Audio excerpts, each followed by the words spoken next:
your ground and bother. Well, that was absolutely cat.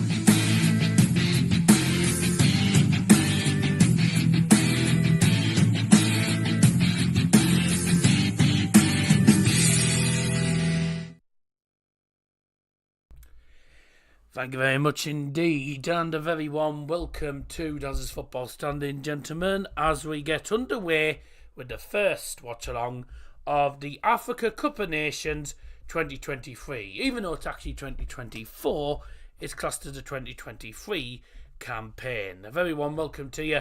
Hope you're all doing very, very well indeed on this fine but bloody cold Thursday evening. I'm Darryl Johnson, great to have your company today. Welcome to the first AFCON stream since the Africa Cup of Nations final 2022, which was of course won by Senegal in the penalty shootout.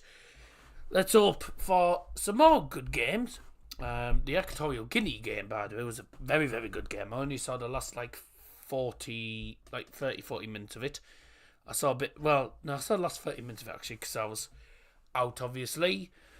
I hope the weather's a lot warmer where you are than it is here, because I literally went out of the house this morning. It was -4. Genuinely, it was Baltic. So I hope the weather is a lot better where you all are. Welcome, Junior. Welcome, everyone else who's joining the stream.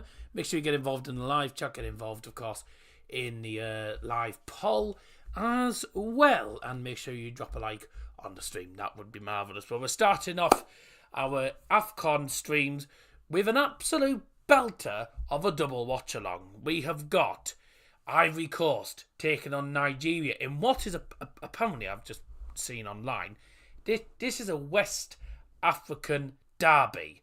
Ivory Coast and Nigeria are apparently pretty big rivals, so I'm looking forward to seeing how this game pans out. I reckon this is a win personally for the Ivory Coast. I think the Ivory Coast will be too strong for Nigeria.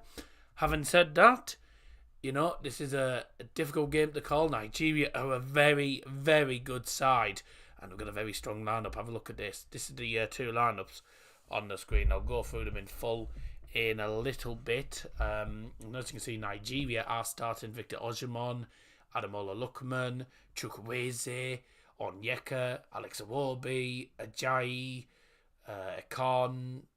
So there's a lot of players from the Premier League and from the big leagues. And you've got the Ivory Coast team, which is still very good. Boga, very good player from the French League. And you got Sergio Aurier, of course, plays obviously. I don't know if he's still at Tottenham Hotspurs. You've got Frank Kessie, obviously, of AC Milan in there. Seko Fofana, he's a class player, isn't he? And also Sangaré, obviously, of Nottingham Forest. So there's some good players in those two starting lineups. So I reckon this is going to be a very, very good game. Don't forget, after this game, of course, we turn our attention to the second game tonight, which is Egypt versus Ghana. Both teams will be looking to get themselves a win because Ghana lost their first game to Cape Verde. And also Egypt, only just to say, managed to salvage a draw thanks to a penalty from Mo Salah. So Cape Verde and Mozambique getting surprise results against Egypt, the record champions, of course, and Ghana, who are also one of the top teams in Africa. But the first game, of course, tonight features the hosts, Ivory Coast, who are now second in the group because of Equatorial Guinea's 4-2 win over Guinea-Bissau. What was a brilliant performance, wasn't it? Especially from Emilio Insue, as I'm sure most Bova fans will remember. Nigeria are looking to get themselves a win because if Nigeria don't win tonight, if they lose tonight and then they fail to win their third game, Nigeria will potentially be out. But it depends on who are the best third place teams, because 4 teams have finished third place will be heading through to the knockouts, which will be, of course, the round of 16. 12 go through automatically, And the four best third place teams will be qualifying, same as Euro 2020, as I'm sure you'll all remember.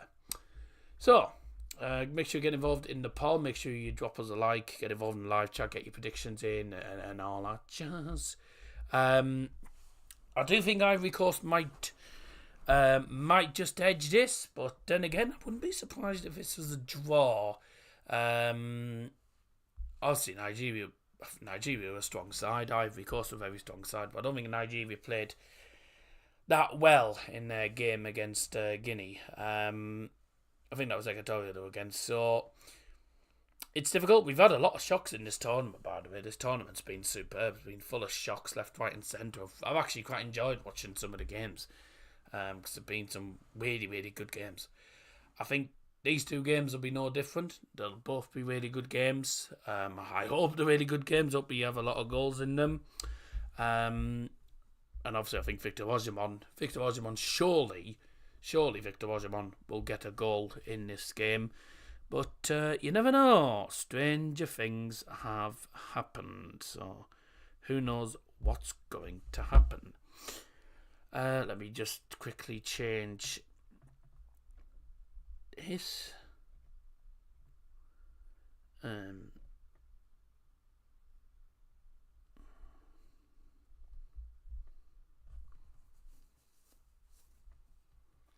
Just bear me a sec.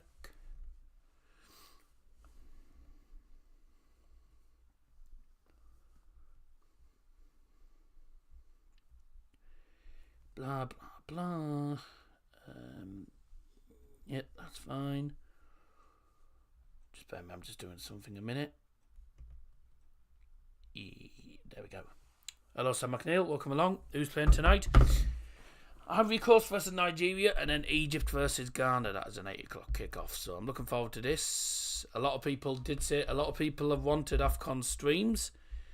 I did put a poll out, etc. People said yes. So let's hope that they do well, and they don't do as bad as half of the other streams have done in the past couple of weeks. But who knows? Who knows? See what happens. Okie dokie. Game is on Sky Sports main event and Sky Sports football, of course, as I'm sure you are all aware. And of course, we can't show the game footage due to it obviously being illegal, and you can actually get arrested for doing it now, apparently. That's what they've said. That's what they say. But there was something online saying that apparently people that are streaming the games illegally are getting the 5-year jail sentence and fines and you name it. Apparently, but to be honest though, what do you believe these days? You don't know what. You never know what to believe. When's the next stream after this? Or will we have to find out? On the schedule, it is Morocco versus Dominican Republic of Congo. That is 2 p.m. on Sunday. And then Monday, Cape Verde taking on Egypt. So we have Egypt twice in the space of a week. It's all bull. To be honest with you, mate, you never know what to believe these days. I don't always believe what you read online. But, yeah, someone else told me about it. I just went, yeah, it just sounds like a load of crap, doesn't it, to be honest with you. Anyways, hope you're all doing well. Welcome to the stream. Good to have you in. I'll just quickly put on Insta. We are live. I've already done that.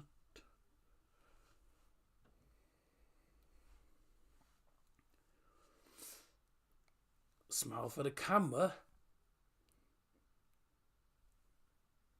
Close my eyes, you tit.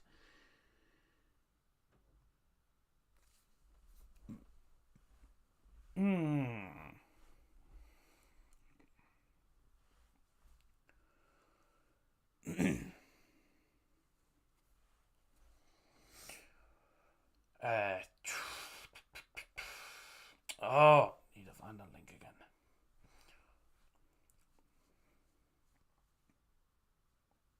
Good pen.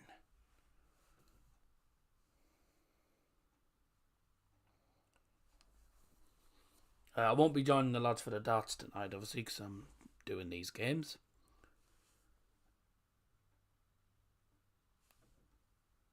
John Brooks is referee for our second leg. Great. Brilliant. He's awful. Oh dear. Will there be a vlog on Saturday? Yeah, mate, it's all in the community chat. Community post, sorry. It's all in the community post. If you have a look through the community posts, then you'll see what's on there. I am putting weekly schedules on there, so unless I say that anything's changed, then nothing will change. So I do keep saying have a look at the community posts so that you know what's happening, but some people don't. I don't know why. I don't read them. Well, you should, and then I don't have to keep repeating myself, do I, mate? It'll most likely feature Big J Dog, yours truly. Ugh, Junior. Fair enough. I'll tell you what, while we're waiting, it's a difficult game to call tonight, isn't it? I mean, the odds are on, I think, Ivory Coast. Obviously, because Ivory Coast are the hosts. They're going to have a very good... looks like they're going to have a very good crowd. Should be a good crowd, actually, in that stadium tonight. So, I reckon it's a tough one to call. Obviously, they'll probably have the slight edge with them having home advantage and, having a lot of the fans there. I mean, literally, Ivory Coast 6-5 and Nigeria 14-5. So the odds are on Ivory Coast and Egypt 21-20, Ghana 10-3. So the odds are on Ivory Coast and Egypt getting results today, but who knows? But the famous daddy only comes on Boris streams and England streams, etc. But unfortunately, obviously, Dad isn't of it. I don't know what's going to happen next Tuesday with regards to. It's going to be fun trying to do the Bother. It's going to be fun trying to do the Bother second leg next Tuesday because Dad isn't going to be in to watch the second leg because he's performing in pantos at the minute. He's doing pantos. He might as well do something. I'll be doing that hopefully at some point in the next couple of months, but I'm waiting to see what happens first. My dad's in pantos, so fair enough. Unfortunately, Tuesday is dress rehearsal night, so he hasn't really got a choice, but he's gonna have to go. So yeah, you won't see Dad on the second leg, sadly, but there you go. Make sure I get free tickets. What do you mean free tickets? I'll be streaming the second leg. I won't be going to it. Did you pass the infamous bug on Dazza to him? No, I haven't got a bug. I've just got a bloody terrible cold, and even though it had gone yesterday, I was okay yesterday. Woke up this morning, I wasn't grand. So now, Sam, you came up with that daft fun last time. It wasn't funny the first time.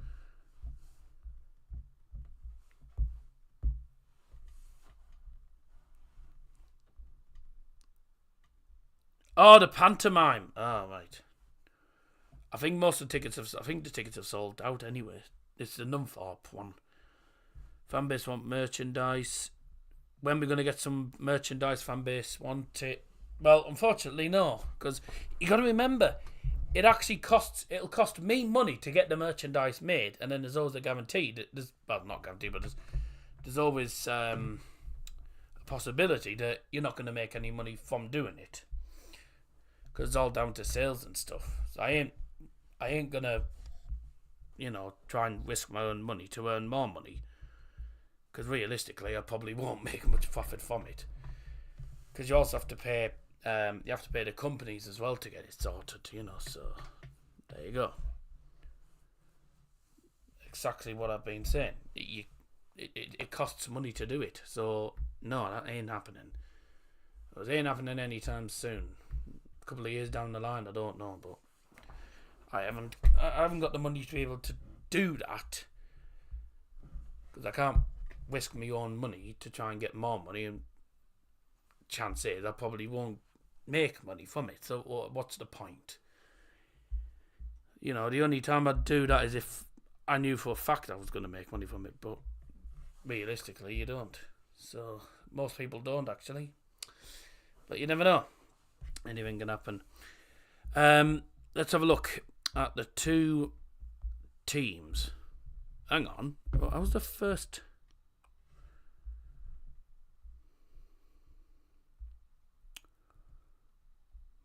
Peter Wright. Oh my God. Peter Wright got took to the last leg by Muamatsu. That's embarrassing. That is embarrassing because I can't lie. No respect to Muamatsu, but he's not a particularly great player. Really? How does that happen? Alright. Anyway, let's have a look at the two teams then, ladies and gentlemen. And, of course, we're going to start off with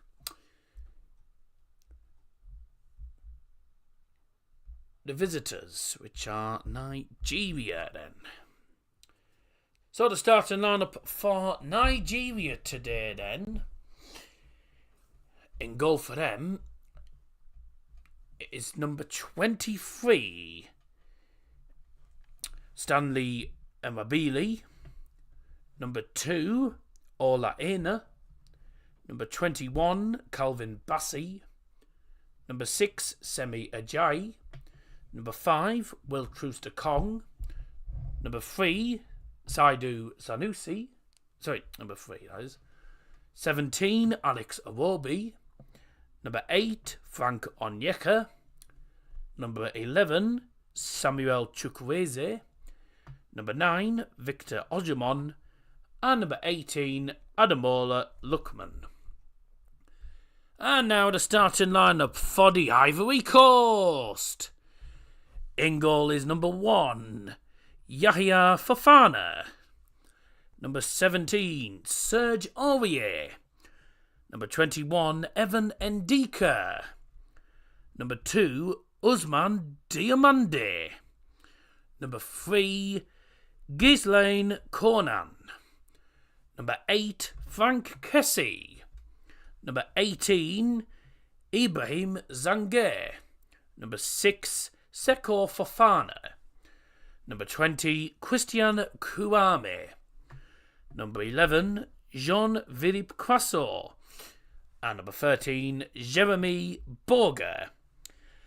On the bench for the two teams then, for Nigeria, on the bench, goalkeeper Francis Ozoho, Joe Aribo, Chidozie Awaziam, Kelechi Iheanacho, Terem Moffi, Ahmed Musa, Kenneth Omeru, Paul Onrachu, Raphael Onyedika, Bruno Onyemaichi, Bright Ozai Samuel, and Moses Simon.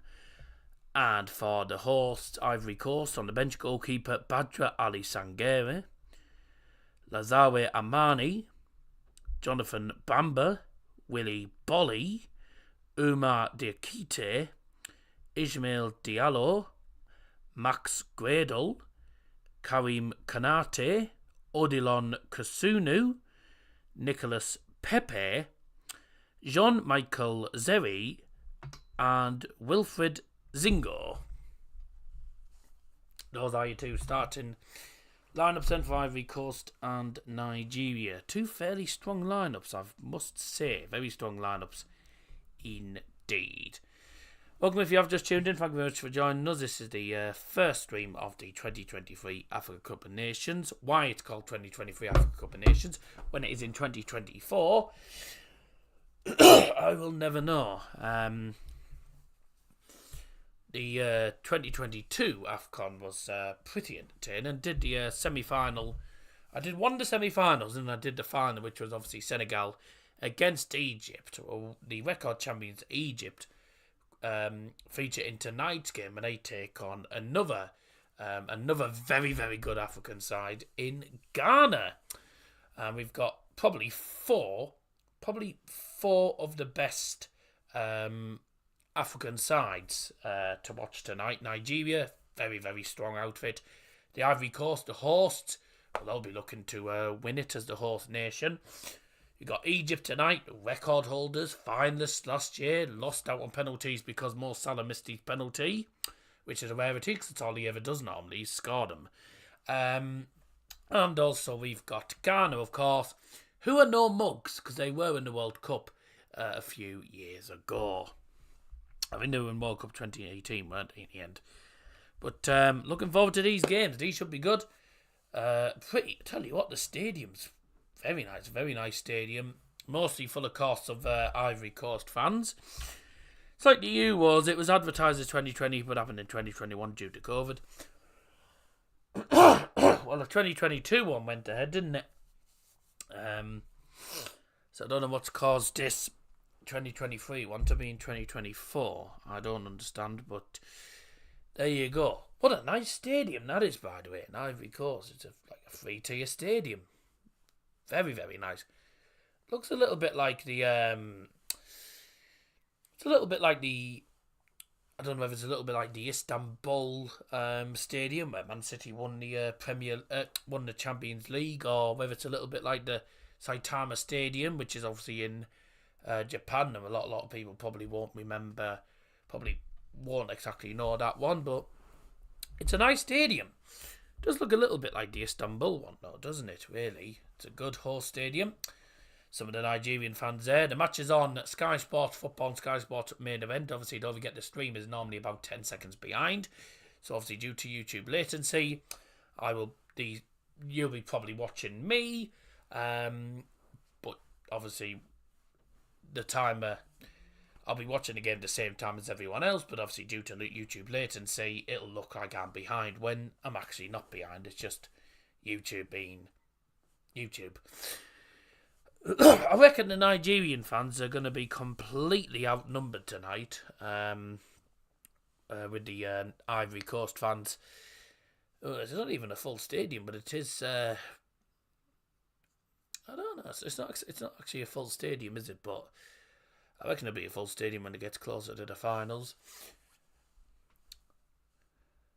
So come on then, Luke. Who can remind me of?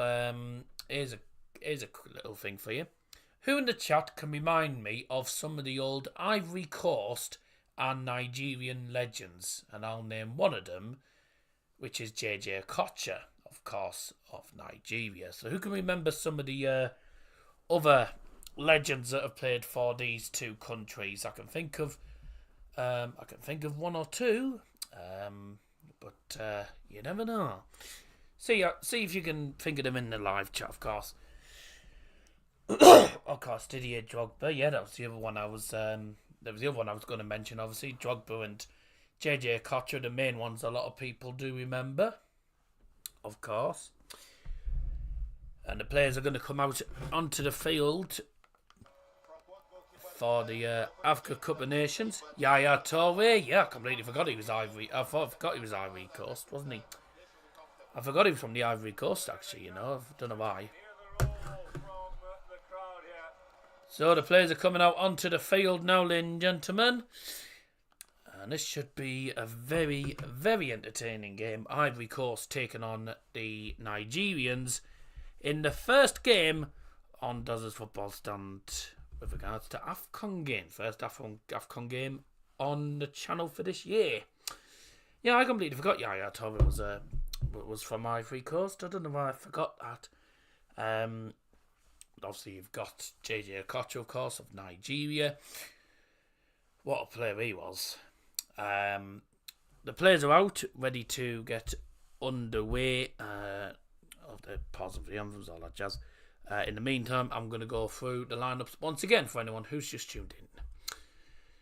This is Côte d'Ivoire, Ivory Coast, taking on Nigeria in the Africa Cup of Nations group stage. Let's have a look at the two starting 11s, brought to you by Daryl Johnson. And for Nigeria, in goal is number 23, Stanley Wabili. Number 2, Ola Aina. Number 21 is Calvin Abbasi.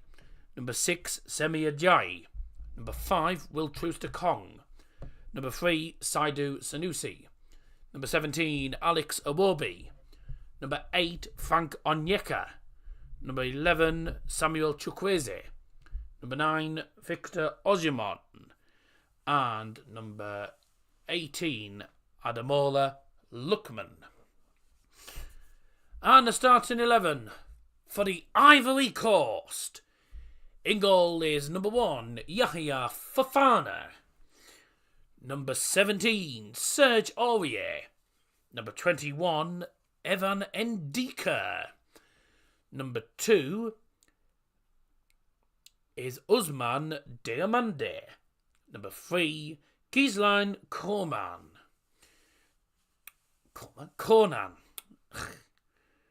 Number 8, Frank Kessie. Number 18, Ibrahim Sangé. Number 6, Seko Fofana. Number 20, Christian Kouame. Number 11, Jean-Philippe Croissant. And number 13, Jeremy Boga. Excuse me.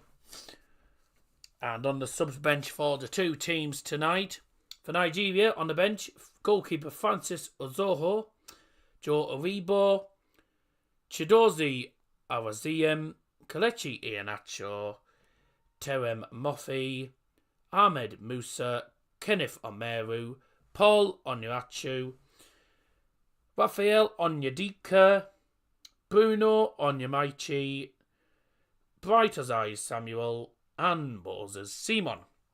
And on the bench for the Ivory Coast, goalkeeper Badra Ali Sangé. Also on the bench is Lazare Amani, Willie Bolly, Jonathan Bamba, Umar Diakite, Ismail Diallo, Max Gradel, Karim Kanate, Odilon Kasunu, Wilfred Singo, Jean-Michael Seri, and Nicholas Pepe. Those are your two starting lineups. Ivory Coast are taking on Nigeria. This is AFCON 2023 or 2024. Welcome if you just tuned in. Let's get the game underway. Best of luck to both teams. Game on! Sorry, that's the dart, isn't it? Yes. Time for the game to get underway then. Best luck to both teams. And let's go! Here we go. And today's referee is from Algeria, and it is Mustafa Gorbal. And his assistants are Abez Akram Sahouni, also of Algeria, Nuha Bangoua of Senegal, and Jean-Jacques Ngambo Ndala, who's from, I think that's Guinea. Looks like Guinea. Don't forget, VAR is in operation, of course, throughout this tournament, and the referees on VAR tonight are also from Algeria, and it is Lalou Benbraham, alongside the assistant Mokrain Gouari. Those are your referees on VAR for tonight's game. So don't forget, there's another game coming up after this game, and it is, of course, featuring the record champions Egypt as they take on Ghana tonight. It's a 4-3-3 formation for Nigeria, with the front three, obviously, of Ademola Lookman, Chukwueze, and the centre forward, of course, which is Victor Osimhen. And for Côte d'Ivoire, they're playing a 3-5-2 formation with Boga and Croissant leading the line. This should be an enthralling game. I'm looking forward to this. Here we go. The very best of luck to both teams. Let's go. Here we go. And we're off, ladies and gentlemen. Let's go. Right, let's see what happens. Let's see what happens tonight, then. For the very first time. And there we go. Off we go, then. So Ivory Coast the host nation, will probably bring most of the noise. But Nigeria will be determined to silence the crowd and get themselves at least a point or even the 3 points tonight in what's going to be a difficult and very physical game. Right.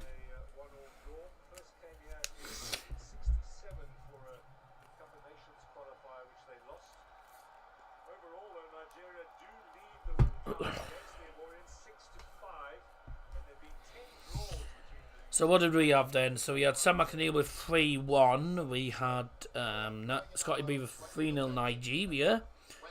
That was Sam McNeil going for 3-1 Nigeria and Scotty B going for 3-0 Nigeria. I'm going to go for... I'm actually going to go for 2-2 draw, I think. I reckon this will be... I reckon there'll be goals in this, but I reckon it'll be a tough one to call. Let's hope we start the AFCON on a high. Let's hope the stream goes well, and let's hope the games are entertaining. These two teams matching up together is probably one of the most mouth-watering games you're going to see in a tournament. Along with obviously Senegal. Senegal obviously being one of the main favourites, of course. And that is, by the way, who I reckon will win AFCON. By the way, I reckon Senegal will do it again. Who do you guys think up there will win Africa Cup of Nations this year? Obviously, Senegal, the current champions.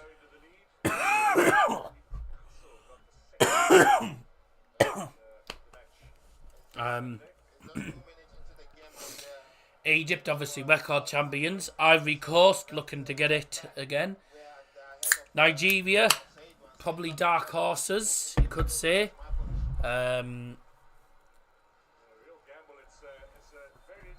I don't think Ghana will get close, to be honest with you. I know Ghana will be a good side, I just don't think they'll get close. I reckon we might see these 4 teams in the semi-finals. But we also got to remember, I've just remembered as well. We've got to remember Burkina Faso last year. Last year. 2022, actually. It was last year, obviously a couple of days ago, but in 2022, Burkina Faso, against all the odds, actually got to the semi-finals. Here come Nigeria, their first opportunity. There's a shot from distance. Bye! It was on Onyeka and it was awful. Onyeka and it was cack. That's all I'm going to say. It's been a good game, this. I've been looking forward to this stream for a few days, you know, actually.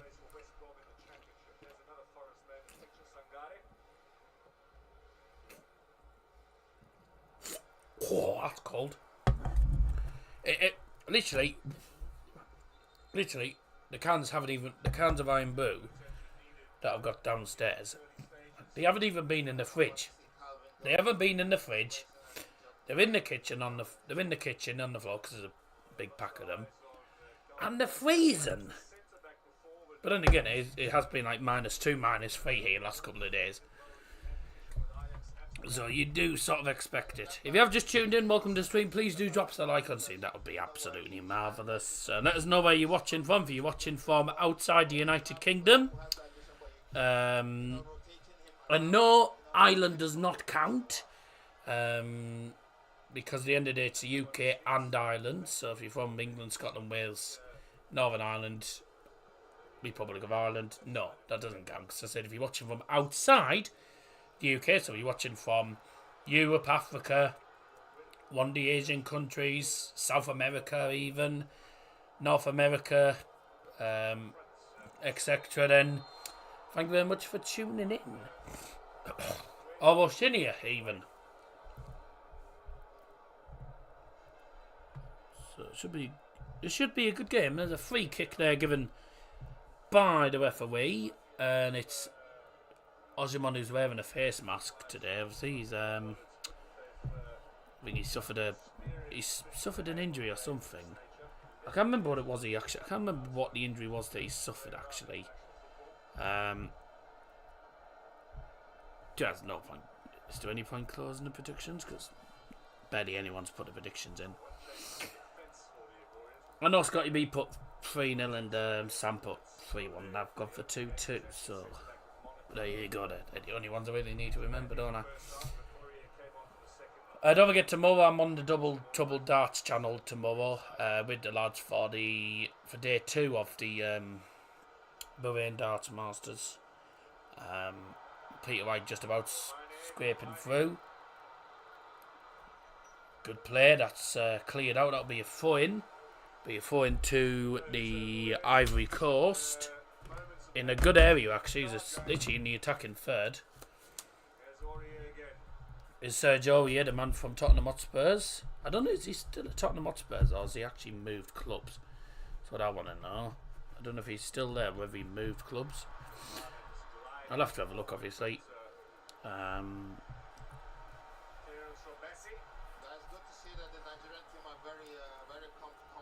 Frankesi getting it out of play, Sergio Aurier. That's a cross swung in. Bit of a high foot there. I don't know whether... I don't think the referee was too worried about it. On another day, some referees would have given a free kick for high foot. But...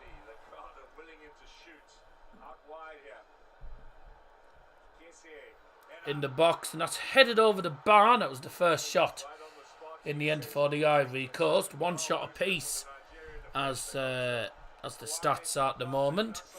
It was a header, he got his head underneath and he just sent it well over the bar. It was good effort from Kurane. I can't lie, I think Will Trooster-Kong should have done a little bit better there. One thing I do like about the AFCON as well is when you're watching the fans, is they're doing all these interesting dances. I know I'll probably join in with some of the dances. Oh, that's a ball in behind. Victor Watchalong's in. How's he missed that? Oh my word. Of all people, Victor Osimhen has missed what? Well, you'd probably say he's missed a sitter there. I can't believe he's missed. He's onside by a mile. Oh my God. You've got to score that. He's got to score. He gets his foot underneath and blazes it. Oh, that's a terrible mistake. Oh. Kurame with a shot on the volley, and it's well saved by Wabali. But goodness me, that was a mess up, wasn't it? So it's a long ball forward for the Ivory Coast, and Sanusi doesn't really know what he's doing. He tries to head it back to the keeper, goes straight to Kouassi, who hits it. Really, could have probably took a touch and controlled it, but he went for a shot on the volley. It is going in. It's well saved by the keeper, but what a terrible mistake to make. Well, 9 minutes in, we've had 2 sitters, really. I mean, Victor Osimhen should have scored his chance. Kurame should have probably scored that. Chukwueze in behind. And his shot is saved at the near post by the goalkeeper. The offside flag does go up in the end. 9 minutes in, I tell you what, an entertaining first couple of minutes. I said this would be a decent game. And it has been a good game so far. Very, very entertaining. Been end to end. We've already had 4 or 5 chances for both teams already in the first couple of minutes. So, good start. Really, really entertaining first couple of minutes. I knew what I was doing when I was looking at this game. I just went, yeah, if I'm going to start AFCON streams, we start on Thursday because it gives me time to try and get over the cold that I still haven't got over. Because I've still got it. I was feeling a lot better yesterday, and then today I woke up not great. Woke up with a dry throat, and the throat's clogged with bloody mucus, which is annoying. That's why I'm coughing a lot. It's annoying, but can't do much about it. The ball through, it's hit with too much power. Sergio Aurier lets it go out for the corner in the end, 'cause it did take a touch off a Nigerian player. Good stadium this, because it must be like an Olympic stadium or something. It's massive. There's that chance again for Kurame. He hits it on the volley, and I tell you what, it's a great save from the keeper, because I'm not going to lie, most keepers a lot of the keepers wouldn't have closed his arm. His arm's open, and he just closes his arm at the right time, sort of traps the ball, and it goes out. So if he'd have left his arm open, that would have gone straight in the net. Oh, hello. Bit of uncertainty there from the Ivory Coast defender. Who was that? That was Sergio, yeah. Which club does he play for now? Is what I want to know. Does he still play Spurs? No, he's at Nottingham Forest, isn't he?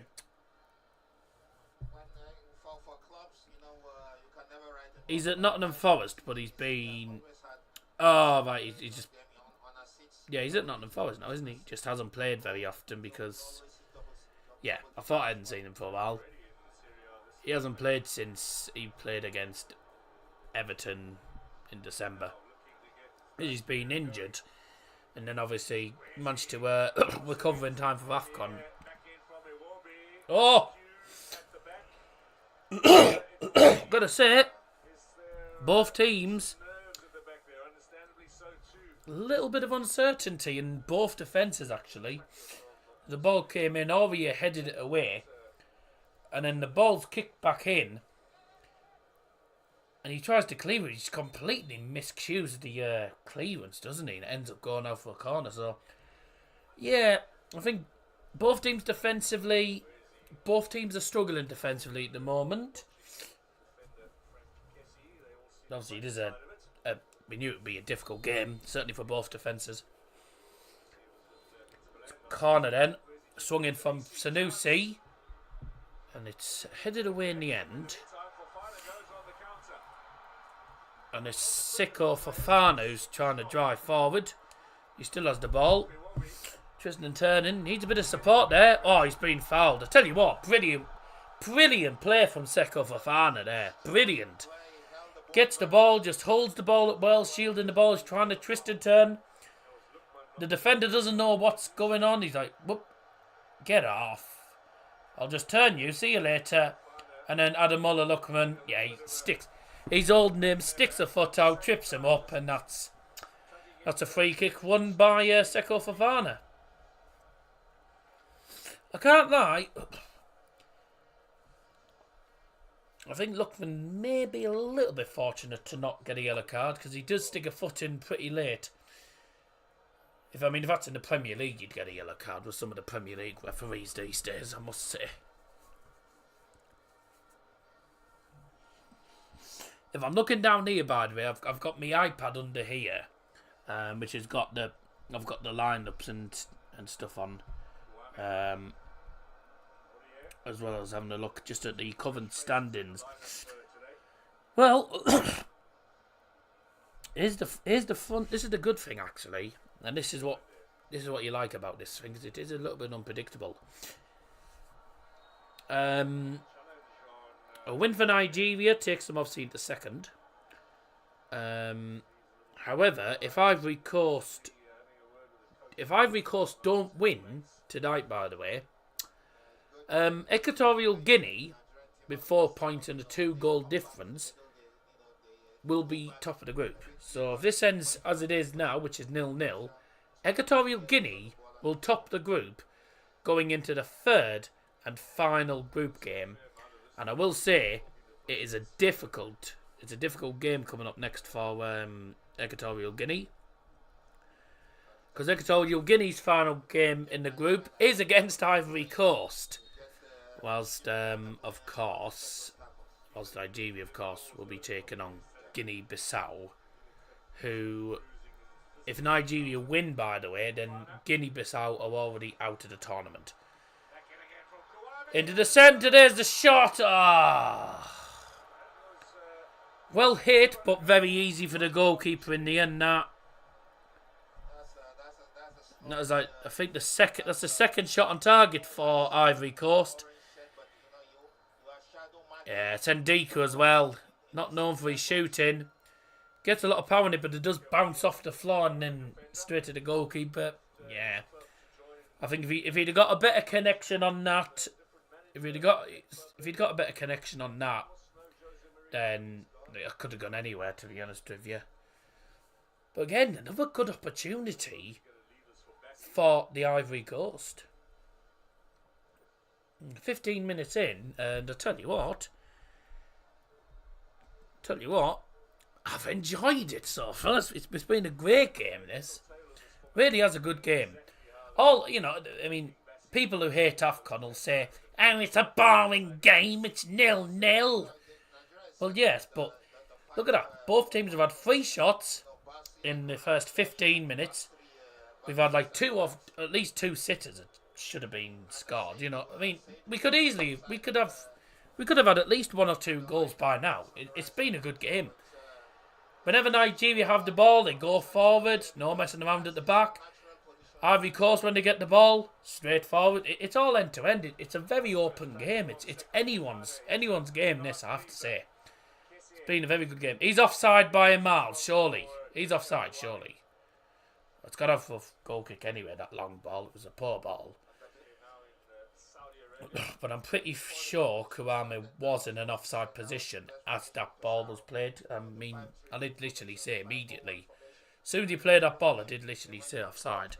I'll just go back and have a look very quickly. Good thing is I can rewind on here. Let's have a look.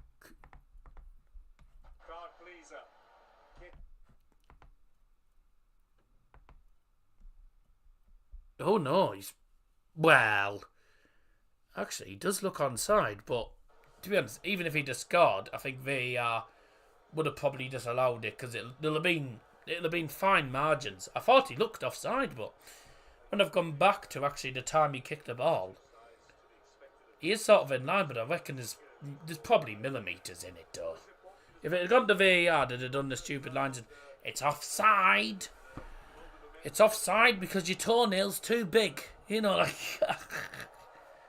that's in the Premier League, that happens. But you see what I mean? It's the thing with VAR, it's very tight calls these days. No yellow cards as of yet. It's well cleared out by Ndika. He's a good player, that Ndika, by the way. He's I realised he's left. He left Eintracht Frankfurt, didn't he? Yeah, he was at Eintracht Frankfurt, and now he's playing for AS Roma. He's made 15 appearances in the league.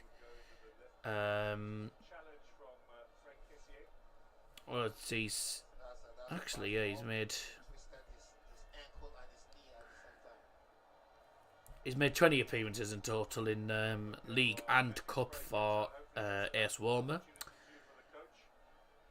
Oh, what's that? What on earth is that?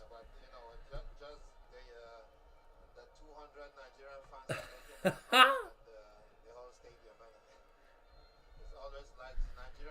anyone's watching the game on the TV, you might have just seen a Nigeria fan with literally no top on, his entire body coated in green. Not gonna lie, looked a bit like Shrek with all the green. Senegal, Ivory Coast fans are doing their usual dancing.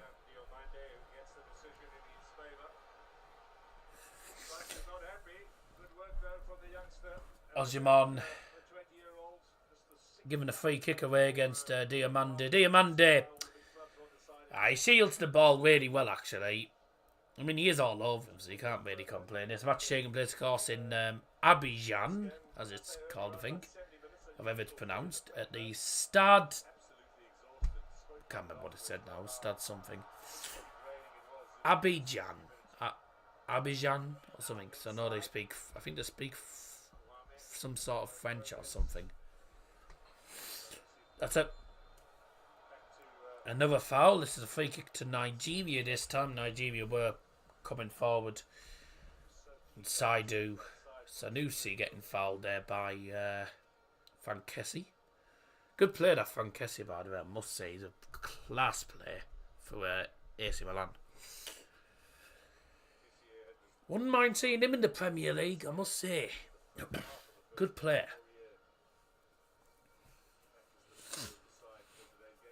Yeah, they speak French, don't they? Because I've just seen the thing saying l'Afrique. L'Afrique. L'Afrique, whatever it's called. Yes. Last couple of minutes have been a bit stop-start. A lot of free kicks getting given. The referee's not really letting the game flow, is he? But, yeah.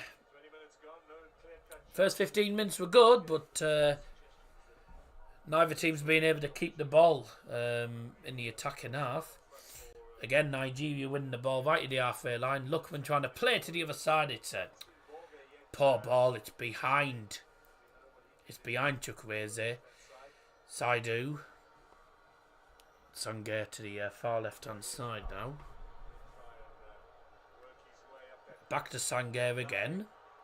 The man from Nottingham Forest tries to switch to play and it's... Oh, dear. Good pass. Out for throwing at the other end. Brilliant. Brilliant. I'd have done better myself, I think.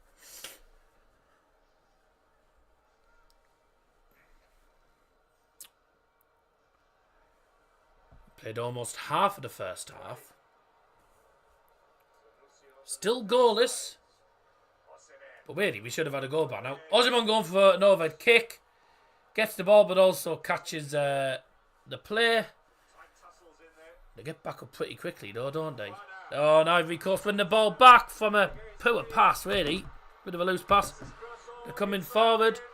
Quasso trying to play it in towards Bogan. It's well cleared out. Good defending. Now Nigeria coming forward. Ademola Lookman on the right foot. Into the centre. And a shot in the end. A shot in the end, I think, from Osimhen is blocked in the end. Was it Osimhen? That was Osimhen's overhead kick. It was actually blocked by... Phew. Yeah, he felt that, didn't he, that overhead kick. This is the attacks. Who was it, the actual shot? It was Samuel Chukwueze. I thought he was playing out wide. He was playing... He was in the centre there. Good work from Ademola Lookman, no? Good play. Corner this time on the left for Nigeria. Swung in by Sanusi. Oh, it was headed out towards the edge of the penalty area. Lookman, bit of a shot on the half volley. Was awful. And it did look like it did take a slight touch, didn't it? So, that'll be another corner. Another corner for the Nigerians. And see if they can actually make something of it this time, because it wasn't a great corner. I assume it's Sanusi again with the corner. Okay, no, it's going to be Ademola Lookman with an in-swinger this time. Let's see if the in-swinger works then. Lookman with the corner. Into the penalty area. And, oh, that did hit. I think that hit Samuel Chukwueze in the centre. But his touch actually... I don't even think he meant it actually, but it hit him and it went away from him actually. Long ball, and that's just hit with slightly too much power. It's gone out for a goal kick. Lookman appreciating the effort, obviously. It does hit Samuel Chukwueze, but I don't think he doesn't know much about it, and it goes away from him.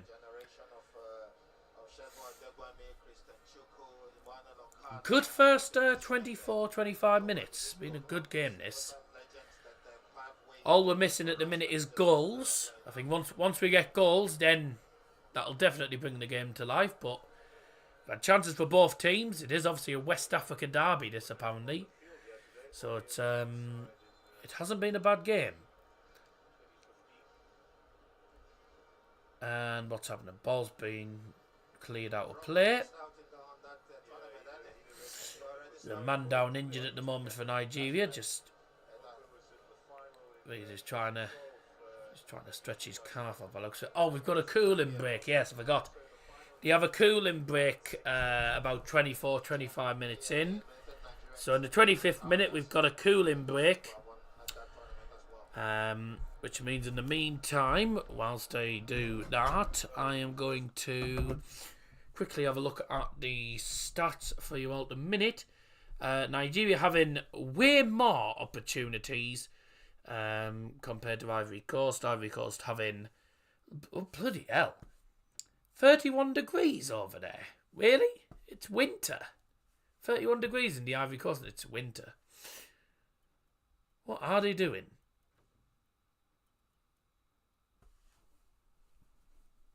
I don't know what they're doing, but I'm joining in.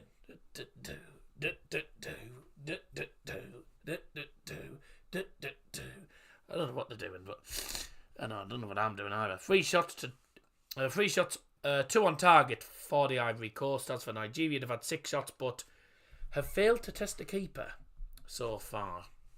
So, not brilliant. Not brilliant shooting-wise by their standards, but it's been a good game so far. Just having a cooling break in a moment.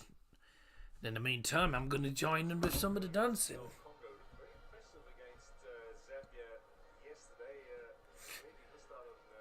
I feel like tit doing that, don't I? But, you know, referee's going to get the game back underway. Sergio here with the throw-in. And Sangay. And the Ivory Coast is playing it round the back for the moment. So they might be changing rings. They've had a lot more the ball actually. Ivory Coast have had 57% of the possession in this match.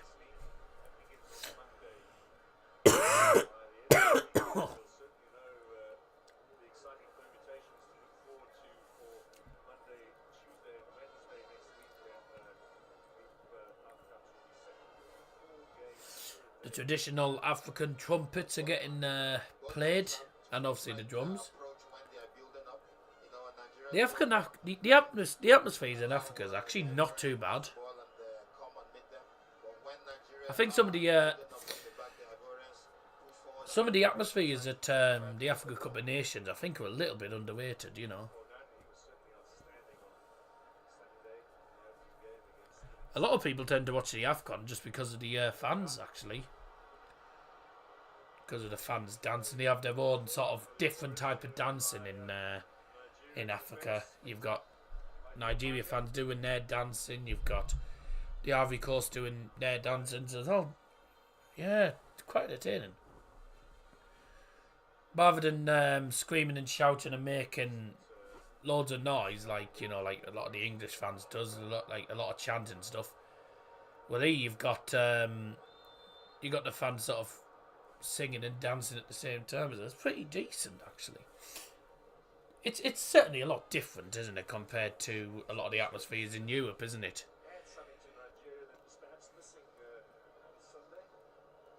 Ooh, he got caught, didn't he, there? Let's see how Nigeria can do. They haven't tested the keeper yet. They've had more opportunities. Sanusi with a decent one. Ball into the box, and it's very easy. Very easy in the end for Yai Fofana, who just comes out and gets the ball. Pretty straightforward for any goalkeeper, that, really. If you are watching, welcome to the stream. Thanks very much for tuning in. Let us know where you're watching from. If you're watching from outside the UK, greetings from the United Kingdom. Been watching the AFCON, to be honest. Been very entertaining, some of the games. Saw the last half an hour of the last 30 minutes or so, I think, of the Equatorial Guinea. So Emilio and Sue, former Middlesbrough player, did really well, actually. I didn't realise he's playing the 3rd division in Spain, along with Malaga.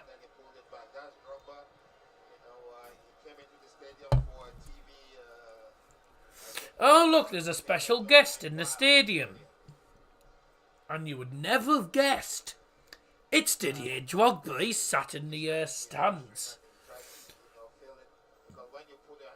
Dressed in his suit and... dressed in his shirt, etc.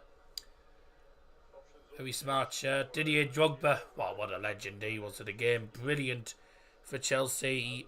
Champions League winning player for Chelsea back in 2012.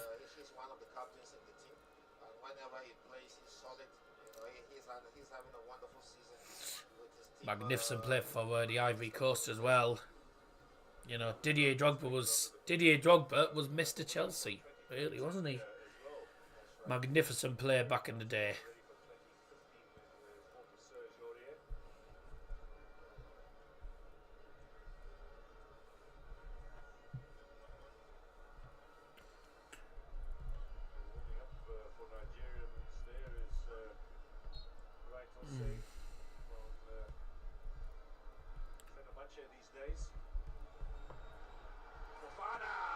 Oh! Still there! Oh!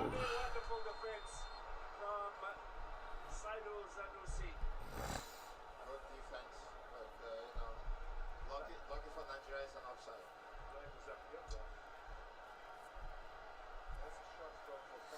Did he have to dress up smartly, mate, or do they do it? Do it their choice? Eh? Do they do it my choice? Eh? Do they have to dress up smartly, mate? Well, you're on about Didier Drogba? Well, I suppose if you're in hospitality, he's probably there for TV reasons or something, I don't know, but if you're in hospitality, etc., then you do have to dress up smartly, yes. Unless he's on TV, then obviously, yeah, you don't really get a choice, but the fans do whatever they want, really, you know. Ojimon, terrible touch.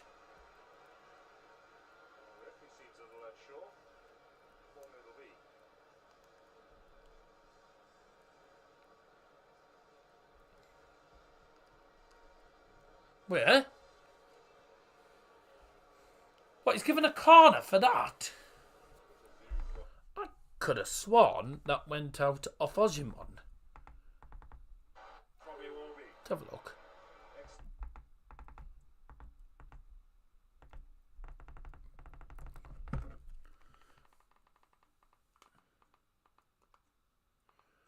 Oh no, it does go out off Serge Aurier. Yeah, good call. Sanusi with a corner. I'm sorry, but Sanusi's corners are poor. He's got the ball again on the left-hand side. Einder's going to try and swing it in from miles out. Wasn't a bad cross, actually, but Ivory Coast coming away with it. That's a good challenge from... It's a good challenge from Frank Onyeka, the man from Brentford, who lost his footing at the same time. Good challenge, and then he just couldn't get himself back up.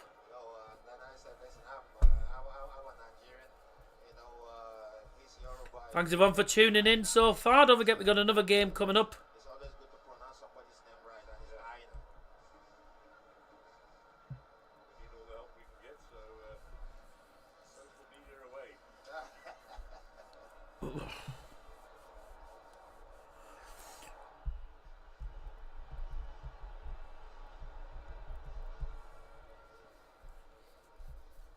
Has the message not gone through?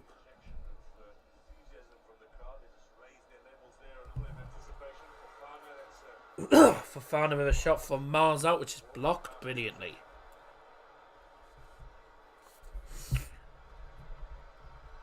Don't forget to get involved in the live chat, ladies and gentlemen. Lovely to have your company on this Thursday evening. What time is it? Oh, I wonder, what time is it actually? Oh, good view so far. By the way, get involved in the poll. I've just been looking at the poll now. 29% have gone for Ivory Coast win, 67% Nigeria, 5% for match ending as a draw, 21 votes. You do the maths. What time is it over in, was it Abidjan?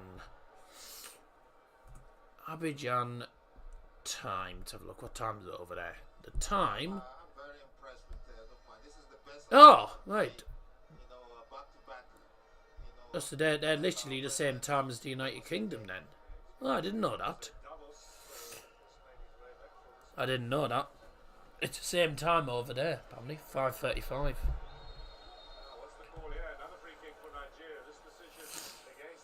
Serge Aurier. Giving away a few set pieces in this game.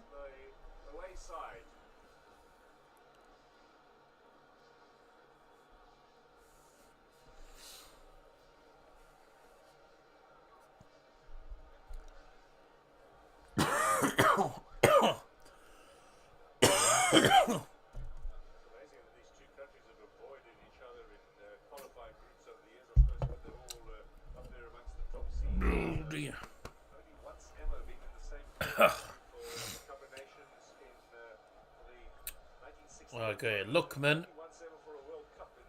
Saidu's actually left it for Lookman to take this free kick. It is literally, well, it's left hand side. Left hand side of the penalty area. He might need a corner flag actually, so it's a good position for an in-swinger.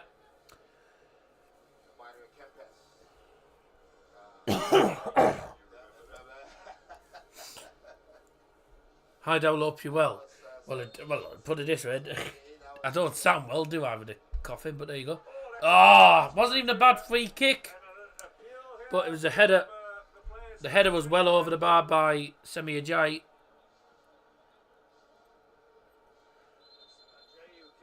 Let's have a look. What were they claiming for?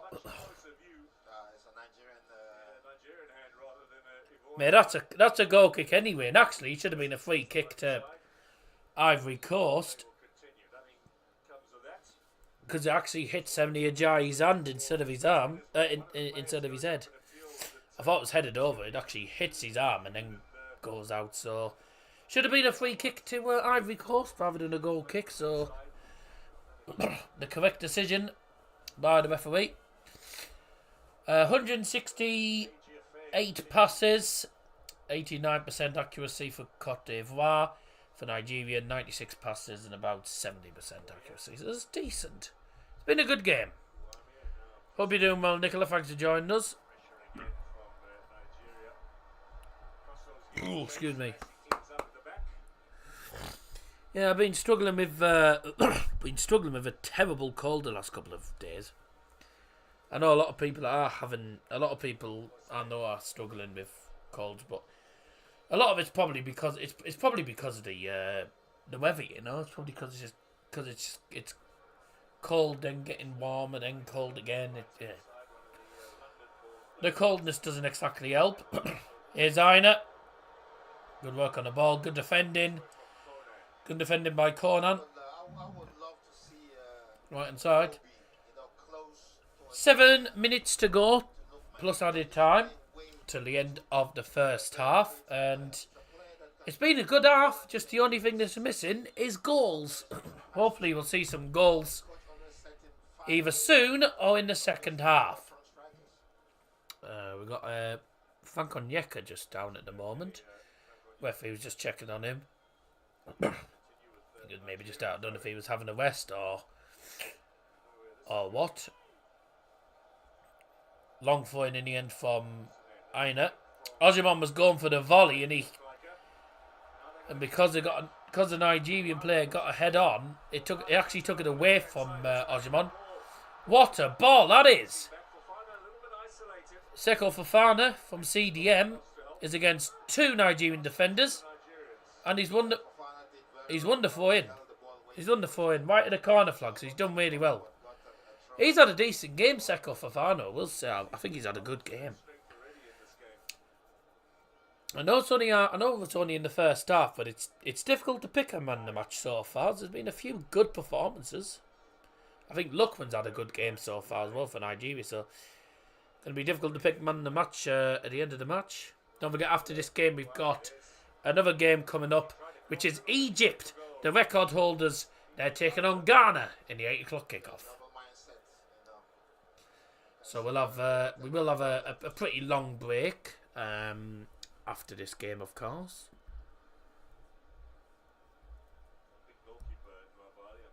Be a long break after this, after this match, because this match will finish. I'd say just after this match will finish about 7, and I probably won't start talking about the Egypt game or anything till about nearly 7:30. So we'll have a good. I think we'll have a good 30-minute break. It'll give me some time to have some food as well, because I've had no food since what 12:30. So you know.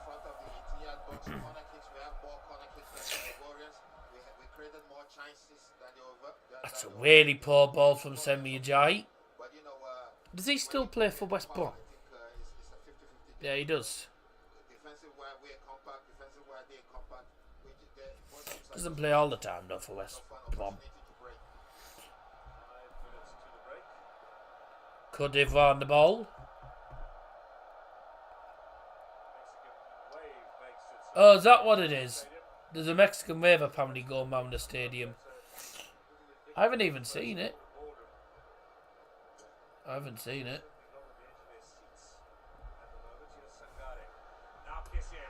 It's Van Kessie. Just to the edge of the D. Chips it to the left-hand side. If he can control that.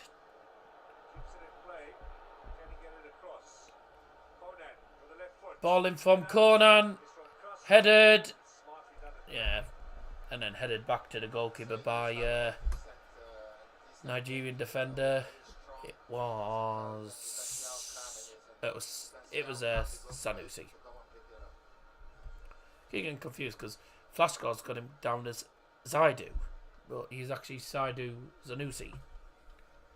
On his actual t-shirt, it's Sanusi, so slightly confusing.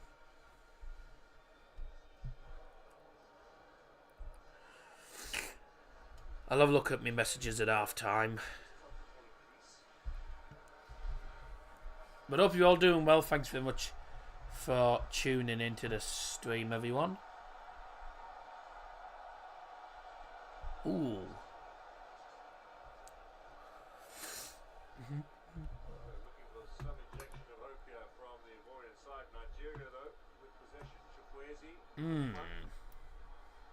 That sounds nice, doesn't it?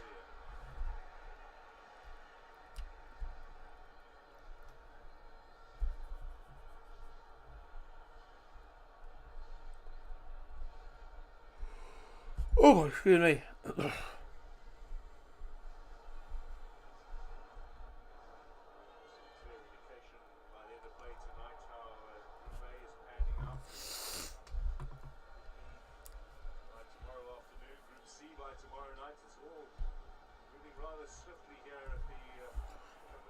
$3.50 actually, that numbered.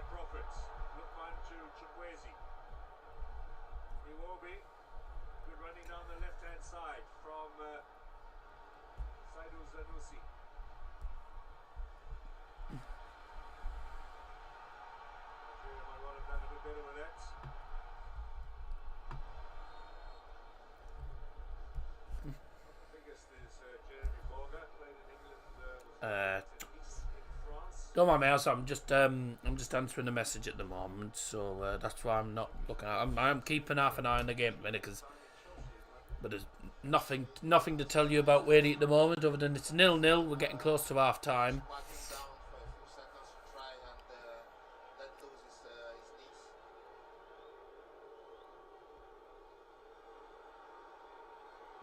Here's an opportunity. Corner to the Nigerians.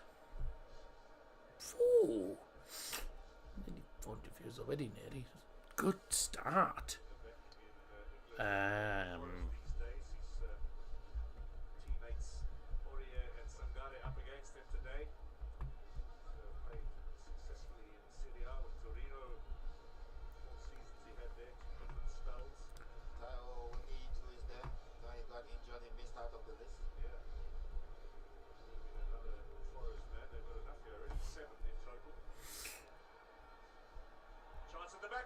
Oh, bye!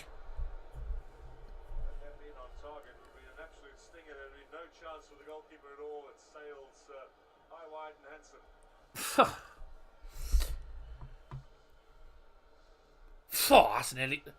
Man, that's going out with a stadium, that. Dear me. That's a terrible shot.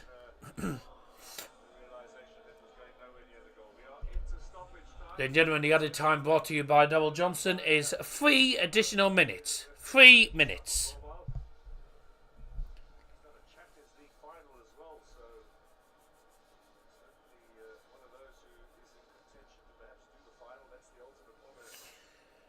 Into added time. 3 minutes indicated, as I mentioned. Hi, Daryl. have an iron brew have an iron brew in me. You mean from me?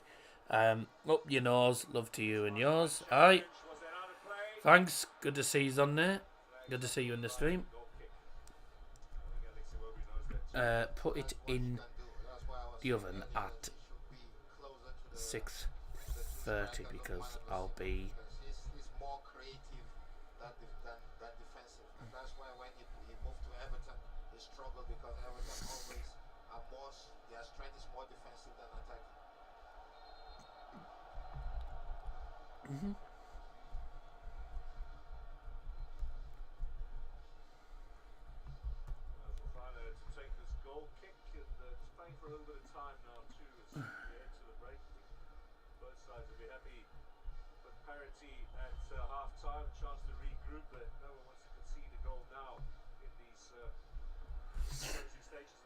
Right. A commentator knows. Commentator speaks sense, actually, that. Thanks very much for the £5 donation, Nicola. Thank you very much indeed.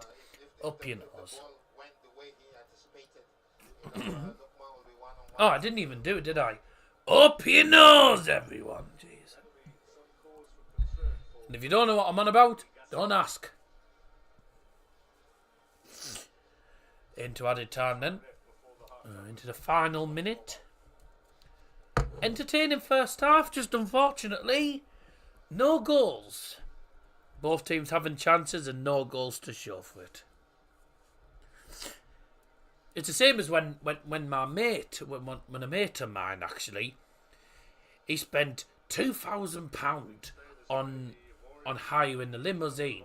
No, it wasn't too bad, but yeah, it wasn't $2,000. I can't remember how much it was, but he spent quite a lot of money anyway. He spent a lot of money. Went in out hiring a limousine. And unfortunately, it didn't come with a driver. So he said to me, I tell you what, all that money and nothing to show for it. Right, nothing to show for it. And that is the half-time whistle in. You know what's been an entertaining first half. Unfortunately, we're missing goals. Both teams having opportunities. A few mistakes in the first 20 minutes in the defence. I think both defences have sort of managed to settle down a little bit. There was a lot of, I think there was a lot of nerves. A few mistakes in the first couple of minutes. A lot of chances for both teams. Some really good opportunities as well. Just unfortunately, no goals in the first half, but an entertaining game nonetheless. I'm looking forward to seeing what happens in the second half, which will be coming up very, very soon. In the meantime, let's have a look at those half-time statistics then for you all.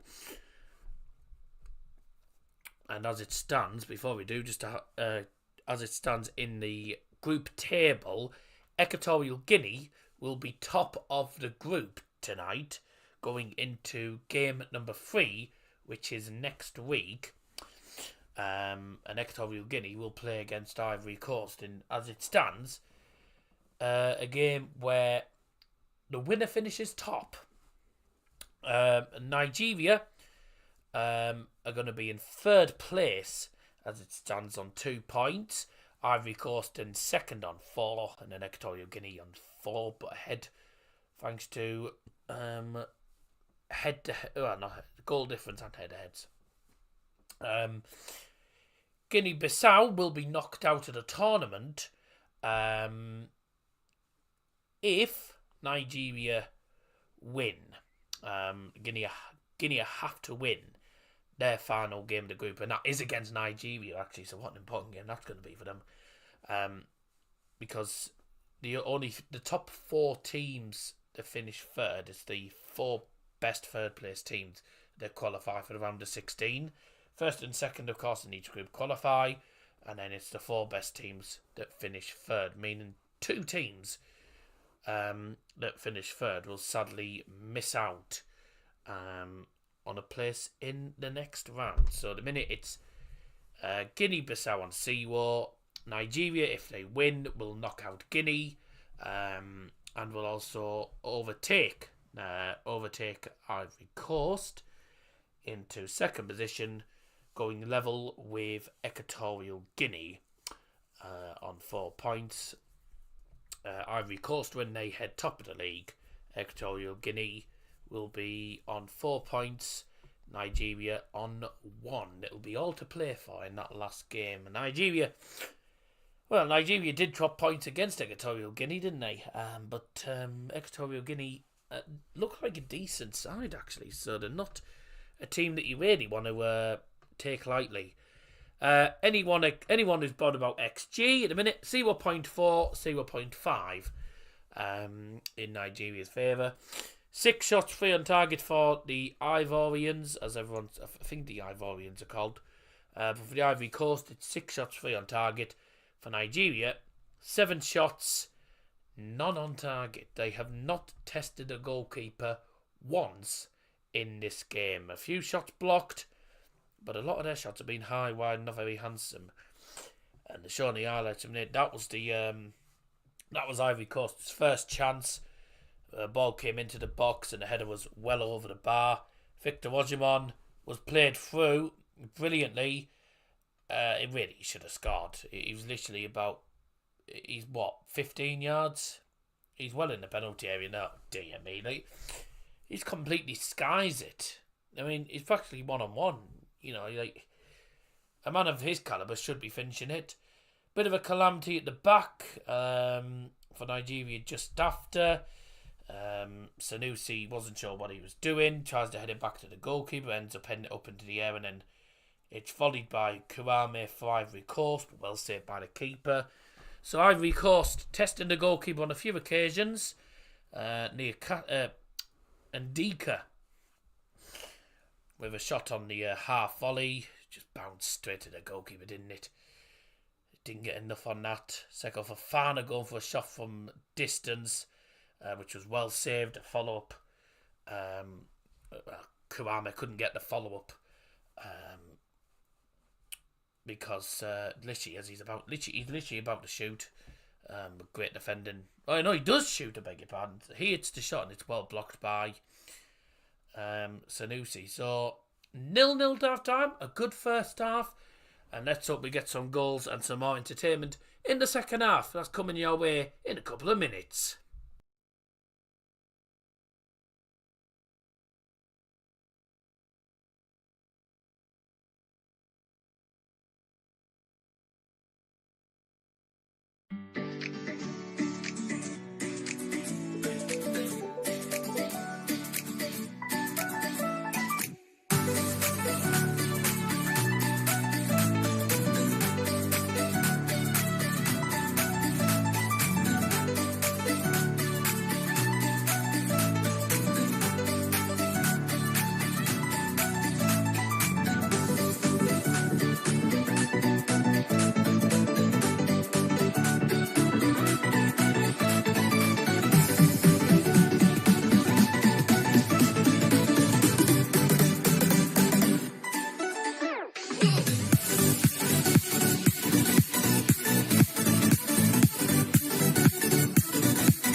And welcome back. It's time now for the second half. And what was a very entertaining first half, just sadly missing goals. Ivory Coast 0, Nigeria 0. And we're about to get underway for what should be a very entertaining second half. And welcome back if you've just joined us again. If you are joining us for the first time, welcome to the stream. Thank you very much for tuning in. Make sure you get involved in the live chat, of course. And, of course, this is your final chance to get involved in the poll for this game. Before I close this poll and then start up the new poll, which will be for Egypt versus Ghana. Because, of course, make sure you stay tuned because I'll be changing all the thumbnail and everything after the game for Egypt versus Ghana. So it's your final chance to get involved in the poll. We've got nearly 600 views so far. Bloody hell. I had a feeling to do okay doing these streams, but I wasn't expecting it to be like this. Second half is coming in a few moments.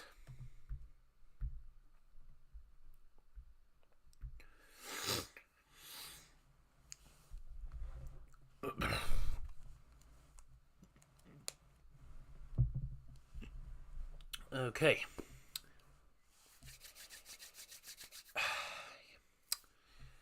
Let's see what happens in the second half. We are now underway. I've just started the clock a few seconds late, unfortunately. Let me just try and get me clock level. I'll do. So, lovely, jubbly. Good first half. Sadly, we were missing goals. Doesn't look like there's any subs at half time. No, there isn't. So, second half already underway, and we are now going to close the poll. So, if you haven't got involved, then please do get involved in the next poll, which will be, of course, for Egypt versus Ghana. I'll give you actually no, I won't close it. I'll give you about another minute to get it in as soon as the clock on the stream gets to 2 minutes. That's when I'll close the poll. So if you haven't got involved in the poll, please do. If you can't see the poll properly for some reason, because it does happen to some people where the poll just doesn't show up sometimes, Ivory Coast is option 1, draw is 2, and Nigeria is option number 3. And it looks like Nigeria is actually winning the poll at the moment. So, fair enough. And I can probably understand why, because when you look at Nigeria's team on paper, Nigeria's team is a much stronger team compared to Ivory Coast. But Ivory Coast obviously being the hosts, you cannot underestimate the host country. Unless obviously it's Qatar in the 2018 World Cup, where I can't lie, Qatar were awful. So no disrespect, but they were really, really poor. Excuse me. Let's see what happens in the second half then. And that's 2 minutes on the clock, so let's close the poll. So the final poll then is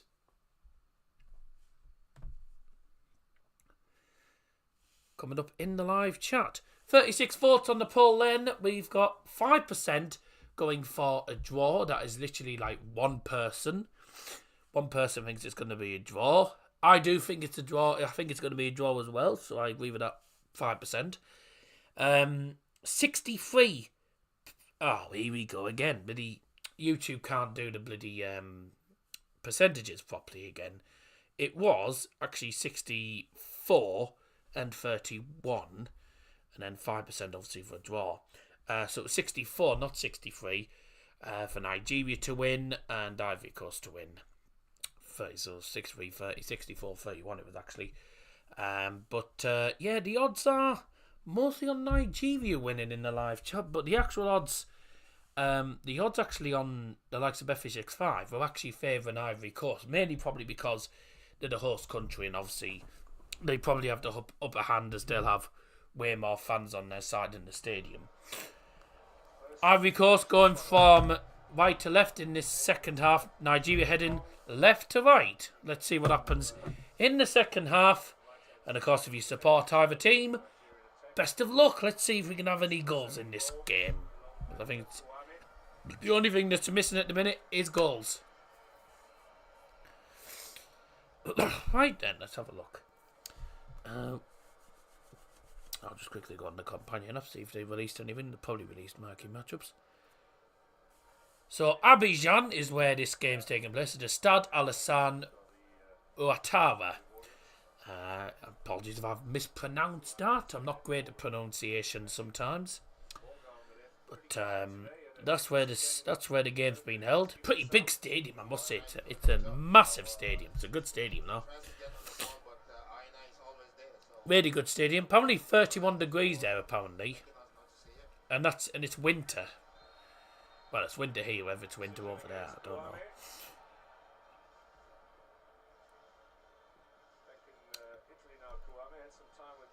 Free kick against Kouame. Nigeria. Whoa, that's another free kick. And that's against Sangaré this time.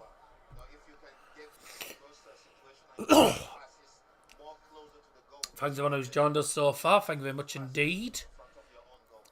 0-0. We are into the second half now, ladies and gentlemen. It was an entertaining first half, but second half, no chances really for either team at the start of this half.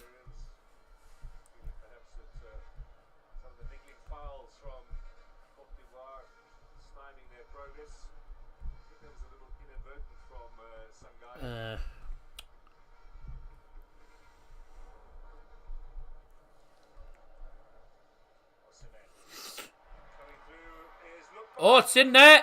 Look, man. Oh, he didn't get a good connection on the shot. Keeper got it out. Still in there for Nigeria. The cross was blocked.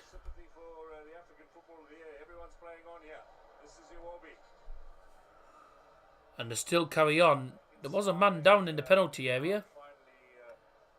And Chukwueze's decided to put the ball out so that the Nigerian player on the floor. I don't know who it is that's actually on the floor. Is it Victor Osimhen? I think it might be Victor Osimhen. Let's have a look what actually happened here. So it's headed forward.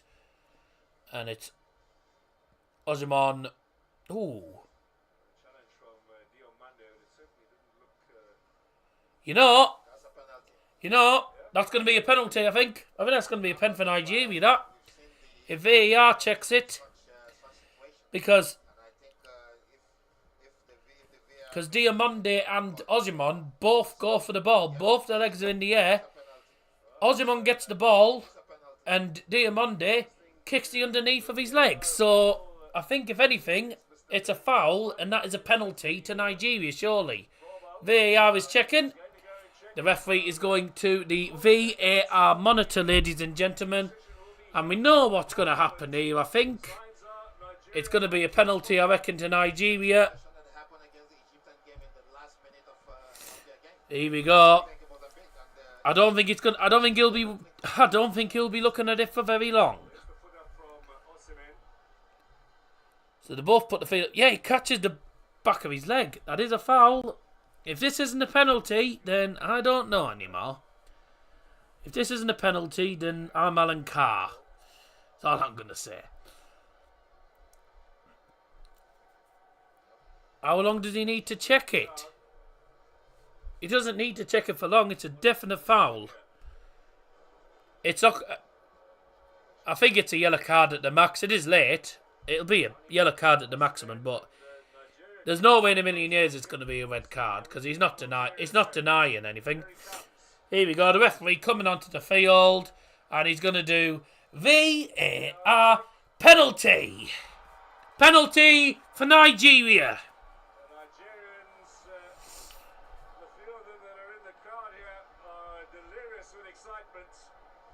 Well, I can't have any complaints. It's a blatant pen. As soon as I saw the replay, I was like, yep, okay, that's going to be a penalty. So, you go. He's pulling on him, and then he's catching catching the back of his leg. It's a penalty. I'm sorry, but it is a blatant penalty. I don't think no one can debate that. No one can debate that.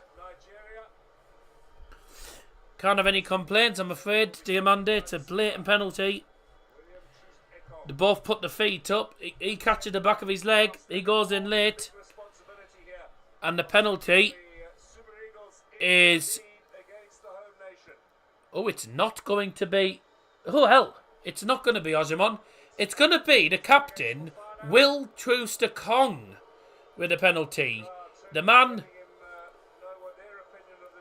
The former Watford player, this is, I think. Former Watford player. This is a penalty for Nigeria. Will Trooster-Kong! It's 1-0! 1-0 to Nigeria. And it's a penalty from Will Trooster-Kong. 1-0. Hey! We finally have a goal. It's a brilliant penalty as well. What a great penalty. Cool as you like. Smashes it down the middle. Keeper dives to his left. Easy as you like. 1-0 and it was a blatant penalty. You can't have any complaints at all. 1-0 to Nigeria then.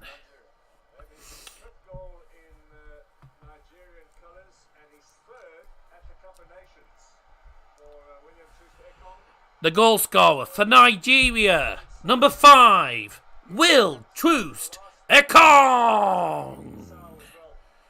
It's Ivory Coast 0, Nigeria 1.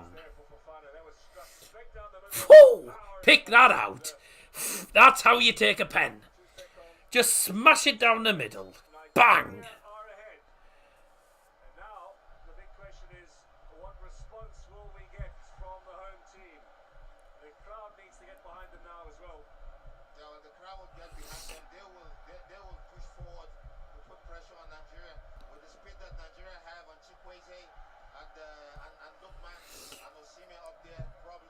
Ah, Glimpse Hull City. Yes, I do recognise that name. Or Glimpse HC. I know it's Hull City because he's been. I think he's been the chap before. I've seen him. I may have seen him in. Hang on, didn't you? Yes, didn't you comment? Didn't you comment on the vlog where I was with the Plymouth fans at the Hull City's MKM Stadium? I can't exactly remember now, to be honest, but. I'm sure you commented on. I'm sure you've commented on one of my videos before. I'm pretty sure it was that one when I was at Hull. Oh, it'll have been when Borough lost to Hull. I can't actually remember, to be honest. It was. I'm sure I've seen you comment on my channel before, and I can't remember which. It'll have been a Hull vid. It'll have either been the Plymouth one or it'll have been Borough versus Hull. I was in the Plymouth end at Hull City with me mates. Was Hull Plymouth. Good game that. Hull versus Plymouth was actually a good game. But I tell you what, the goals, defensively, right? Can't believe you remember. Oh no, of course. Oh mate, I do remember. Not many Hull City fans I know. There's... Well, the goal that... who scored it?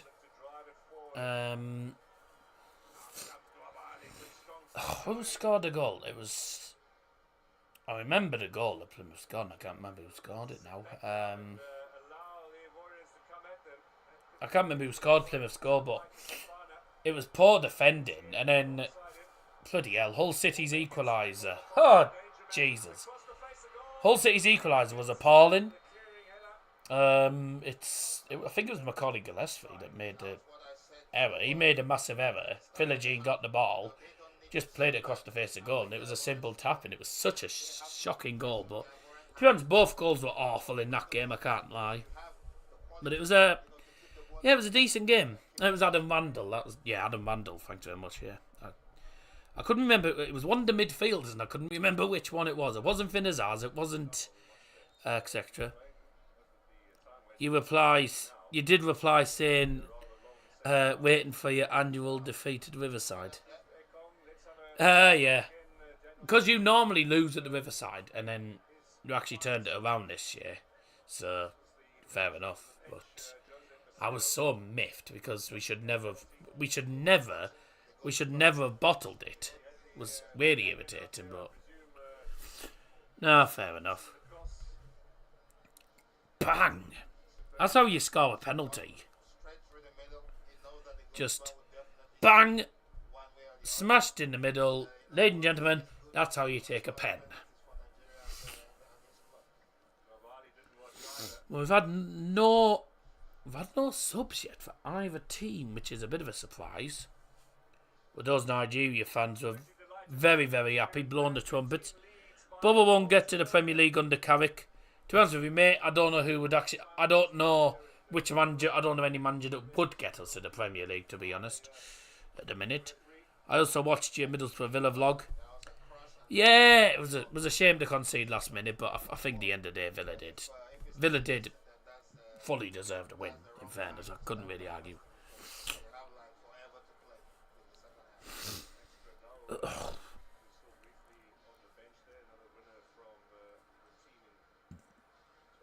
Saturday, 29th of June, or Saturday, 6th of July, 3 hours. Oh, Southern Coast, I do know that, yeah.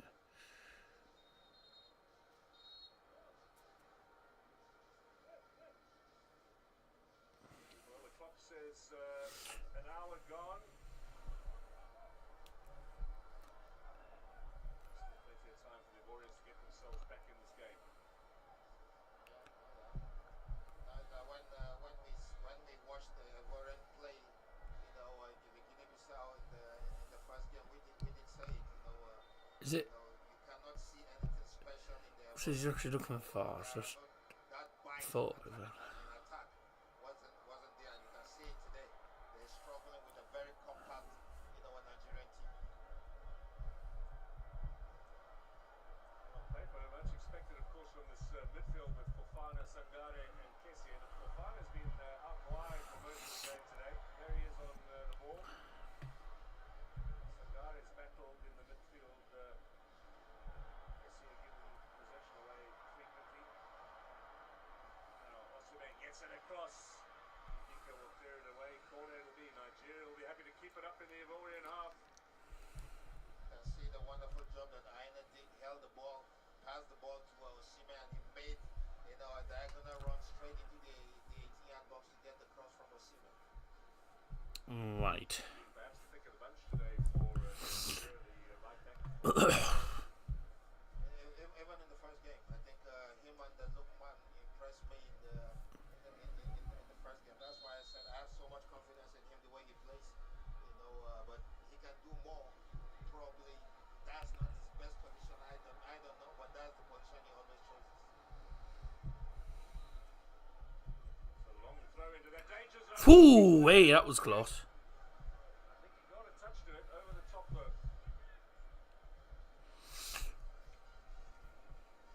Look how well he does getting in front of the defence. Nothing about. In that penalty area. That's a good opportunity gone. Now Fofana trying to drive this team forward, but Ajay with some good Keep. Osimhen, lovely ball. Chukwueze now for Nigeria, looking for a second. Chukwueze coming forward for Nigeria. Falls down. That's never going to be a foul, is it? Nah. Cote d'Ivoire, given possession away again. It's Nigeria bossing. Apologies, everyone. I'm just been answering just one or two important messages, so that's why I've not done anything.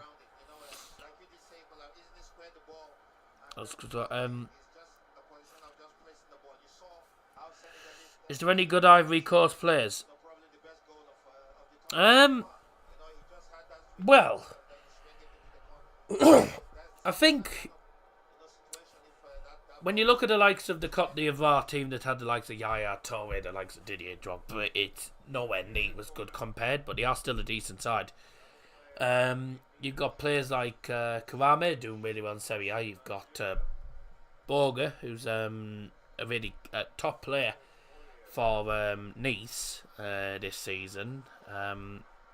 He's been playing alright. Kessie, obviously of AC Milan. Sangare, obviously of Nottingham Forest.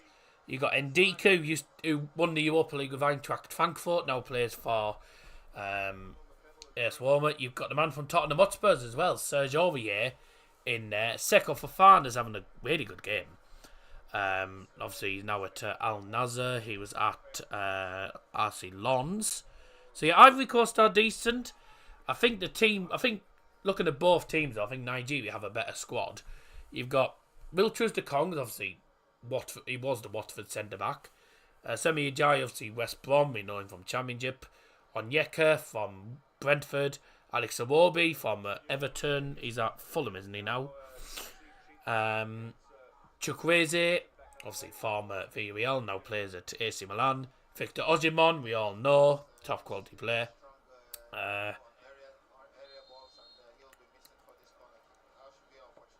Adamola Lookman, obviously, cracking player. Both teams do have really good players in their teams, and players that we do know. We have Fabio Carvalho, Liam Delap, Tyler Morton, Jacob Greaves, etc. And arguably the best owners in the 92 being Prem. What about Osimhen? Yeah, I did say it. There you go. You got Victor Osimhen. That's apparently that's what he's pronounced. Or Victor Osimhen or something like that. Like, I don't know. I always say Victor Osimhen. When on FIFA, I go, how's your mum? Sorry, that's and I always say, yeah, she's fine, thanks. Anyway, back to the game. More free kicks getting given there. It's in on Borger. Borger's had an okay game. Been a few good plays. Been a few good performances today, actually. So difficult to pick man in the match at the moment. Free kick for the Ivory Coast then. Independiente headed towards goal. Oh dear, that's nowhere near. Do you like the Asia Cup? I probably prefer watching AFCON, to be honest. But the Asia Cup's never televised anyway. But the Asia Cup, you do have a lot of unpredictability in it as well. I think you got to respect both of them. I can't watch the Asia Cup because it's never televised. If I did, I know I'd be watching Australia. We're going to have two substitutions. We're going to have a few subs by the looks of it. Is there any channel on Fire Stick? I don't know. Nicolas Pepe, Jonathan Bamba are going to come on for Cote d'Ivoire along with Wilfred Singo.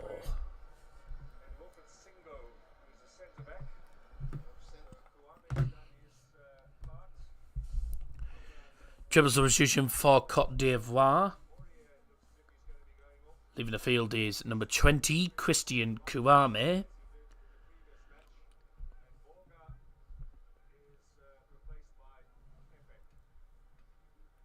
Coming on is number 19, Nicolas Pepe. Also leaving the field is number 17, Serge Aurier. And he's been replaced by number 5, Wilfred Zingo. And the final substitution for the Ivory Coast sees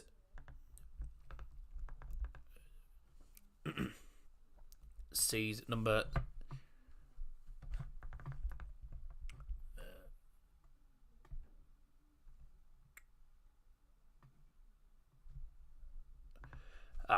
sees number 13, Jeremy Borger, replaced by number 9, Jonathan Bamba. But eventually.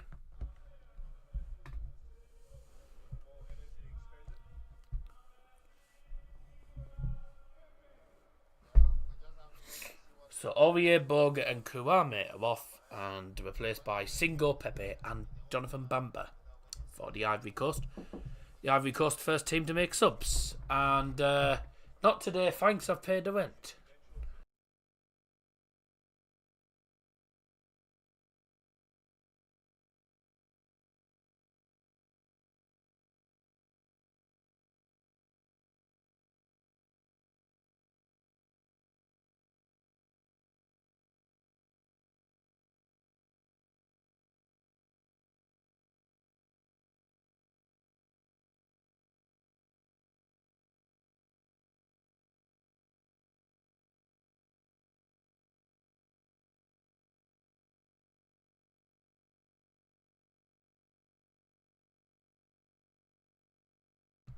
Aye, sorry about that.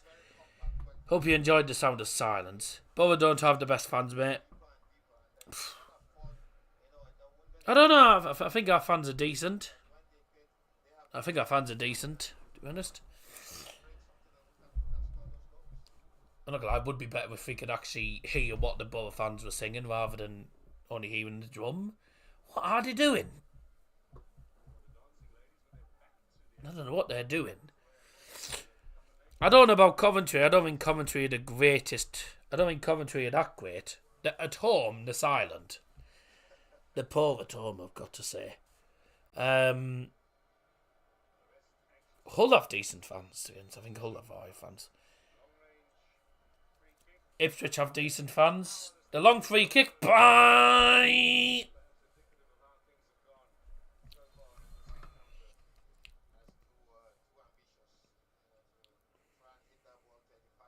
Obviously, I'm not going to say Sunderland. I don't like Sunderland. I mean, Plymouth do have a very good fan base. That's it. Plymouth do have a very good fan base. That's another cooling break, ladies and gentlemen. It's 70 minutes. If you can't bang a woman, then bang a drum. Ugh.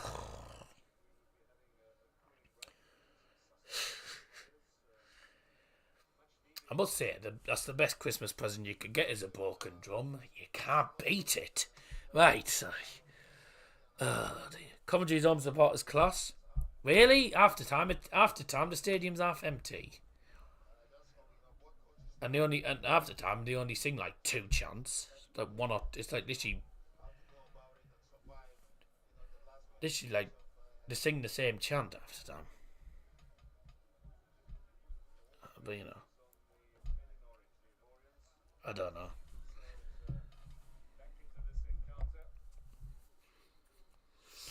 I think the best fans I've seen. Ipswich and Birmingham were probably like the best fans to come to the Riverside this season. Going to the game on Tuesday. Nice.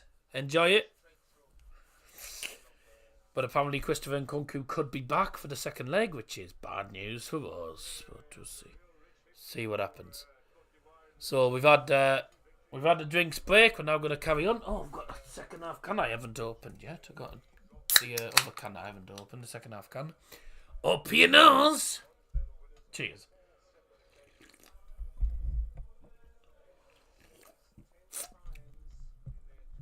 Yeah, not great news.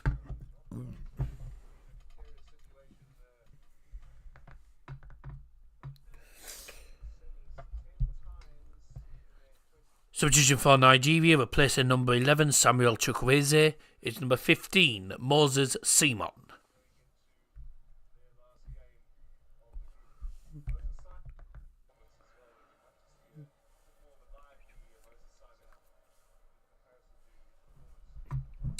Who do you think will win AFCON? You know, it's a hard one because there's a lot of good teams. But I reckon Senegal will do it again. I've got Senegal to do it again. South Africa, mate, South Africa's team, I'm afraid, is lousy. South Africa haven't had a good team since the 2010 World Cup, which they hosted. Oh, Ivory Coast win there. I want Seri to come on. He plays for Hull and Ivory Coast. I think Morocco are a very, very good and underrated side, I reckon. They were magnificent in that World Cup, weren't they? They finished 4th in that World Cup, I think. But I think they were just happy to be there. They were magnificent. Nicolas Pepe was through there. Well done to the goalkeeper there, but I know it's your opinion, but I just think South Africa are lousy. I mean, South Africa just do not look good at all. I mean, they were awful, yes. They were awful the other day. They were awful against Mali. They fully deserved.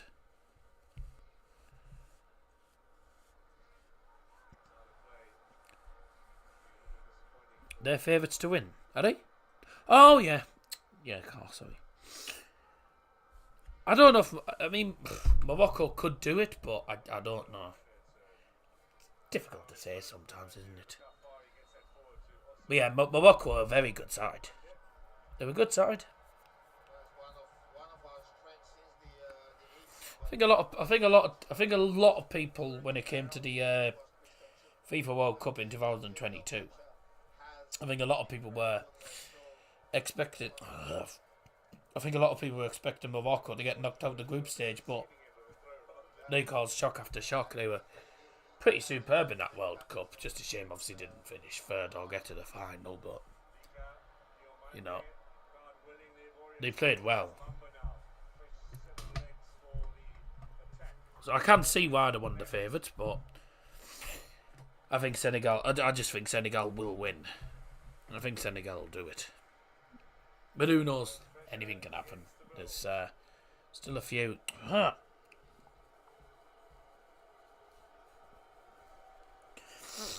Don't you hate when you can't get your gigs clean?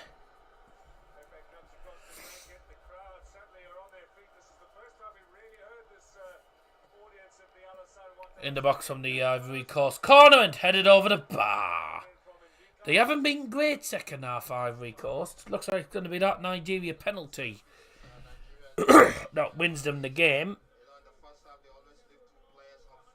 What do you think of the mauled by the Tigers chant? Well, it works, doesn't it? It does work, mauled by the Tigers, you know.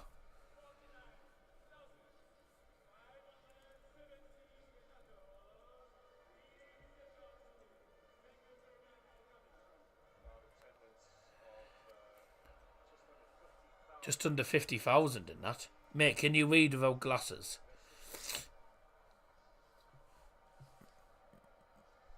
No, because it all looks like squiggly lines with my glasses off. The only way I can see is if I have me, if I have my phone like this close to my eyes. The only way I can actually read it properly. If I have it, because I'm terribly short-sighted. Sure.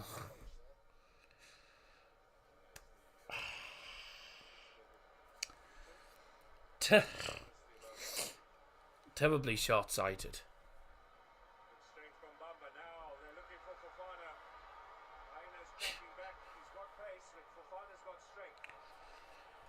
Oh dear.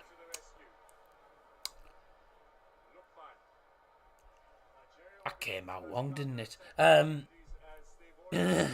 So you're blind. I'm just very short-sighted. You know, came out correctly this time. A lot of people are short-sighted, a lot of people are long-sighted, but yeah. Put it this way, I've got terrible eyesight. It's getting worse as well. It just gets worse as the years go by.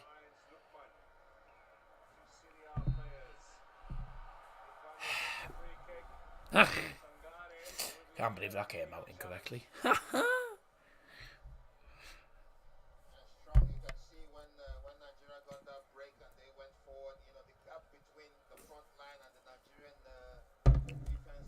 It's old age.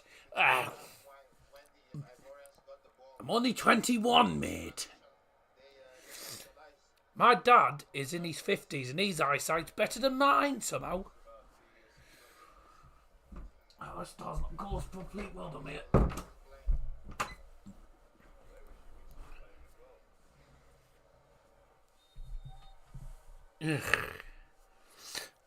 Nah, Mia doesn't wear glasses.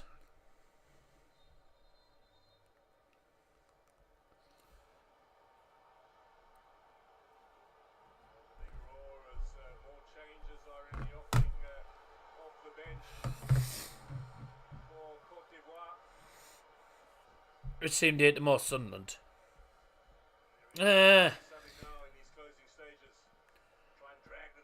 think same with everyone really. Leeds. Everyone hates Leeds. Everybody hates Leeds.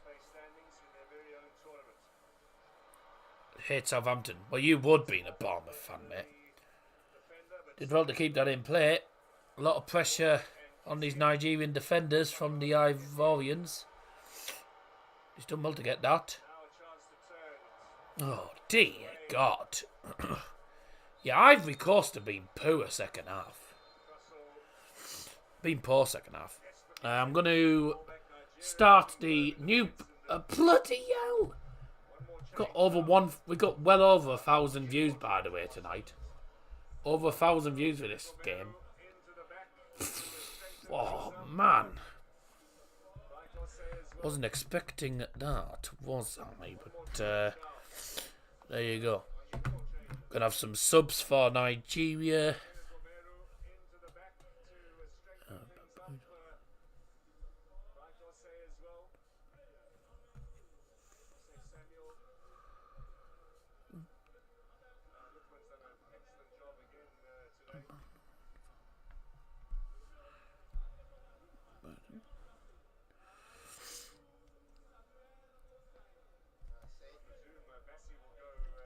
Because when I'm live on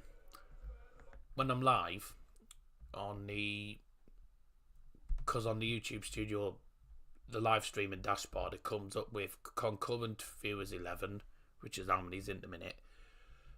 Chat rate 3, because there's only like two. I don't know why it says 3. There's only like 2 or 3 people in the chat at a minute.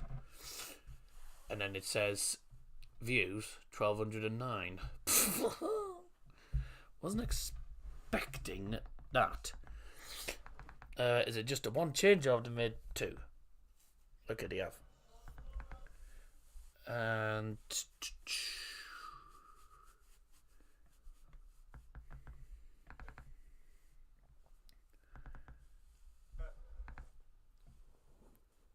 just checking to see what the subs are.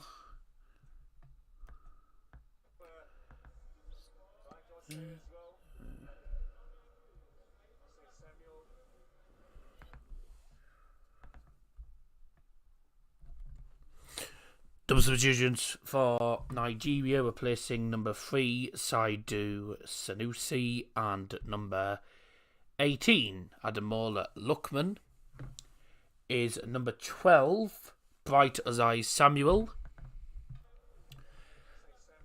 and number 22, Kenneth Omeru.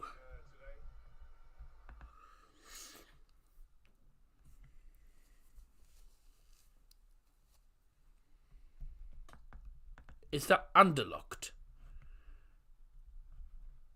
Which... Are you on about the buy-in badge, mate? You on about... who's come on? Oh, Ivory Coast made a sub as well. Who's gone on for them?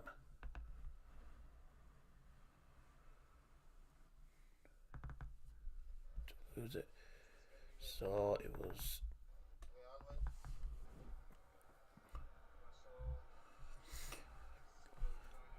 Substitution made by Ivory Coast. Leaving the field was number 3, Gislan Kornan. And he was replaced by number 13, Umar Diakite. One below. Oh, that was Mask United, mate. Mask United, the non-league club. You'll have heard of them if you're a Hull fan. North Riding team.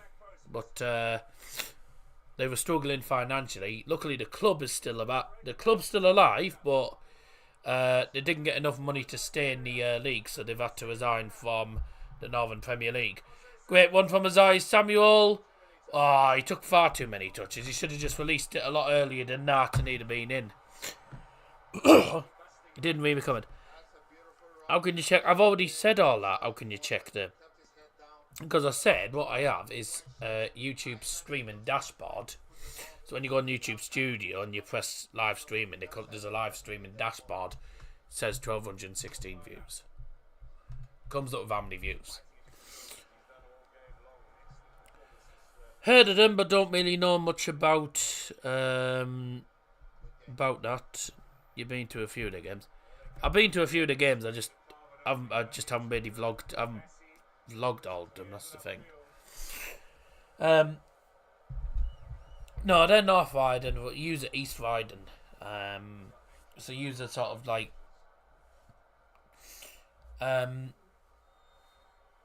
So we were in the same league as Bridgington Town were last. So 2 seasons, because obviously, well, your newest non-league team probably is Bridgington Town.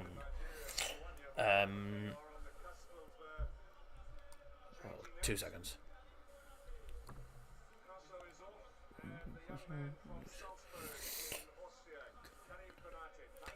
Substitution for Ivory Coast going off as number 11, Jean-Philippe Croissot, and he's been replaced by number 10, Karim Konate. What's your dream job? Oh, dream job. To be honest, I'm looking mostly into retail. I'm a self-employed DJ. Me and my family do singing and stuff. So yeah, I don't know. Probably getting into TV, or even like getting into TV or getting into. I mean, retail will do me. I do performing and all that, so could just anything really. I don't know.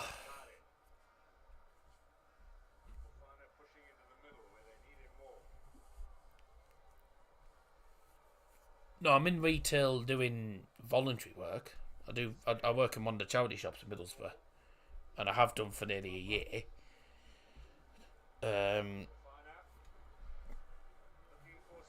Self-employed is like whenever a DJing gig sort of crops up.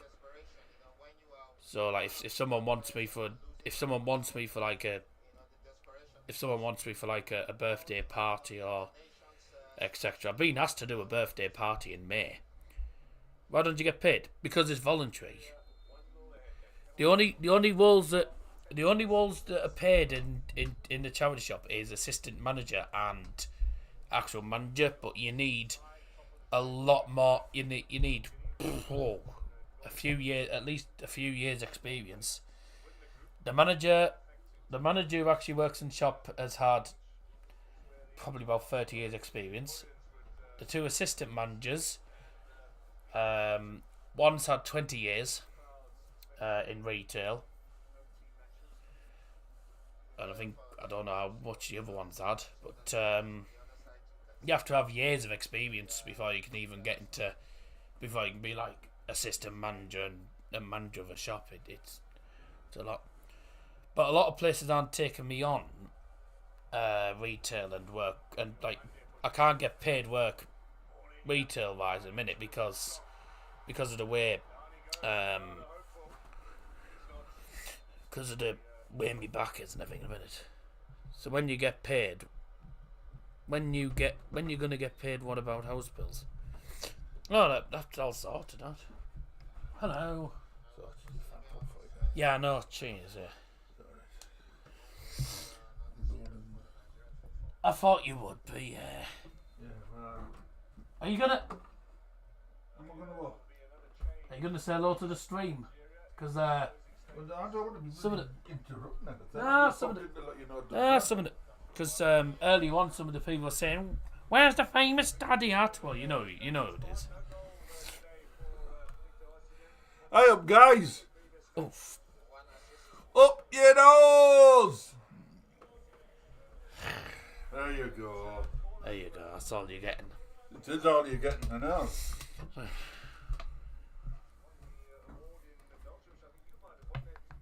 Ojimon's off. Whoa. Surprised by that.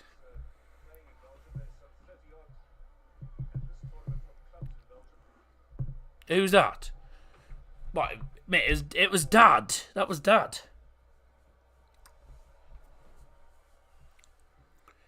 Bills and stuff I ain't going into because that's already sorted. That's between me and my family. I'm not mentioning anything like that. Thank you. That's between me and my family. Me and my family are already sorting it all out between us. Famous daddy on the whiskey. Pfft. Christmas time maybe. Substitution made by Nigeria, replacing number 9 Victor Osimhen, is number 19 Paul Onuachu.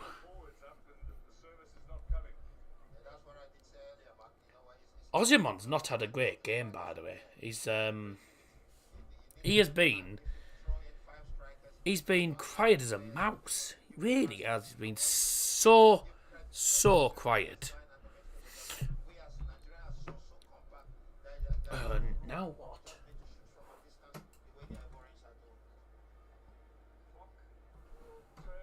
Go. That's got marshmallows in it. It's no good to me. You put marshmallows on it? It's a rocky road.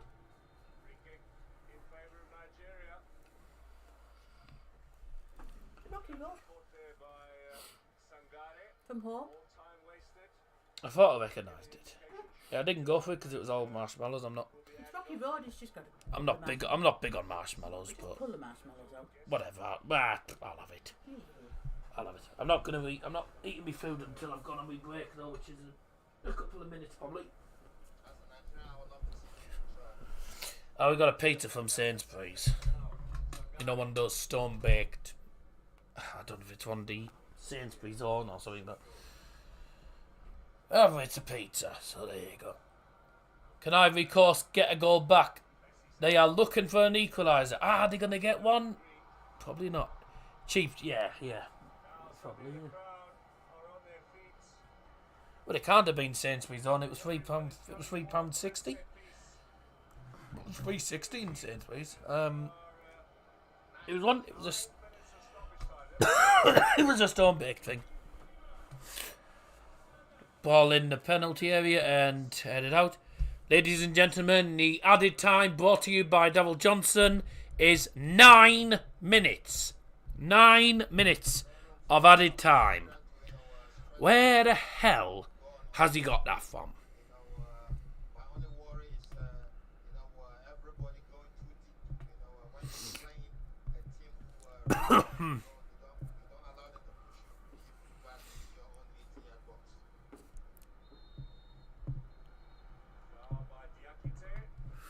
9 minutes. Where's he got that from? Let me have a look, see if I can find out which pizza it is. Stone baked meat feast hand stretched pizza. Oh, it is. It's that. It's that one, by the way. That's what it is. It is Sainsbury's on. Why had to charge him £3.60 then? I'll never know. Up the Ivory Coast. Show me your ring. That's the one. It might not show very well on the camera because of lightning, but that's my ring anyway. But yeah, that's my ring. You can see it there.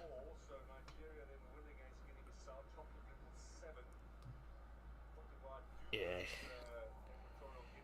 Is it real? Mate, it's a ring. Of course it's a real ring.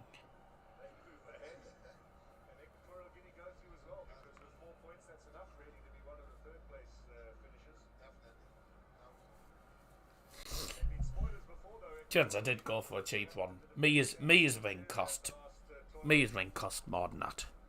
The way I saw Ivory play in the first and second game now against Nigeria. Saw the video where you proposed on Christmas. Very late. Congrats. I know I'm nearly a month late, but it's alright. At the end of the day, a ring's a ring.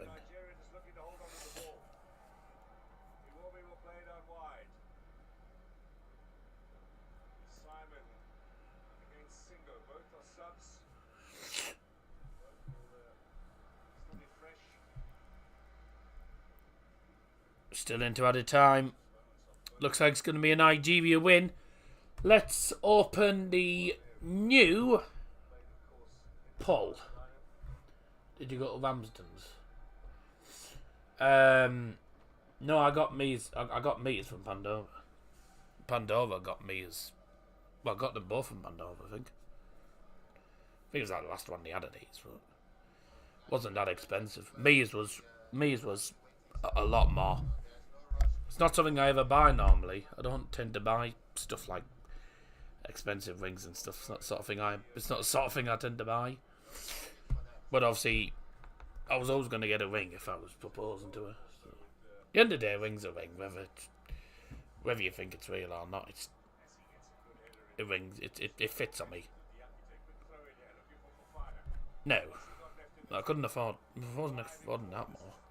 I'm not telling you how much. I'm not telling you how much me's is. How much mine and me bloody rings cost. Because, quite frankly, you don't need to know. Right. Anyway, what will...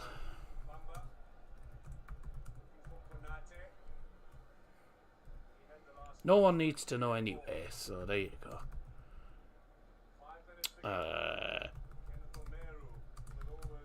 Just put another one.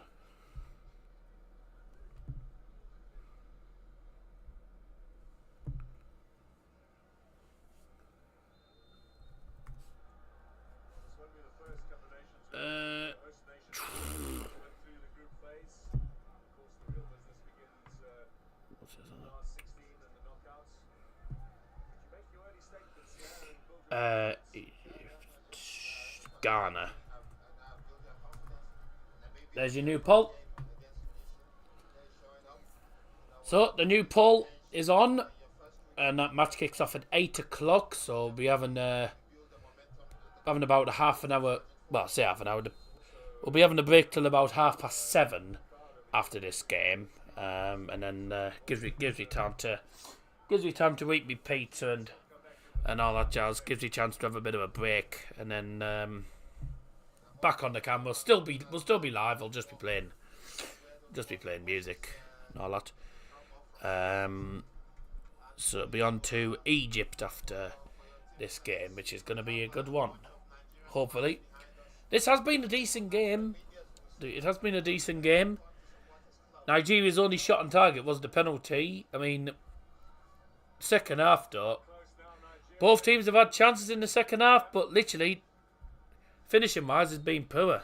No shots on target at all second half for either team other than that penalty from Nigeria. The only shot on target. Neither keeper's really been tested in this game, so pretty poor finishing. Well, neither goalkeeper's been tested in the second half, I beg your pardon, but so yeah, not the greatest of second halves, but it's not been a bad game. I think it's been a decent match. It's been a good battle. We knew it'd be a good battle. This been a good game. I think all the games have been decent. Good to see some minnows doing well. Okay.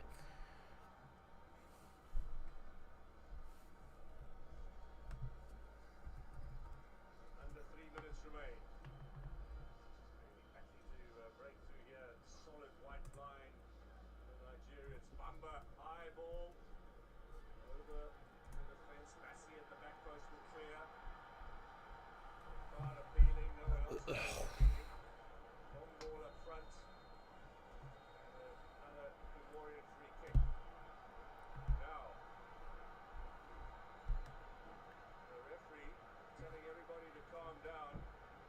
Bassi says Go for there's it. a little bit of a check there, but Bassi saying the ball hit him on the hip. And the referee confirms that. I don't know what you mean by that because I've actually just searched it up. So I didn't know what it meant either, but it just keeps saying King of Crete, son of Zeus and Europa. So what? Saying it's pretty Greek.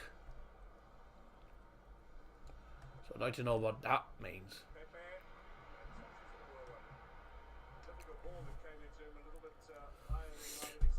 As long as it's unless there's a rude meaning of it. Where's the Faroe Island and what's in the? Where is the Faroe Islands and what's in the country? Faroes.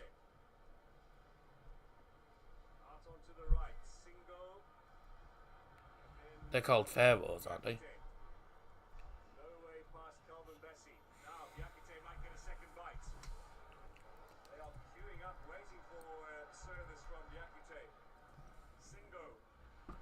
Mate, Excellent work again from the Nigerian defence into the final minute of stoppage time.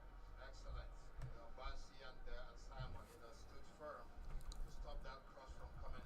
what the hell's that?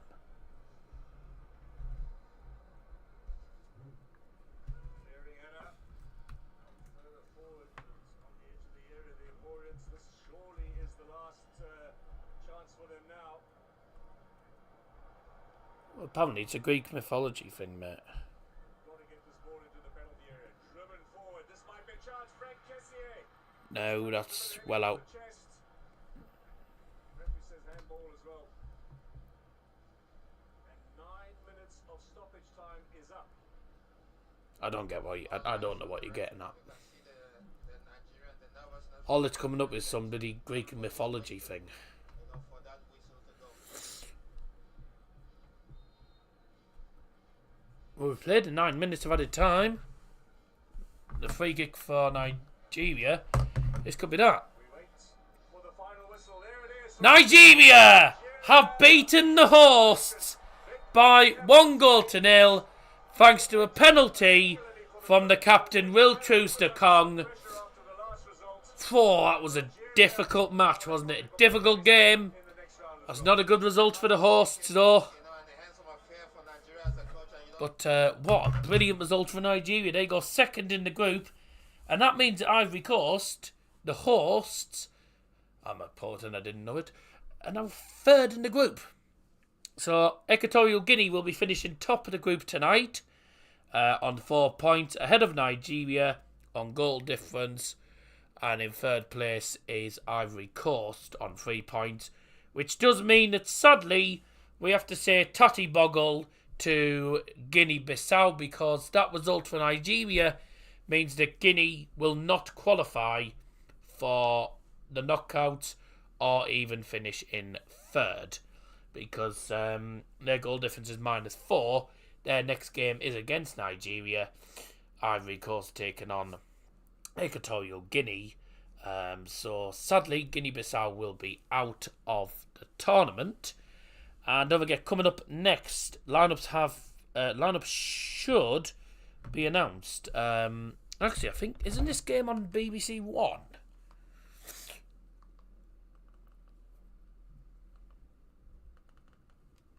They're actually showing Egypt versus Ghana on BBC Three, but to be honest, is it still on?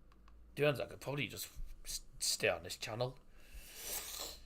Yeah, I'll just stay on this channel because it's coming on in a bit anyway. But well done to Nigeria. Well done to Nigeria. Nigeria have actually beaten the hosts. That is not something I was expecting, but a lot of people were expecting Nigeria to win today. So fair play to them. Cape Verde take on Mozambique tomorrow, don't they? Palestine 1-1 versus the UAE. Fair enough. Let's see if I can find the lineups. I'm just going to quickly go on to scene. No, I won't go on to scene 2 until I've got the. Won't do that till I've got the lineups. Let's have a look. Let's have a look at X. Sorry, Twitter. Have Egypt's lineups been announced? Total NG's AFCON. No, we know that. Egypt. Bid Egypt FA.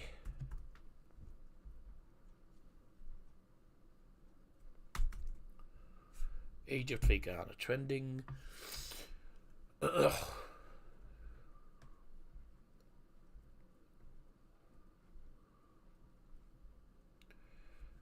See if I can find the lineups, and I don't think I can actually. No.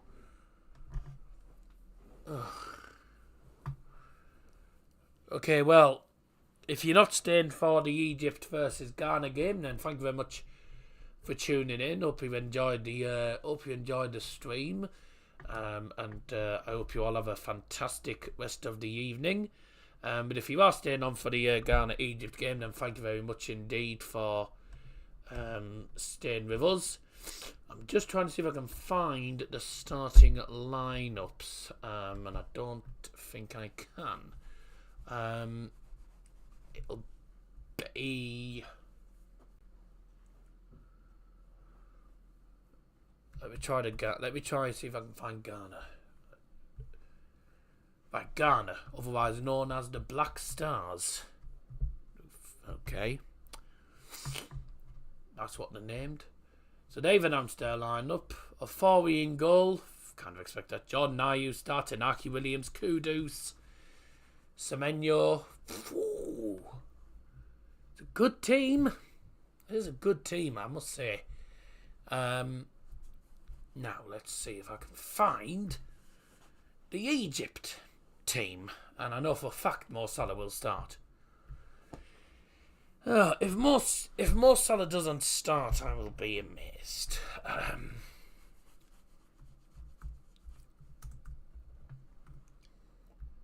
EFA. Egypt Football Association.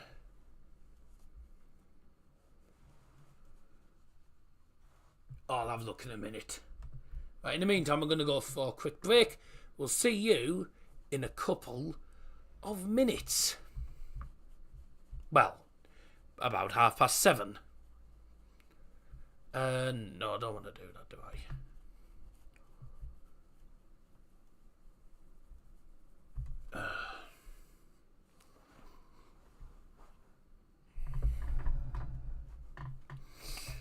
I didn't put a screen on, did I?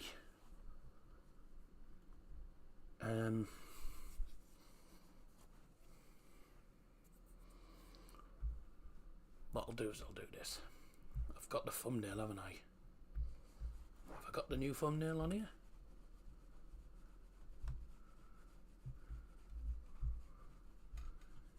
Oh no, I haven't.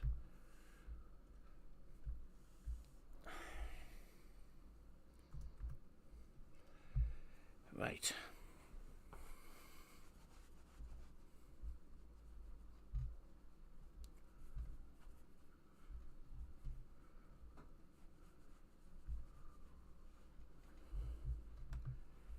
Let me just copy, paste into pictures.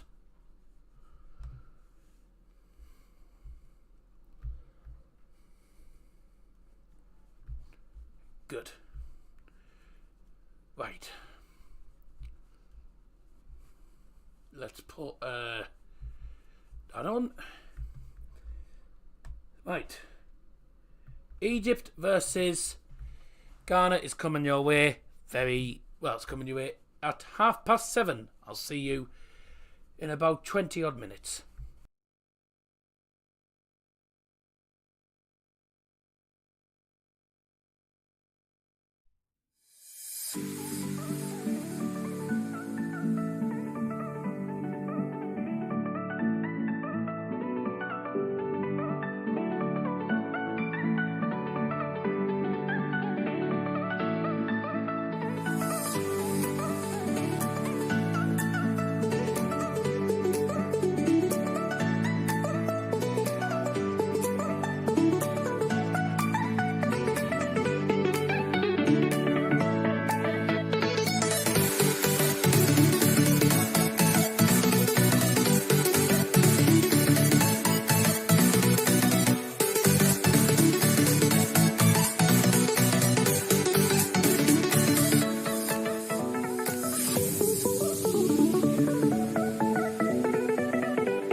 ground and Borough. Well, that was absolutely calm.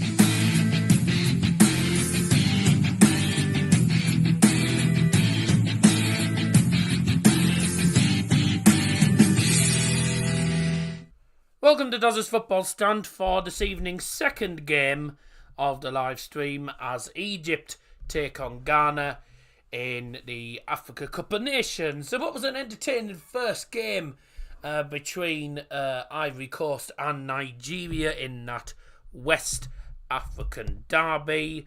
The hosts, Ivory Coast, lost by 1-0 thanks to a penalty from Will Troost-Ekong. And if you have just tuned in for this game, a very warm welcome. My name is Dow Johnson. Great to have your company on this Thursday evening.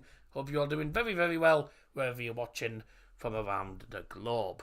Kickoff is at 8 o'clock for Egypt versus Ghana, and it is Mo Salah versus Jordan Ayew, as you'll have seen on the thumbnail. Okie dokie. Looking forward to this game. It should be a good game. Let's hope it is. I have a feeling Egypt will be too strong for Ghana. Then again, I've been proven wrong in the past. I thought Ivory Coast would be too strong for Nigeria. Nigeria were, well, they played a lot better than I thought they would. But Egypt tonight, Mo Salah, I think that's what everyone's watching the game for. Watching Mo Salah. And a few Premier League players to look out for. I'm going to put the lineups on the screen just very quickly. Don't forget, we'll have a proper run through of the lineups in a little bit. Those are the two lineups on the screen for you there. Egypt playing Hegazi. He used to play in the Premier League, didn't he? Also Mohamed El Neni, who's obviously a former Arsenal player. Mo Salah, of course. Mamouche is a good player to watch out for. I think it's from the Bundesliga. As for Ghana, I'm sure most people know Ghana squad a lot more than Egypt. You've got Jiku, a very, very good centre-back. Salisu, obviously, was from the Premier League. He was from the Premier League, but I don't know where he actually plays now. I'll just have a look on here. You've also got Jordan Ayew, as I mentioned. Inaki Williams, obviously changed from Spanish to Ghanaian. Also, Mohamed Kudus is the man that you can see on that lineup there. Jiku's obviously from, well, he was from the French league, wasn't he? He's now at Fenerbahce. You got Salisu, I'm pretty sure had a spell in the Premier League. He did. He was a Southampton centre back. And we've also got a Afori in goal. The goalkeeper for Ghana, Richard Afori, is from Orlando Pirates. A lot of people might know him from maybe packing him on FIFA, FIFA 23. Mamouche plays for Eintracht Frankfurt, the Egyptian lad, Omar Mamouche. I thought I recognised the name. Also, Ghazi, I'm sure he used to play in the Premier League, didn't he? Okay, he played for West Brom. But that'll have been when they were in the Premier League, probably. So he did play for West Brom. We've got Emma Mashua. Yeah, I do recognise that name because he played for Midtjylland. Now plays for Al Ali, who are the Egyptian champions, of course. Also for, obviously, as I'm sure you'll know, Inaki Williams, of course, playing up front today for Ghana. The man from Athletic Bilbao has scored 8 goals in the league, and for these international countries, he has only scored 1. He scored 1 goal in the World Cup qualification for 2026, but doesn't tend to score many for his national side. He hasn't scored in the AFCON as of yet, but he's scored loads of goals and has been a key part of the Athletic Bilbao side this season. Jordan Ayew, we all know from Crystal Palace. Not having the best of seasons, is he, for Palace this season, but he's still a player worth watching and keeping an eye on because he's a very, very good player. The man up front for Egypt tonight is the man from Nantes, which is Mustafa Mohammed. He scored 6 goals in the league this season, and that's in 15 games. And he is only 26. Scored in the Coupe de France as well for them. 2 in the UEFA Europa League last season. And he's already got 1 goal for Egypt in the Africa Cup of Nations. He scored in that 2-2 draw with Mozambique, which was a very surprising result, wasn't it? I don't think many people were expecting Mozambique to get a result against Egypt, but they were 2-1 up. And it was only because of a last-minute penalty from Mo Salah, who, of course, I haven't mentioned yet somehow. Mo Salah, we all know, the man who doesn't need any introduction. 14 goals for Liverpool in the Premier League. He's been scoring goals for Liverpool. He scored 32 goals in 36 Premier League games when he first joined them in 2017-2018. And he's probably one of the greatest players. He'll be one of the greatest players in Liverpool's history at the minute. He's a magnificent player, and he's been a magnificent player for Egypt throughout the years as well. Unfortunately for him, no, it was his penalty miss that caused them to lose the final in 2022. Looking at the 2 lineups on here, it looks like for Egypt they're playing a 4-2-3-1 with Salah playing right mid. As for Ghana, they're playing 4-3-3 with Semenyo, who I'm sure most people will know. A lot of people know the name of Semenyo. Obviously plays for AFC Bournemouth. Certainly Sam McNeill will know who Antoine, I think that's his name. Antoine Semenyo obviously played for Bristol City. And he joined Bournemouth last season. So he scored 3 goals already in the league, in the Championship. He's up front with Inaki Williams and Jordan Ayew. So we've got a Premier League player, a Championship player, and a La Liga player. Hi, I'm back. Hello, I'm back. Hello, back. Mohamed Kudus, we all know from West Ham United as well. Top player this season. He's been magnificent for them. So there's good players in these teams. Looking forward to seeing what happens. I haven't even looked at the bench, actually. Daniel Amati, people will remember from Leicester City, was also a Premier League winning centre-back for them as well. He's now playing at Besiktas in the Turkish Super League at the moment, as well as Osman Bukhari's playing now for. He's now playing for Caverna Svesta. Most people have known him from either Ghent or, as I said again, FC Nantes, which is obviously a team, if you don't know, their team in France.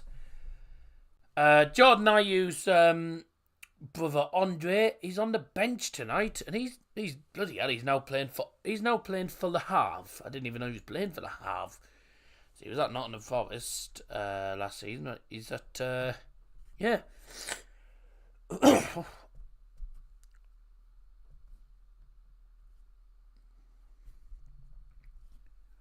Fair enough. I didn't even know he was there. He was at Al Sadd, which is Qatar. Then he was at Forest last season, and then this season he's at Le Havre, which is one of the newly promoted clubs in the French Ligue 1. They're absolutely flying.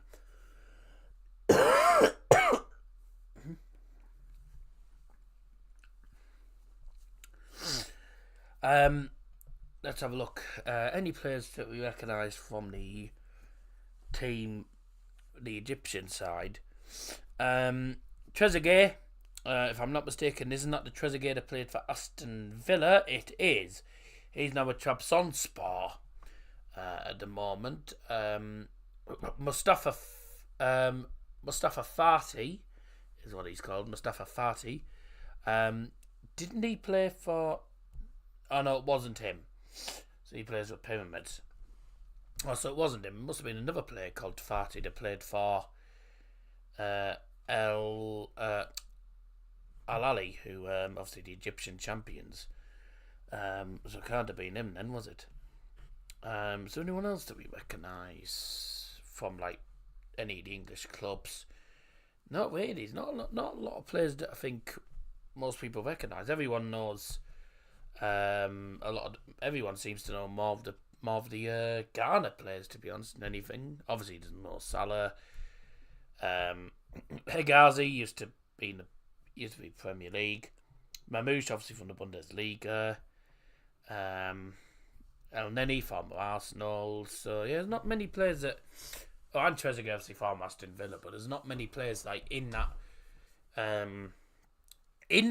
Egyptian team that I think many people actually know. Right, get your predictions in the live chat. By the way, get involved in the poll. I'm going for. See, I think Egypt win this. Then again, I thought when they played against Mozambique, they were shocking. So I've got an itchy nose. But Ghana weren't much better against. Well, they lost to Cape Verde, didn't they? They looked poor. So I think really Salah will definitely have an influence in this game. I think Egypt realistically will win, but I reckon this is going to be. I reckon it's going to be 2-1. I reckon Ghana will definitely score. Could even be a draw, but I reckon this is going to be a win for Egypt, and I'm going to go for 2-1 to the Egyptians. Or as I would like to call them, pyramids. But there you go. Okay, let's have a run through of the two teams in full for you. Starting off with the visitors. Ghana. In goal for Ghana is number 1, Richard Ofori. Number 3, Dennis Odoi. Number 23, Alexander Jiku. Number 6, Mohamed Salisu. Number 14, Gideon Mensah. Number 21, Salis Abdul Samed. Number 8, Majid Ashimiru. Number 20, Mohammed Kudus. Number 19, Inaki Williams. Number 9, Jordan Ayew. And number 25, Antoine Semenyo. And on the bench for Ghana tonight, our goalkeepers Joe Wallacott and Lawrence Ati-Zigi. Also on the bench is Daniel Amati, Andre Ayew, Idrisu Baba, Osman Bukhari, Ernest Nuama, Nicholas Opoku, Elisha Owusu, Joseph Pencil, Alidu Saidu, and Jonathan Sora. And now the starting lineup for Egypt. In goal is number 16, Mohamed El Shanawi. Number 4, Omar Kamal. Number 24, Mohamed Abdelmonen. Number 6, Ahmed Egazi. Number 12, Mohamed Hamdi. Number 17, Mohamed El Neni. Number 5, Hamdi Fati. Number 8, Imam Ashur. Number 10, Mo Salah. Number 19, Mustafa Mohammed. And number 22, Omar Mamouche. On the bench for Egypt tonight, goalkeepers Mohamed Sobi and Gabaski. Also on the bench for them tonight is Marwan Ataya, Ahmed El Foto, Mustafa Fati, Ali Gabe, Mahmoud Hamada, Kababa, Korka, Trezeguet, and Seesaw. And the two managers, Ghana's manager Chris Hughton and the other manager Rui Vitoria.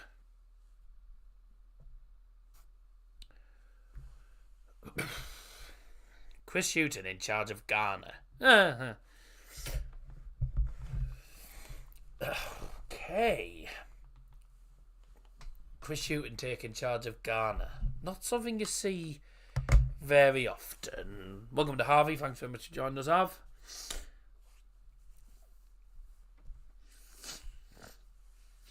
What's Harvey put in the chat?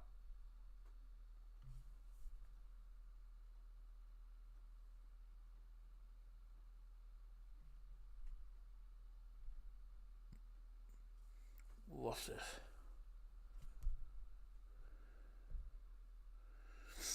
Just turn the sound on. Watching.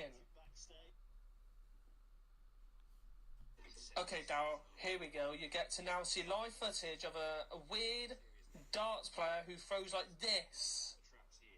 Who throws like this? Oh my god. That is awful.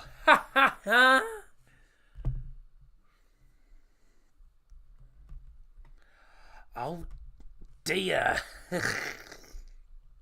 Oh my god. Right. I mean, I've seen some weird dart phone, but yeah, that's awful. No wonder his darts were going in the wrong place.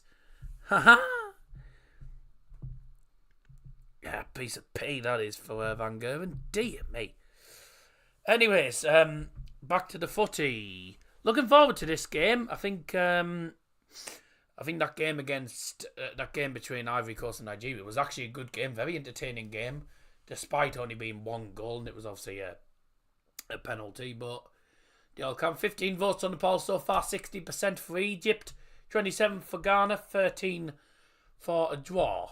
So please do keep getting involved in the poll. That'll close at half time. Oh, of course, just before the second half or something like that. Whatever.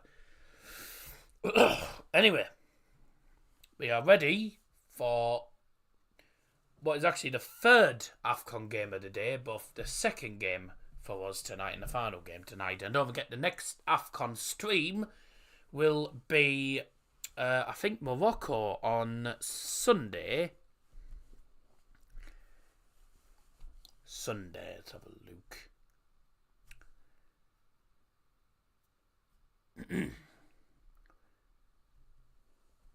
Yeah, doing Morocco against the Dominican Republic of Congo. I won't be doing Zambia versus Tanzania or South Africa versus Namibia because to be honest with you, I don't think they're going to be particularly amazing matches. Plus, I'm only going to do one on Sunday anyway because I don't want to be doing two or three games on the bounce all the time because it is quite. It does, you know. It does tire me sometimes. It gets quite exhausting when you're doing game after game after game after game. But people don't realise it knacks me sometimes. Because I get tired very easily sometimes, you know. Last Christmas I gave you my heart. Very next day I gave it away. This year's in 5 days I give it to Darryl Johnson. Good morning. Yes, good morning. Can I tell you a joke? Yeah, that's a good joke, isn't it? Sorry, yeah. You're gone. 1-0 Ghana. 3-1 Egypt, Salah hat-trick. Yeah. 2-0 Egypt. I've gone for 2-1 Egypt. I don't think it'll be... It won't be straightforward for them because Ghana aren't a bad side. But then again, I don't think that defeat to Cape Verde is going to help them, because they were awful against Cape Verde. And also, if it wasn't for that last-minute penalty, Egypt would have lost to Mozambique. So, you know, it's not been a great start to the tournament for either team. But there you go. It is one of those things. The player's going to be coming out very, very shortly. Tonight's referee is Pierre Acho. Bless you. Sorry. Pierre Acho is the referee tonight. Sounds more like Pierre Chu. In the actual group at the minute, Cape Verde are actually leading the group, believe it or not. Mozambique second, Egypt third, and Ghana fourth on 0 points.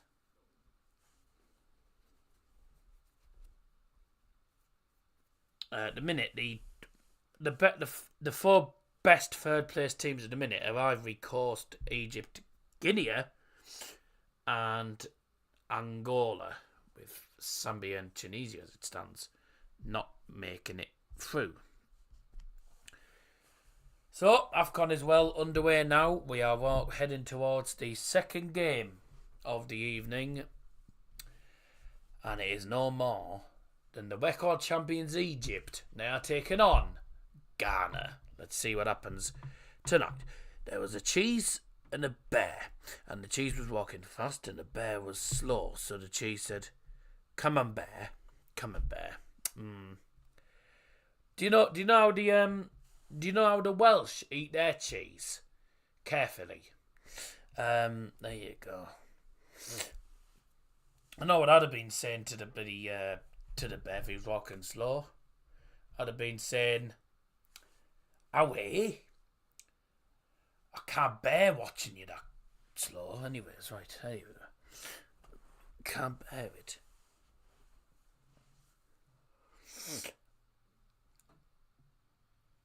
Then again, to be honest, they don't eat bloody cheese in Wales. They just eat sheep. Sorry.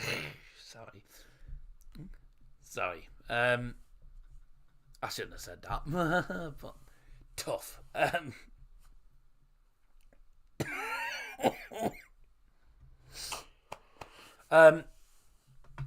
Senegal Cameroon's a decent game, but I won't be doing that tomorrow. Tomorrow I'm on the darts tomorrow, double trouble darts tomorrow for the finals day of the Bahrain Darts Masters. Breaking news just come through, by the way. Fabrizio Romano, John Henderson has now joined AFC Ajax from Al Ettifaq. It was me dad who said up your nose on the background of the Ipswich game. Oh yeah, fair enough. So the two teams walking out onto the field now. It's going to be an interesting game, isn't it? Let us know what you think the game's. Let us know what you think's going to happen.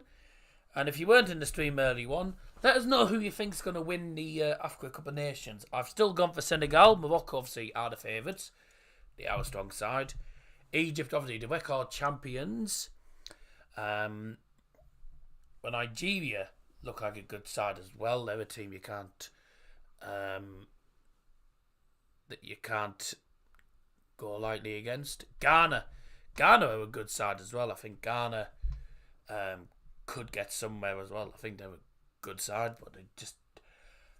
I think both them and Egypt, neither of them played well in those first games, did they? But I think tonight we'll see what both teams are made of, because they need to be they need to play a lot better tonight, both of these teams.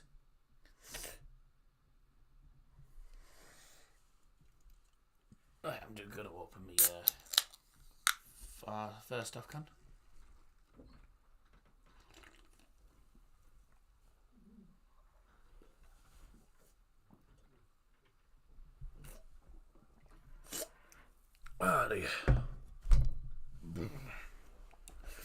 While the players are doing the national anthems, let's have a look at the two lineups again for anyone who missed the one through.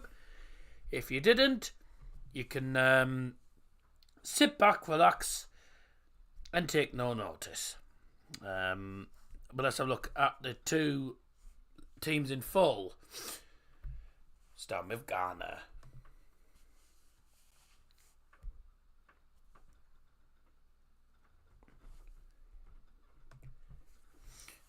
In goal for Ghana is number 1, Richard Afori. Number 3, Dennis Adoy. Number 23, Alexander Jiku. Number 6, Mohamed Salisu. Number 14, Gideon Mensah. Number 21, Salis Abdul Zamed. Number 8 is Majid Ashimeru. 20, Mohammed Kudus. Number 19, Inaki Williams. Number 9, Jordan Ayew. And number 25, Antoine Semenyo. On the bench for Ghana, goalkeepers Lawrence Atisigi. Lawrence Atisigi burp. Brilliant. And Joe Wallacott. Also on the bench, Daniel Amati, Andre Ayew, Idrissa Baba, Osman Bukhari, Ernest Nuama, Nicholas Apoku, Alicia Owusu, Joseph Pencil, Alidu Seydu, and Jonathan Sowa. For Egypt, in goal is number 16, Mohamed El Shanawi.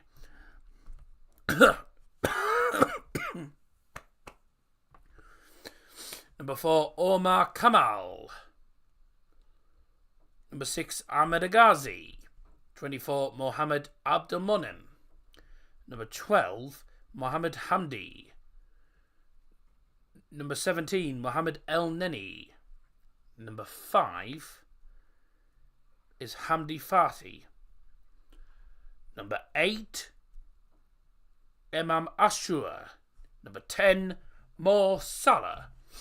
Number 19, Mustafa Mohammed. And number 22, Omar Mamouche.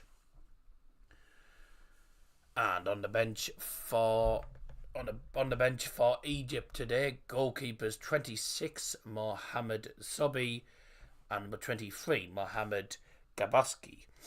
Also on the bench is number 2, Ali Gaber, number 3, Mohamed Hani, number 7, Mahmoud Trezeguet, number 9, Ahmed Hassan, 11, Mahmoud Kababa, 13, Ahmed Fatou, number 14, Marwan Atia, number 18, Mustafa Fati, 20, Mahmoud Hamada, and 25, Ahmed Zizo.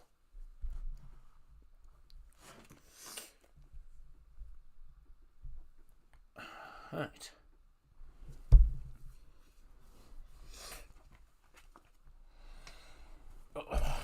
Just take a shot of that.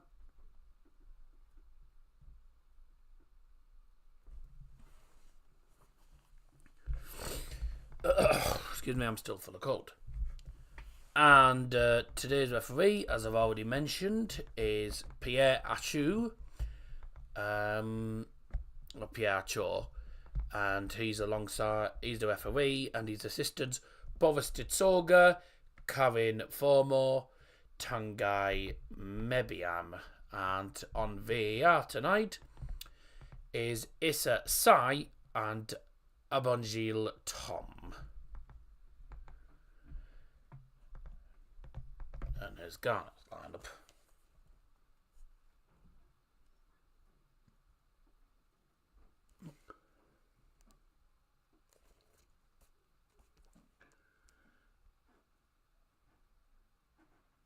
There we go.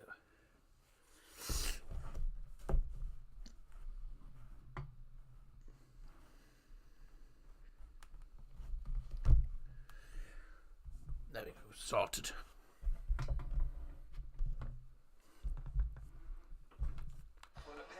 Here we go, ladies and gentlemen. Time to get the game underway. This is Egypt versus Ghana. Best of luck to both teams.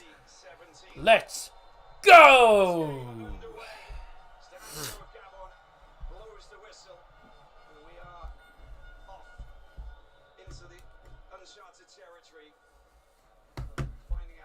Woke up in the middle of the night last night. There was loads of ghosts and worse still. Pulled my pants down. My bedroom was full of ghoulies. God.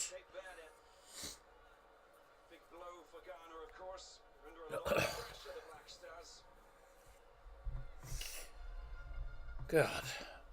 I must have scared the pants off you. There's Chris Houghton. Yeah, he never changes, does he?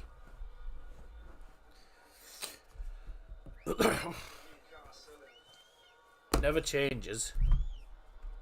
Also playing for the Spurs for a very long period, nearly 400 matches. Bit of pressure on his shoulders to perform out here. But bringing back Mohamed Kudus into that midfield, playing kind of a 10 role to try and steer the Black Stars in the right direction. Should be a good game. This going to be hard, but fingers crossed. It's a good game. I mean, really, that's all we want. That's all we want is a good game. This is the player that Barcelona have snapped up. He'll be joining them later this year. I'm not sure. Nice player with Zamalek. Excuse me. Let's see what happens in this game. If it's anything like the last game, it's going to be a good game. Kind of style to Mohamed Hani. Opens up that right wing, Mohamed. My mate created his new plane company, and it's for Baldies. It's called Receding Airlines. Over on that far side. And Hashimeru already on the referee's radar. Comes back. Should be okay. Hi again. No, I'm not called again. I'm called double. Down the shin. Seems to be okay. The pads provided the protection. Goodbye. Mr. Bradshaw, happy to get the game going. A little bit of a Huh. field as they push forward. This Here come Ghana pushing forward now. There's a shot from distance. Wasn't a great shot. Keeper just walks out of his goal and corrects that. lifting the crowd with a little burst of energy as he provides everybody with the first shot of the game. I saw that joke on the old Insta yesterday. Yeah. I know Sam McNeil will be wanting Ghana to win because Antron Semenyo is playing. I think that's how you pronounce his first name. Antron Semenyo. Or is it Anthony? Is it Anthony Semenyo or is it Antron? Just seems French. But yeah, Semenyo's playing for Ghana. He's starting right wing by the looks of it tonight. Merit, of course. Wonderful career. There he is. 115 caps for the 32. You got it first one, so it is Antron. Yeah, Antron Semenyo. Egypt having the ball. Ghana with the first shot of the game. That wasn't a great shot, was it? But Egypt having some of the ball. African Cup of Nations competitions.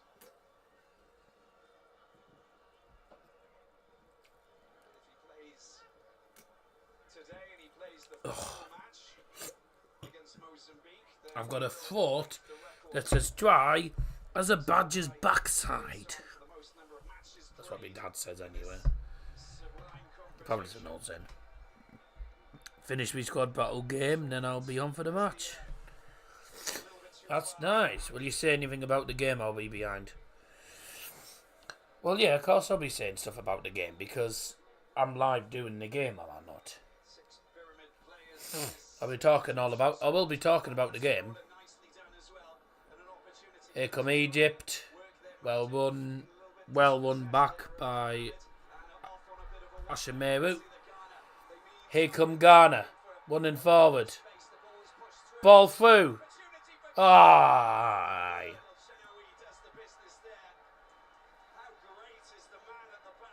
That was Semenyo getting played through behind there. That was just something special, wasn't it?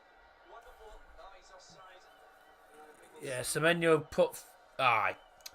Semenyo's such a dangerous Good move on the ball, actually. those little pockets and everything. Ball through to Semenyo, who was in behind, but was in an offside position. Danger lurking up front for Ghana. There's something that they probably needed to do is just bolster. The ball's been pinched and stolen by Inaki Williams. But there was a bit of contact. Most of it goes down. Inaki Williams has fouled Mo Salah. I know there's been a lot of upsets in this tournament. Yes it has. To the other side with Abdel Monaim.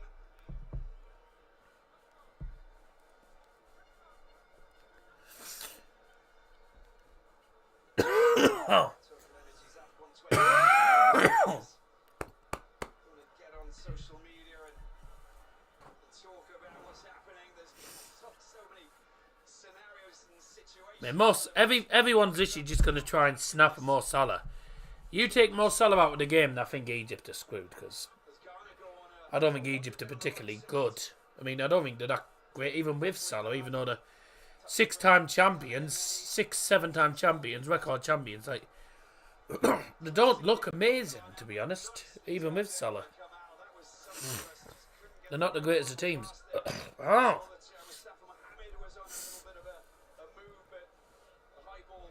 I'm suffering big time with this cold, it's annoying me.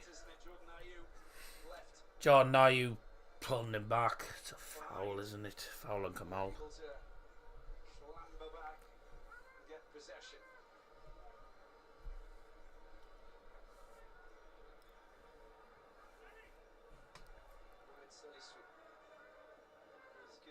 Ghana with the ball, they're playing in their white kit. Egypt in their usual red and black. Well, red, white and black actually. Obviously to represent the colours of their flag.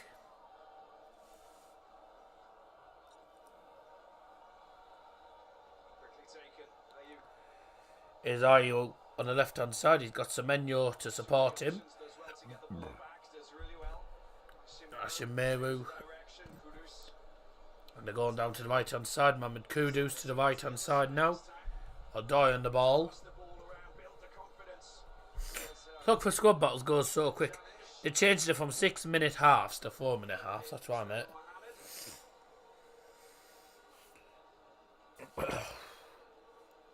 Sally's one of the players brought in just to bolster that midfield and create more attacking threat. Distribution, the passing, just to find those gaps and have teammates make runs so that they can... Tough first couple of minutes. I think with Kudus and Ashimeru, we definitely have players like that. Salis as well. Based in France, playing for Racing Club Lens up in the north. Not been a great watch so far. Oh, dispossessed, you need to be ready. Been a bit of a difficult game so far. Oh dear. By Jeku. Mohammed claiming he was fouled. He's rolling on the floor. And the referee just wants to... See, Mohammed just dispossesses Jiku so easily. Look at this. Oh, he got elbowed in the tit. Oh dear. Jeku. But why is he holding his shoulder? Mohamed.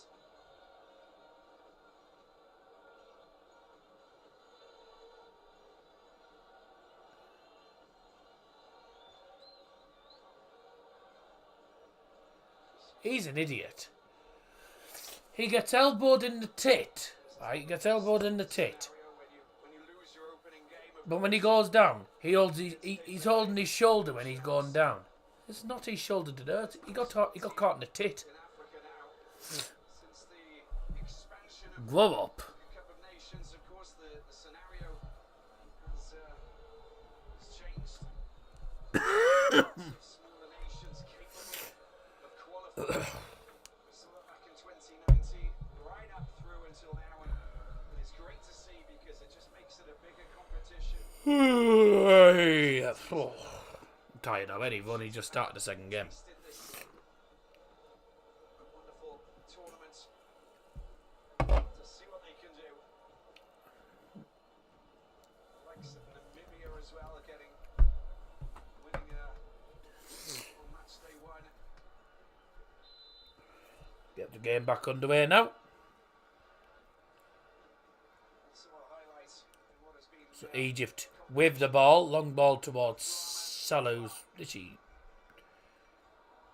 probably about 25 yards away from the goal. Didn't go to him, no. Ball forward was dispossessed. Long ball to Salah now. just into the middle. Nice play. Poor pass in the end from Salah. Blocking out the line for him to try and do so. Here's Mensah driving down the left. That's a long ball to Semenyo. He's done well to keep hold of it. Oh, he gets fouled. Whoa. He hasn't given a foul for that.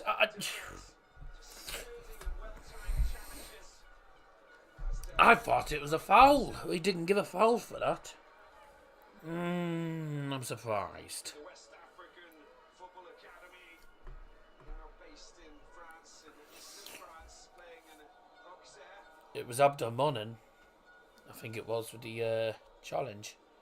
So I thought that was a foul on Semenyo. Wasn't given. Here in this grouping encounter here, this Total Energies Africa Cup of Nations 2023 tournament.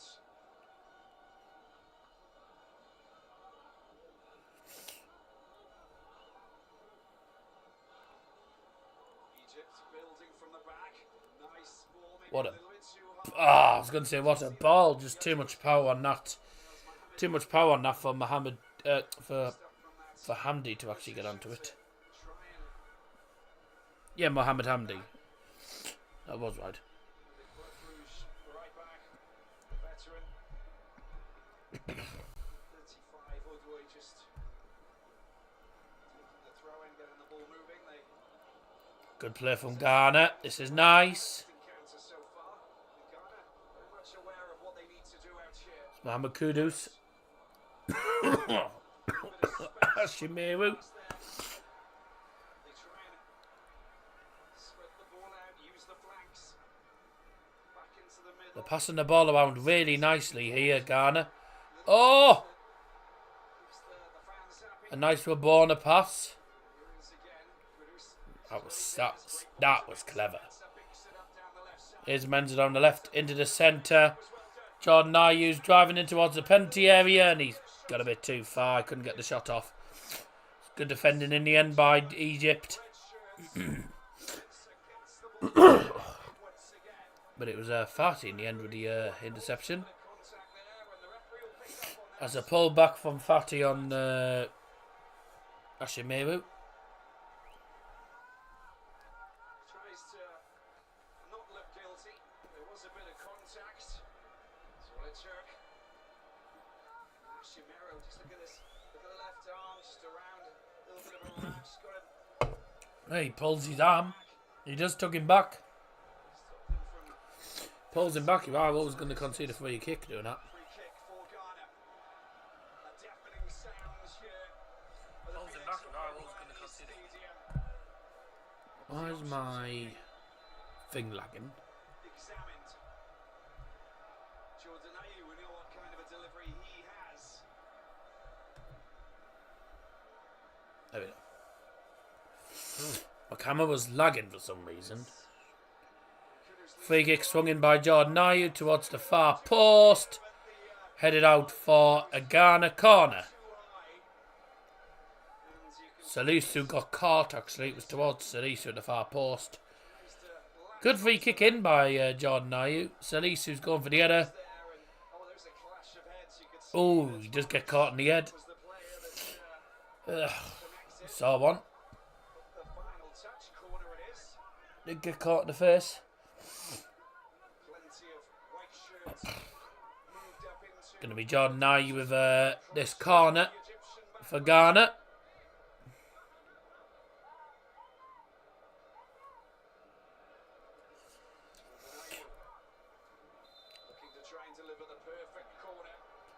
Corner taken short. It's short.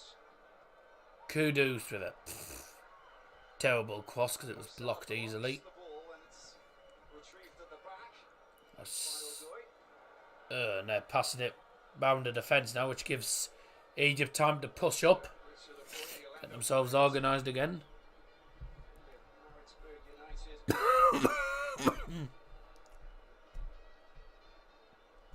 They're taking it forward. Salis. Chiku.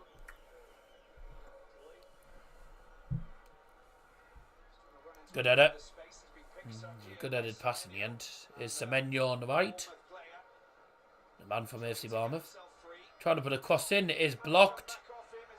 But it actually came back off Semenyo.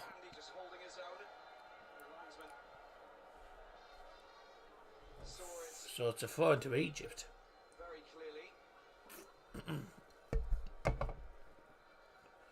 So Egypt throwing and Hamdi on the left hand side. We won't get anywhere near as many views, I reckon, for this game as we did in that first game. There's the throw in.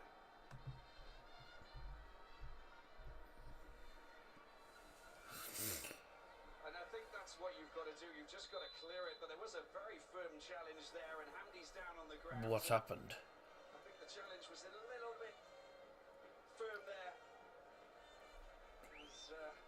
What's just happened here?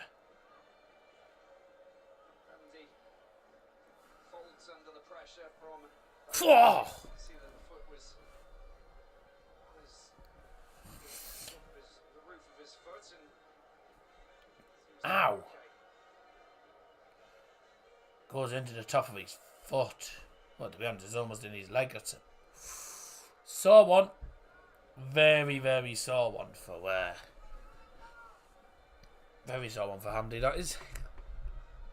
Wasn't the best of challenges, was it? Egypt won the last 2 matches against Ghana. 17 minutes in. 1-0. We have to go all the way back to 2010. Finally, the one where Ghetto managed to score the winning goal.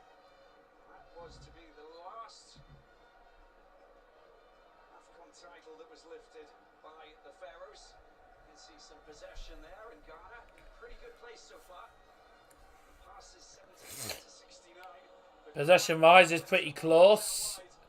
Ghana just edging it at the minute. Just edging it at the minute. 52%. That's a foul. Well, he's not giving it. He's not giving the free kick to Egypt for that. So this referee's letting the game flow a little bit. But that was a foul. He'll give a foul for that though. I don't think Vittori is going to be exactly happy with that, the Egypt manager. Yeah, the Egypt manager's not happy about that, is he? Because neither's Farty either.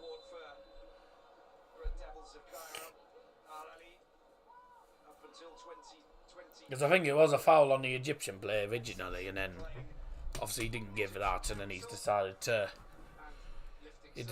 not give that and give the free kick to Ghana in the end after a different foul. Which, to be honest, I think the first one was more of a foul than that one, and he didn't give it. 1-2 questionable decisions on this referee. Salah's playing. Salah is in literally he's in his own half.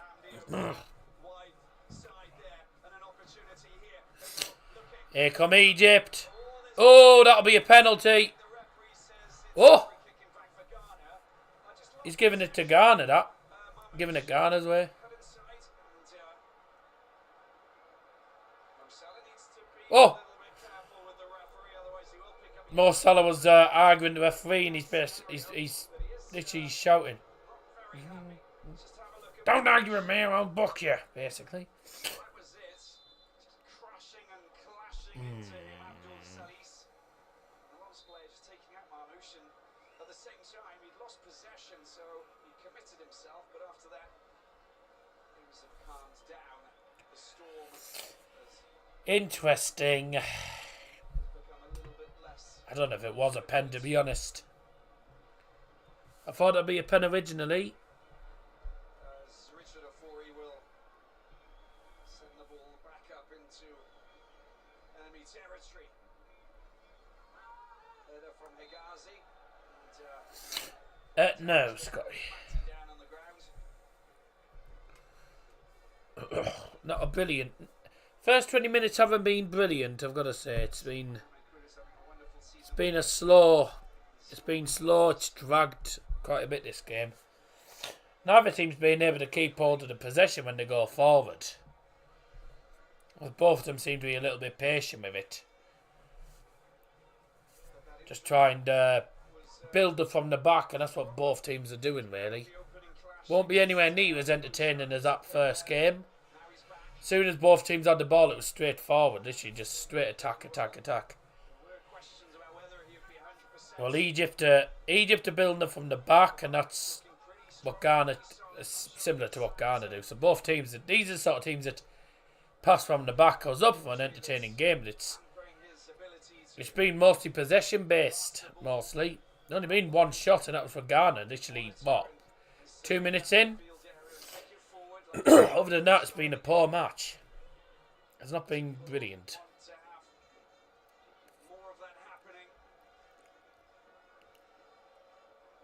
Hello, back. Former West Brom player, of course. Played in the FIFA Club World Cup with Ittihad, Saudi Pro League. Managed to get past Al-Ali.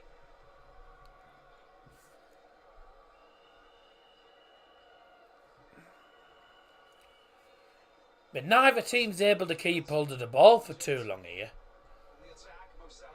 Incredible joke. That should have been the joke of the day. Very good pressure that is from Gideon Mensah. Mate, I always say the hello back. I always say the hello back pun. So I'm back. I just got hello back.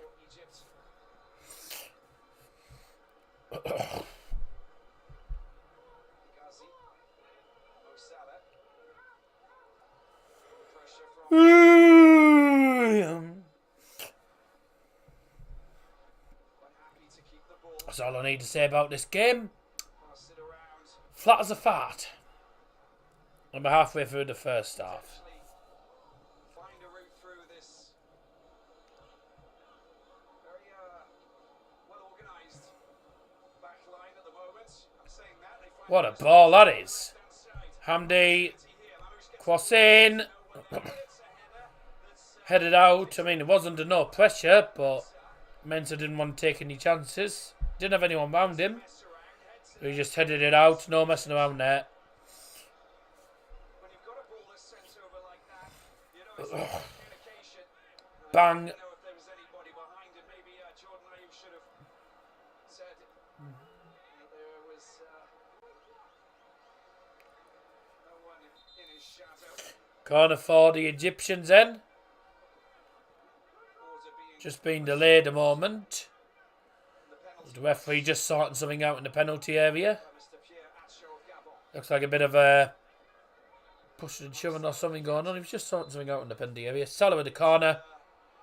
Not great, is it? The corner. Cleared out easily. Good touch. See ya. Ghana can come on the counter if they're quick. Kudus. Oh my dear God. That was a poor pass. Square the ball to his teammate Ashimero, his midfield partner. Many red shirts. And the frustration of not having that work probably sees him lash out with a challenge. Foul on Mustafa Mohammed. The Pharaohs. Leads to a free kick for Ghana. For Egypt. Well, Salah did try and take it quickly, but the referee said no. So, start again. Trezeguet.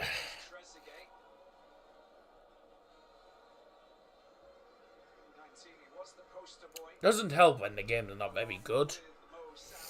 If it's an entertaining game, people will watch it more, but I wonder how many people have actually turned off the game because of how slow and boring it's actually been. It's been really, really poor. Knocked out. Competition by South Africa.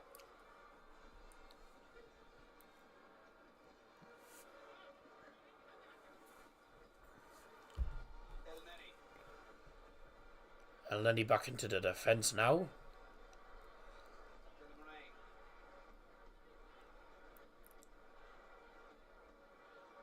They're not going anywhere with this ball, you know, Egypt. It's all patient, etc. That's fine, but not going anywhere with it. Ghana defending well. How on earth has Jordan Ayew kept hold of the ball? What a great ball from Semenyo. Ayew tried to return the favour back to Semenyo, who was making a one, but he just didn't get onto it quick enough. That's a long ball forward towards Mo Salah for Egypt. It's gone straight to the goalkeeper. A little bit more life into the game now. Lovely from Ayew. Good few touches. Controls the ball nicely. And then his pass just wasn't good enough.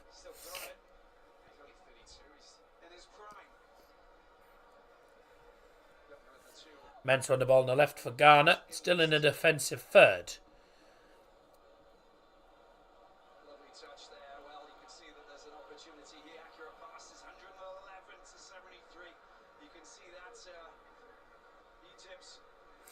Both teams are passing the ball around nicely, but it's when they get into the final third that they're just wasteful.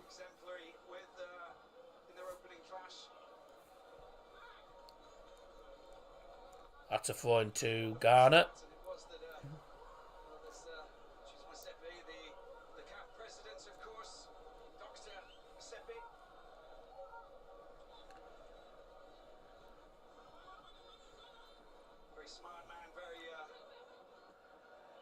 Good ball. Good one, that.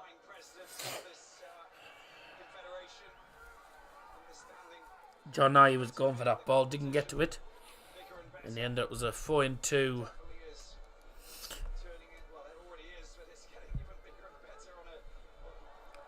Phone in the end for Ghana, which has actually been wasted. And that's actually now a 4-2 Egypt. Dear God.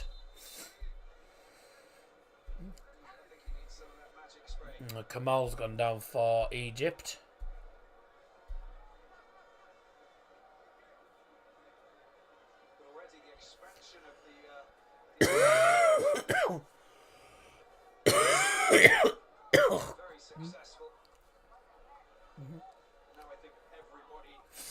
Whoa, he got caught, didn't he? Oh dear.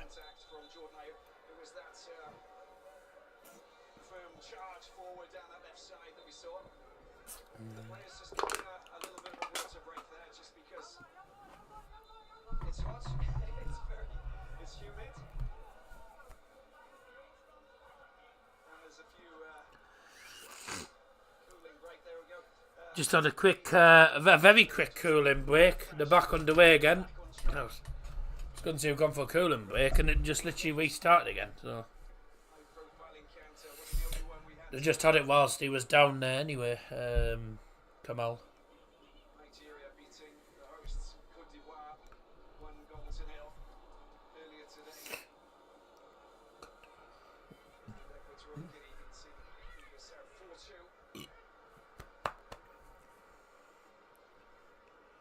Another good day of African Cup of Nations football. Unfortunately, ending with, at the moment, a pretty boring game between two teams you'd expect goals and entertainment from, but it's been poor.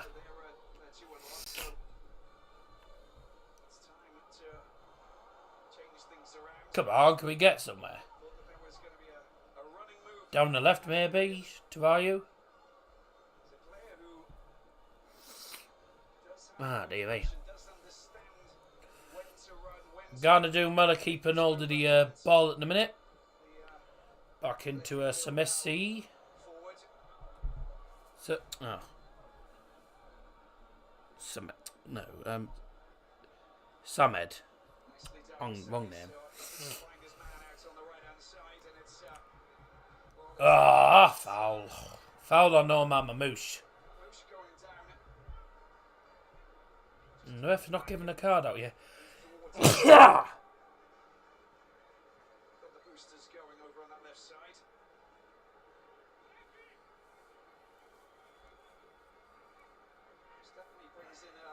extra bit of physical physicality, doesn't he? Abdul Salis in that midfield, chasing down and hunting down players who like to dart off and find a bit of space out wide, but on that occasion, Egypt. I don't know about the moose. Garci's gone up, good in the air. The ref's not giving a card out yet. Delivery. Ha. Mo Salah's attempt to try and get a ball back into the box doesn't work. Whoa, that is an awful pass. It sums up the first half. Smart play from Omar Kamal. Pass them around the back in the midfield, it's fine. Then as soon as they played forward, it's an awful pass. The passing in the final third's been poor from both teams. Both teams have been really poor in the last third. Very dangerous for sure. Roosh getting involved and running good lines as well. Kamal cuts inside, that's nicely done. What?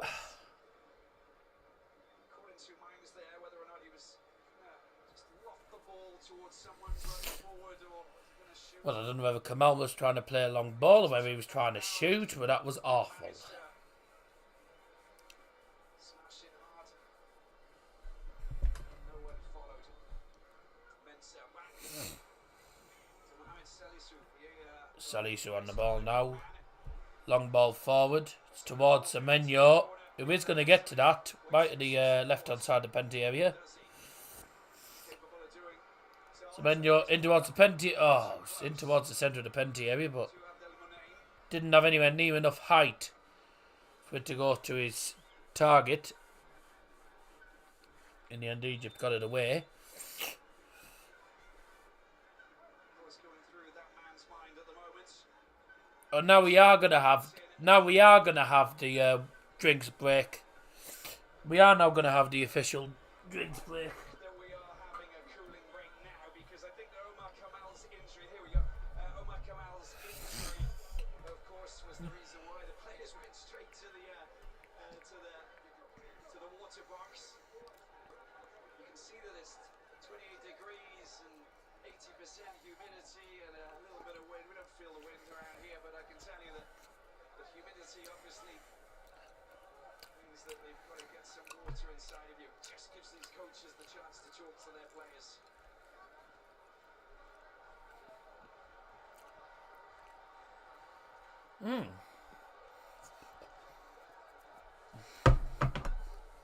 I'm not big on marshmallows, but it's nice. We know that man there, absolute legend, of course. He's the legend before he came to the Côte d'Ivoire, but there he is, André Ayew, 34-year-old.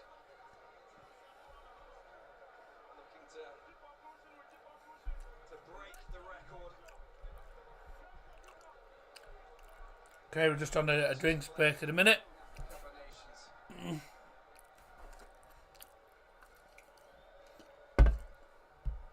Holding each other, but cancelling each other out at the moment. Both sides with some good moves, but we haven't really seen any shots on goal that have troubled the two goalkeepers. El Shaarawy maybe on one occasion, a four Well. one as well. But hasn't really been. I'm going to go through the stats. This is literally going to take 5 seconds. 56% possession for Egypt to 44. One shot. And that's it. And that was for Ghana. And that was like 2 minutes in. Other than that, no shots at all. Both keepers might as well have a deck chair out. It's been a terrible match. It's been such a dire game. Really has. Good job in surveying and monitoring the man. I can see why. I did say that neither team played well in the last games. No, neither team's played well in this game either. The final 10 minutes of the first half. Been a very poor game.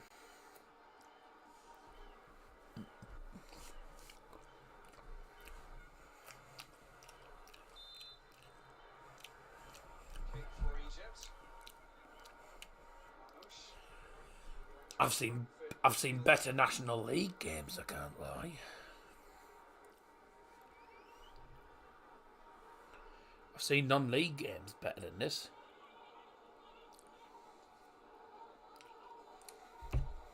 Nicely done from Mo Salah. Genuinely, it's been a poor game. Waits for a little bit of support. But Mo Salah's got a bit of extra time on his hands. That's when he can produce the magic. It's to just get rid of his first marker, then afterwards you can see what kind of stuff he produces.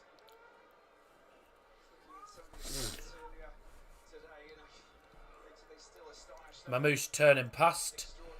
Extraordinary. Oh, Ghana didn't get it clear. Ball in. Again, not cleared very well. Back with Egypt. Bit of pressure. That's out of play. It will be a goal kick. That's a good, strong defensive play just to Tried to run past him. We won the ball out of play at the bar line. 97 matches he's played for Egypt. He scored 56 goals, and then there's the tally with Liverpool. 21 goals that he scored. Just absurd.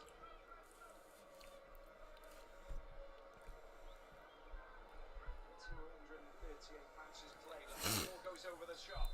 Michael Smith has been sent to a decider. Semenyo. Zazi.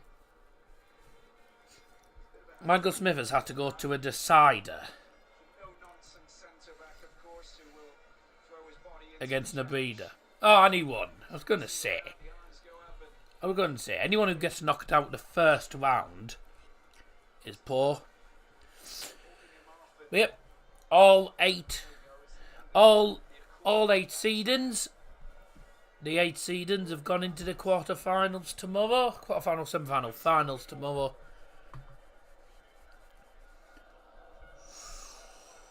Ooh, hey. So, Humphreys. Yep, Ajax have signed John Henderson. Hello, Eugene. Good to see you in the stream. Haven't seen you for a while. 58% of the ball for Egypt. No shots. 41% of the ball for Ghana. 1 shot. Going forward, both teams have been diabolical. That's a foul. That's a yellow card. There's a foul on Mamouche. That's the first yellow card. And it goes to... you can see that the yellow card has been handed out the first of the game. goes to Abdul Sally's Abdul Samad. So the Bahrain tomorrow. Ooh, Humphreys versus Gerwin Price. Aspinall versus Littler. Van Gerwen taking on Egg, Rob Cross and Michael Smith against Peter Wright. Yeah, I'll look forward to those games. bumping off. As soon as it gets to half time, I'm nipping to the loo because Sneak past them. I'm You're not doing that. busting. The yellow card does come. And again, this game's not really getting anyone excited. Let's be honest, it's been a poor game. Position here. Mo Salah logically standing on it. And let's see what's coming from this. Where is this going? Mamouche. Is it going to be Mamouche or is it going to be more Salah to deliver it into the penalty area? The big boys have come out just to But reinforce. some of the some of the tall centre backs have come up. Agazi, Abdul Monem. So Salah, I assume it's Salah's going to put it into the penalty area. Oh, we got to pause at the minute because the referee's sorting out a bit of argy-bargy that's in the penalty area before the free kick's been taken.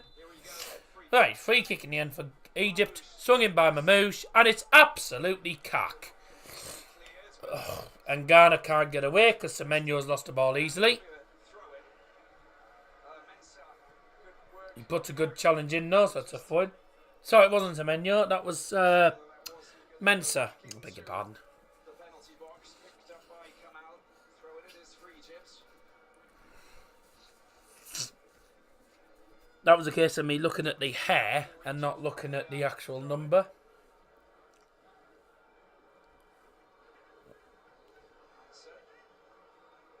Oh, my nose is stinging. I'm full of cold, my bloody nose is stinging like mad.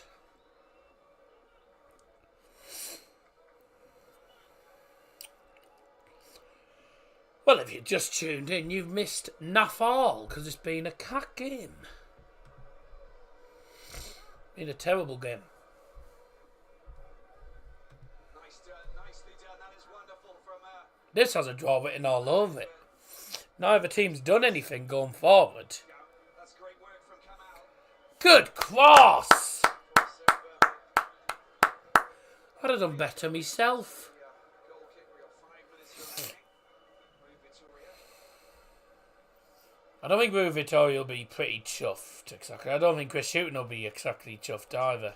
Changes how they can unlock this Ghanaian defence.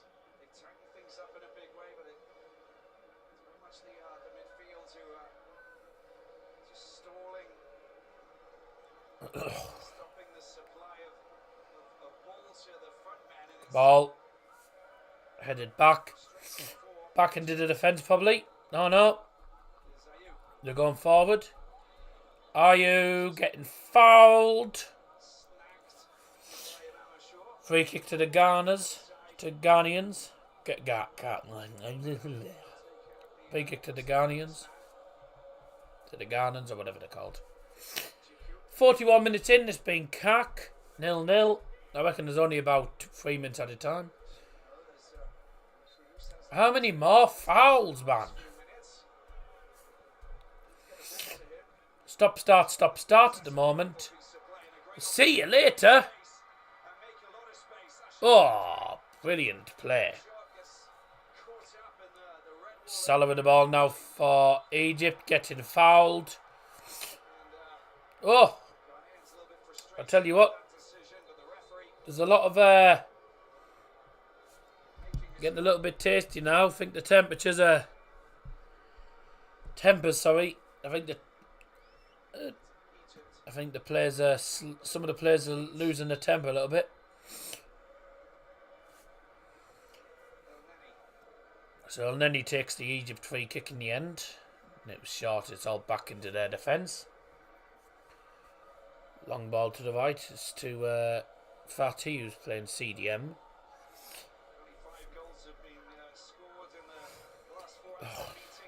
And Egypt again back into the defence. Just like neither team is going anywhere. Whenever they have the ball, they're having to play it round the back because they can't go forward. Both teams are just too organised and too compact defensively. It has all the makings of a 0-0.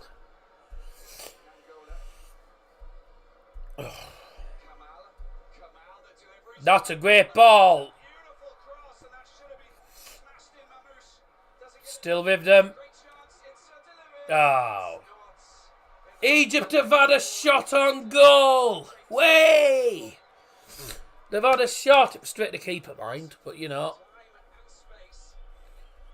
They've had a shot on goal. I mean, I can't lie. I'd have caught it. It was straight at him. Straight at him for my show. I'm not sure. Sorry.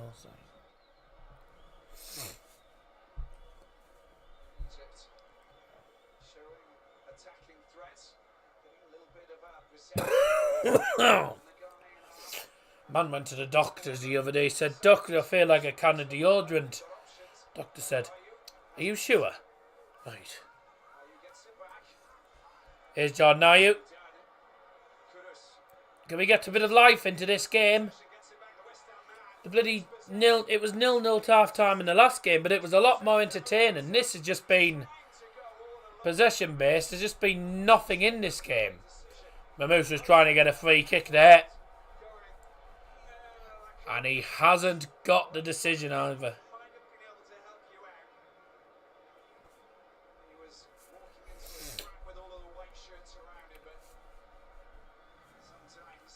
Ashimeru to the right hand side.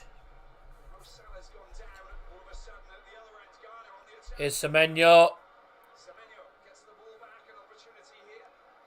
Who's this on the ball? Odoi. Back to Semenyo. Got an opportunity, he can cross it in. Odoi making the one on the overlap.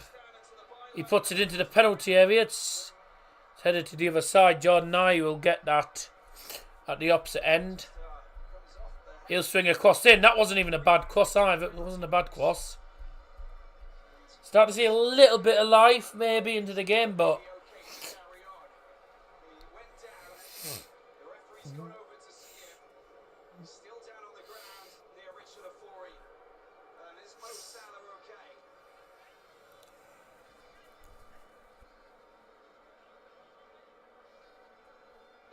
concern for Egypt. Result in that Oh, Salah's gone down injured, and he's took off the bandage that he had on his arm or whatever, some sort of like little support bandage. He's took it off. I think he might be coming off the field. Salah. We don't think Salah's going to be able to continue here. Ladies and gentlemen, the added time brought to you by Double Johnson is 4 minutes added time. 4 minutes. Now, Salah's hugging some of the players. I think this is it. I think Salah's off. Salah's hurt his leg. He's hurt his calf or his thigh. He's holding something. What's happened here? No. Nah. He's hurt himself. He's not going to be able to carry on. He's given the armband to Agazi, which means the man from Liverpool, Mo Salah, is not going to be able to continue, and it is going to be an enforced substitution for Egypt, which is bad, very bad for Egypt. It's the last thing that Rui Vitória want. He'll be annoyed because Egypt have played poorly, but they're going to lose their star man to an enforced substitution. Substitution for Egypt, replacing number 10, Mohamed Salah. will he be back?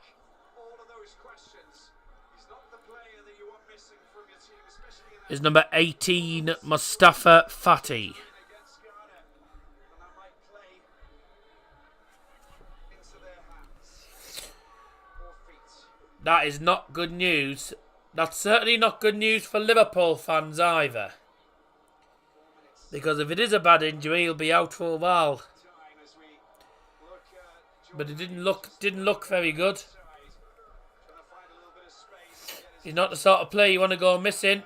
You'd think it's advantage Ghana now. You'd certainly think it's advantage Ghana because Egypt have played poorly. Oh my word! I was saying it's advantage Ghana. Mohamed Kudus has just scored from outside the box. He's just wellied it in. What a goal!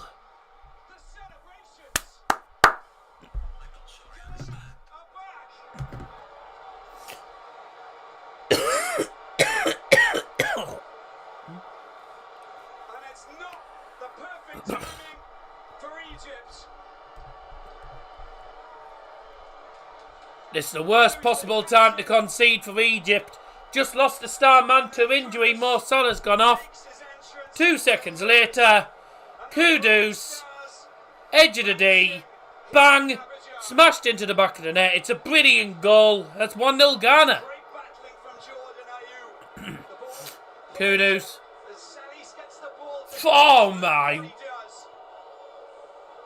One touch, two touches, Bang. 3 touches, and that Oh. shot into the corner to be Curls it in. great goalkeeper in El Shenawi. Just smashes it. That is absolutely sublime. Oh, that's a great goal.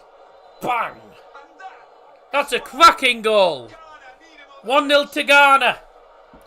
Worst possible time because Egypt just lost their best man as well. They've just lost Mo Salah to injury. Definitely advantage Ghana now, isn't it? pieces, trying to get themselves back. Goal for Ghana. Scored by number 20, Mohamed Kudus. Egypt 0, Ghana 1. That their dynasty is not on the cusp of collapse. Oh, that's, what a goal. Because they have got so much verve and swagger and experience that they will surely come back. El Neni, All the Ghana fans you can hear. Yep, Salah looks...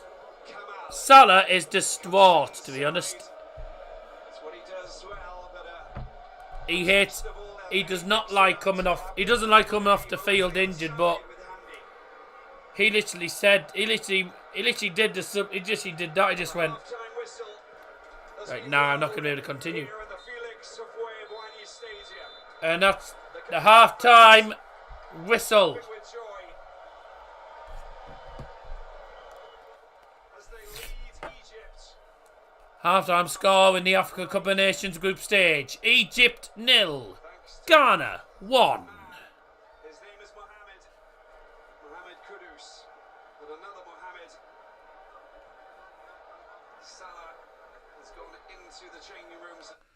Mo Salah's just gone straight into the changing rooms there. Couldn't have gone much worse for Egypt.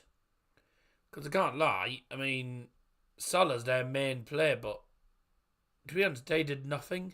They did nothing in the first half. They were awful. It was a terrible first half, I can't lie, up until added time. Salah went off injured. That really changed the game. And then Kudus with an absolute thunderbolt. Absolute thunderbolt of a strike. It's a cracking goal. And that's half time. 1-0 to Ghana. Who saw this coming? 1-0 to Ghana at the break. And let's hope that the second half is a lot better. One shot for Egypt. It was on target, obviously. Ghana have had 2 shots, 1 on target. Both teams 0.03 on the XG. It has been a lousy game. But that goal has given a bit of life into the game and has also given Rui Vitória a couple of things to think about at half-time. Will there be any subs at half-time? Will we see a different Egypt coming out in the second half? I don't know. We'll see what happens. Second half coming your way in a couple of minutes. Don't go anywhere.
Right.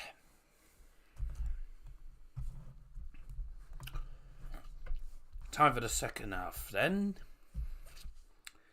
And welcome back. Time for the second half, ladies and gentlemen. I was just talking to my mate. Yeah, been an awful game. I mean, awful. I mean, genuinely I told you, awful. It was a hamstring injury for Salah. Oh, That is bad. what a shame. He's out for a few weeks. That's him out of the tournament. That's him out of the tournament. Yep, he's out for a month. Second half is underway. Let's hope it's more entertaining than that lousy first half. It was awful. At least we got a goal at the end of it, though. At least you had a goal, yeah, but the first half was dire until like the last kick of the game. Was dire till like the last kick of the first half. Oh dear.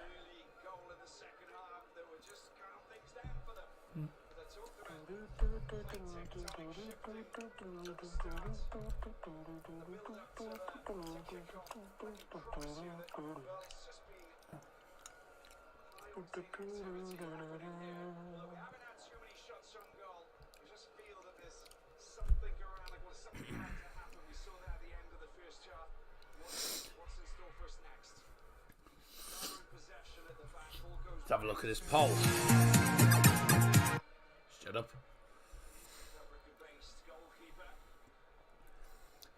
Egypt 57%, draw 10%, Ghana 33%. That is the poll. 21 votes. And as usual, YouTube put it incorrectly. YouTube puts it incorrectly. At least the Egypt and Ghana win one's correct, but the draw was 10%, not 9. Learn some maths, you fickles. That's YouTube I'm on about, not in the EU, guys. I'm on about YouTube. YouTube thinks that YouTube for some reason thinks that 57 plus 33 plus 9 equals 100% and equals 99%, you fickles. Go back to school. Yep. If you don't know how to do percentage, then how are you able to do stats? Just makes no sense. It's just ridiculous. Good ball. Egypt going from right to left, sorry. And here they come. He's trying to play that to Mamouche, and it was awful. I'd have done a better pass myself.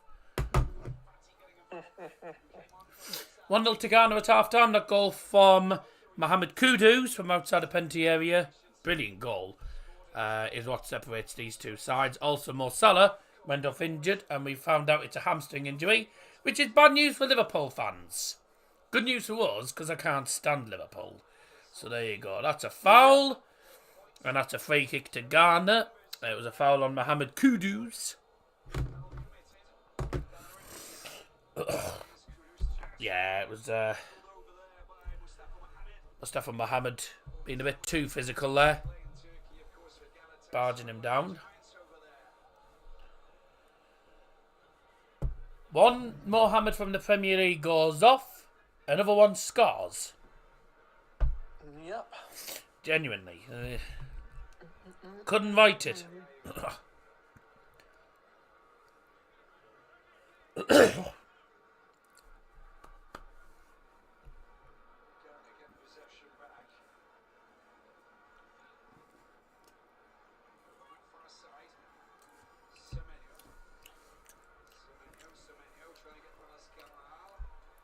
Semenyo's won a corner.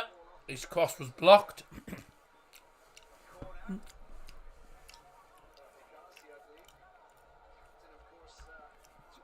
Semenyo's not having a bad game, actually. He's playing alright.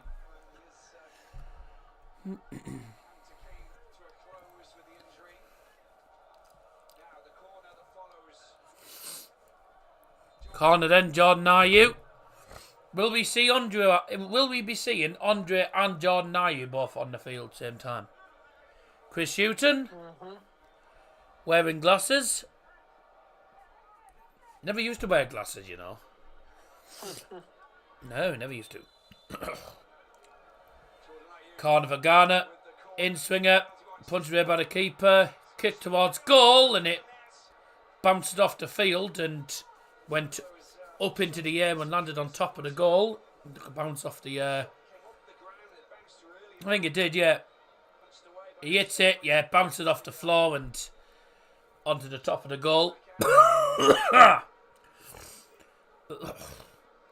On another day, that could have bounced off the floor and into the net. We've seen it happen before.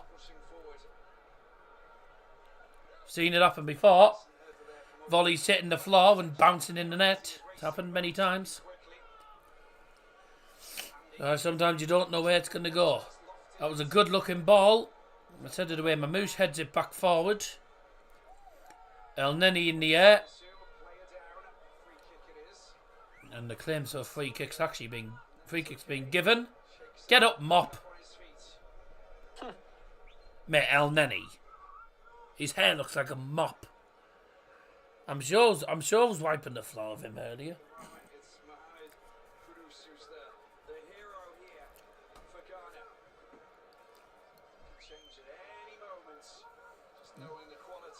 I'm glad I put the Ghana goalkeeper in for somewhere. In the box from the Egypt free kick. That's dangerous. That's 1-1. Oh, it's offside. Oh, no.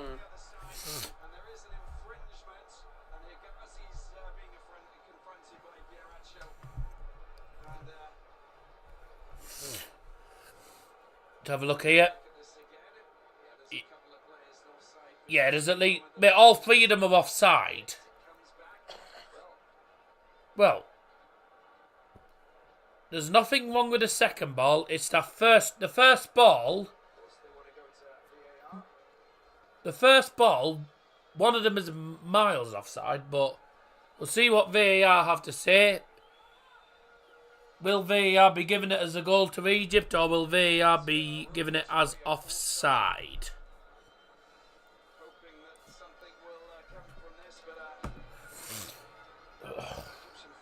So we're waiting to see whether this Egyptian goal is going to stand or not. VAR checking goal.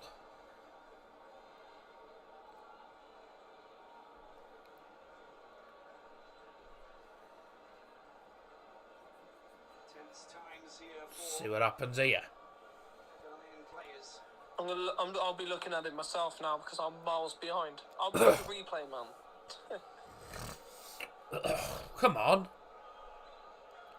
How long's it taking?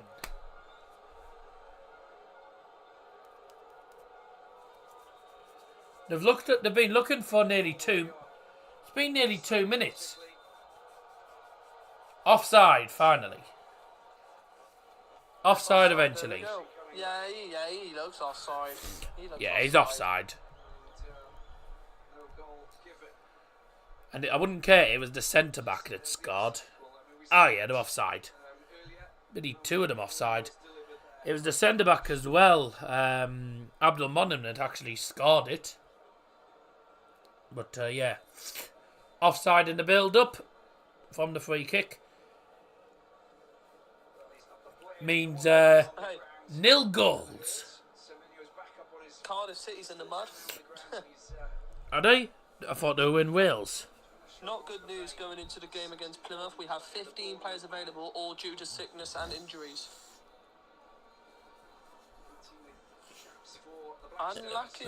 And about 3 of them are keepers.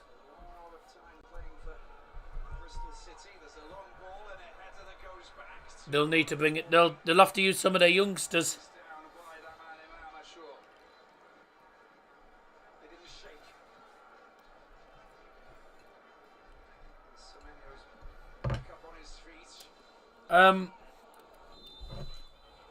Abdul Monem scored for Egypt.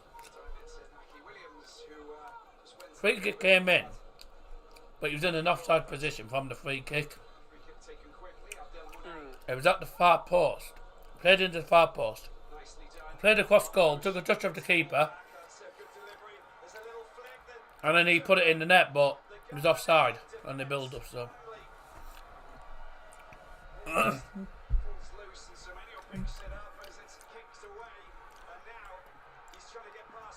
He was offside from the free kick. That's a warning. That's a wake-up call for Ghana. They keep the ball in play. This is quite frantic, really, to be honest with you. As expected. And a big clearance there. Jordan,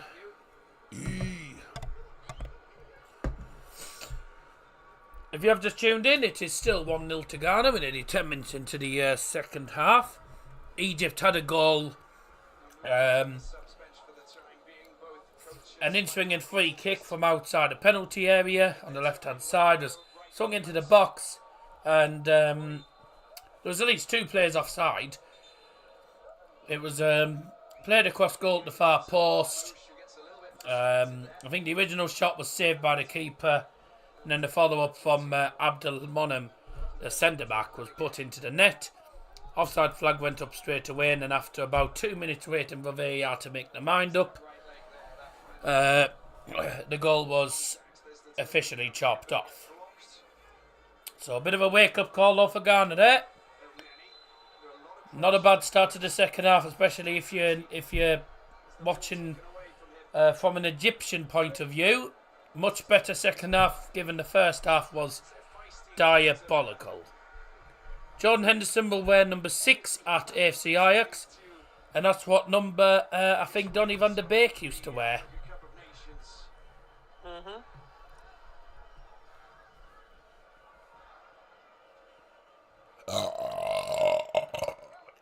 Excuse me.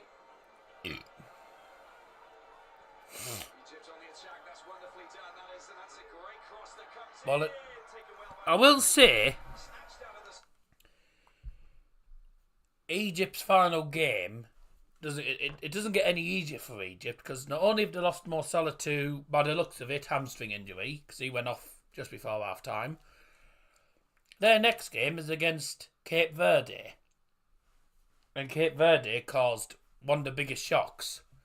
They beat Ghana, so it's not going to get any easier for Egypt, and they have to. If they lose tonight, Egypt have to beat Cape Verde. Otherwise, it all depends on whether they get top 4.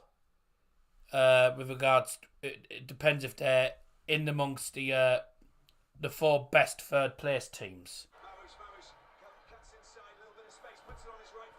So it's not looking good for Egypt. The record champs. Whoa, hey. It's a good shot. I didn't expect him to shoot from there. Mamouche with a pretty good shot and a brilliant save from Richard Ivory. He just went for it.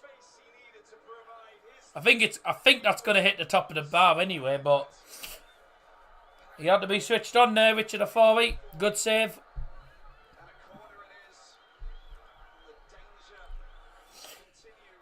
Corner headed in. Bye! It was an awful corner, and the header was terrible. So that's a good save from Ivory. Wasn't expecting him to shoot from that, you know. That's not an easy angle to shoot.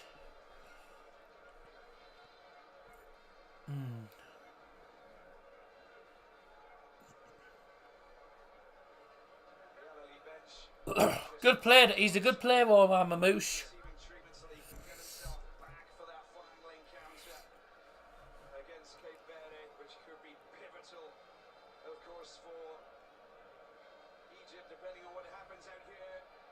What's happening here?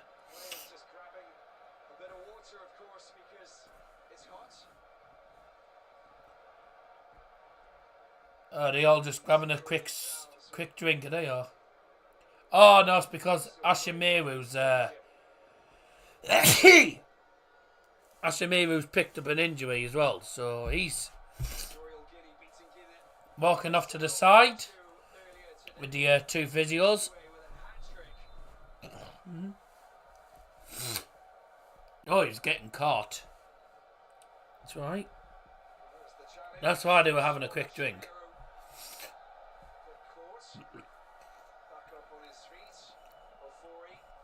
And a terrible ball forward from Ivory, the goalkeeper. And here come Egypt. Oh, that's a foul. Well, they got the corner.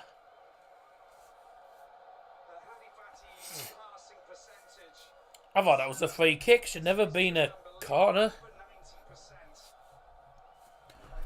Much better second half from Egypt, this is.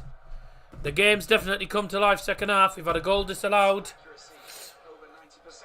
Corner. My God. I'd be getting him off the corners. His corners are appalling.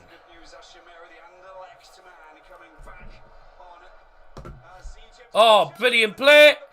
Still in there. Can't get it away. Garner. They've just about managed, actually. Dear me. Careful. Cleared forward. It's all Egypt. Egypt are all over them now. The record champions are on the way back.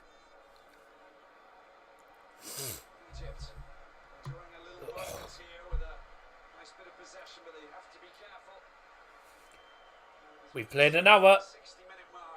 We've played an hour. We are over a third of the way through the second half. 30 minutes remaining, plus added time.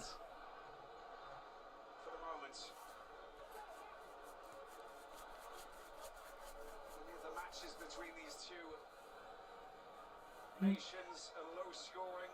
Talked about 5 goals scored in the last 4 meetings. Now it's 5 from 5 as it stands. Foul. I think that will potentially change. Foul on Jordan Ayew. Baba Idrissu with the first clash could potentially come on. And if he does, it might be for Ashimeru, who's picked up that injury. It is indeed. He is jogging off. So we have our first substitution as we see how physical this encounter is. So the Anderlecht box-to-box midfielder Ashimeru heads off. And on comes Baba Idrissu of Almeria.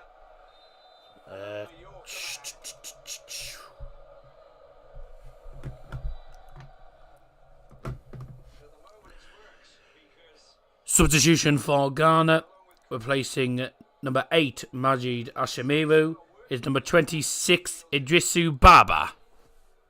Getting the ball to the man who's unleashed that shot in. And off for Ghana, the 1-0 lead. Mohamed Kudus, passed by Abdul Salis as well, so you can understand that Ashimeru's been working his socks off in a big way. I hope that everybody who's to watch this encounter is enjoying it as much as me, because I know that this is a fantastic tournament that's watched all around the world. Get to see Close game. It's a close game, this. So 1-0 Ghana. Egypt have had 4 shots to Ghana's 3, which is actually 3 shots to 1 in the second half. So it's all Egypt in the second half. Egypt are knocking on the door, but no one's home. And they said no trespassers, please. That's the old saying, isn't it, Av? Knocking on the door. Yep.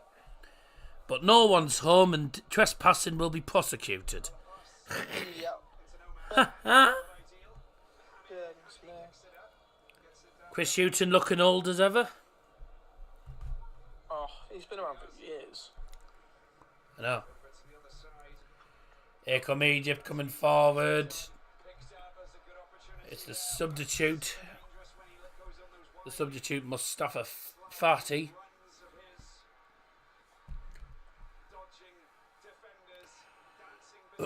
Ghana coming forward now, ladies and gentlemen. Mamakuda, oh. Somehow keeping hold of the ball, don't know how he's managed. Here comes Mamouche driving down the left-hand side. Mamouche spy!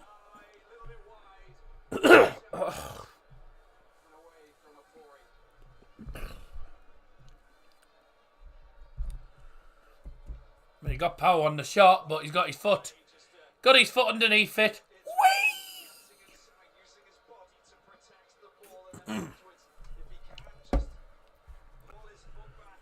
Got his foot underneath it, and the ball just went wee.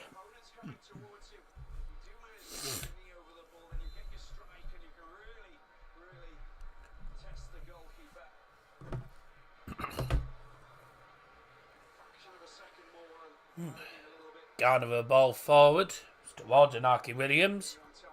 Williams has barely had the ball in this game. He's been very quiet. Quiet game for Inaki Williams. He hasn't seen much of the ball. Adoy's lost that as a throw into Egypt. Hamdi with the throw in. Mohamed El Nini on the ball now. It's gone back to him again.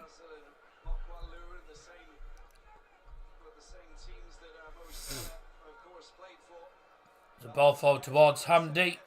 It's still in a penalty area for Egypt. Ghana just about managing to clear the lines in the end. And then he's been out-muscled. And there's a ball forward. It's Antoine Semenyo on his left foot. Hits the shot. Oh, Jesus. Straight at the goalkeeper, El Shanawi. That's a terrible, terrible shot from Antoine Semenyo. If that's for Bournemouth, he scores that.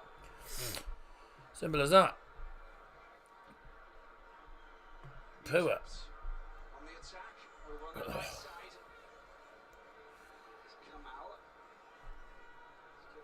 So we got 3 attacking midfielders for Ghana, all from the Premier League, and then you got a striker from Athletic Bilbao.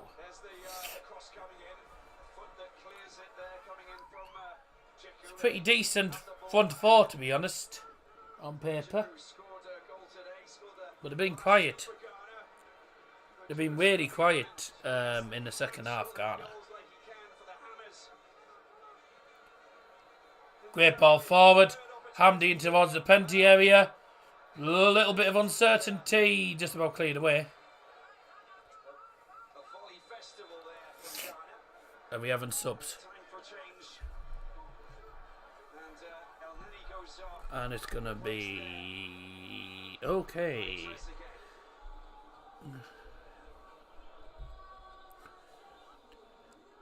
Substitution for Egypt, replacing number 17, Mohamed El Nini, is number 7, Mahmoud Trezeguet.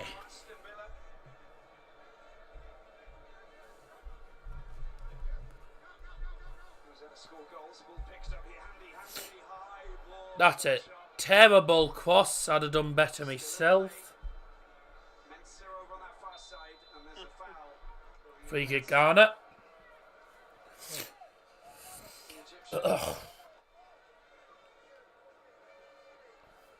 Rui Vitoria's doesn't exactly look chuffed at the minute.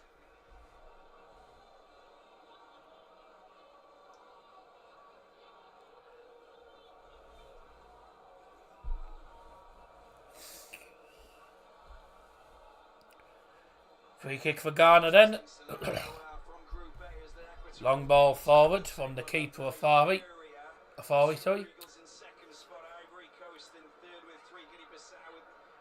was never going to get past there, was he, to be honest? Here's Trezeguet now, the man substitutes just come on.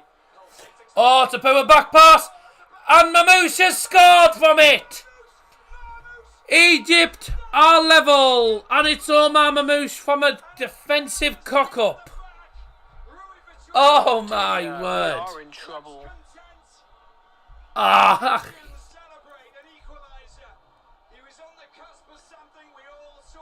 So Trezeguet had the ball.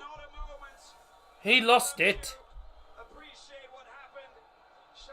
And a terrible back pass to the goalkeeper fell straight to Omar Mamouche, who went round the 4-E, and he just about put it in the net.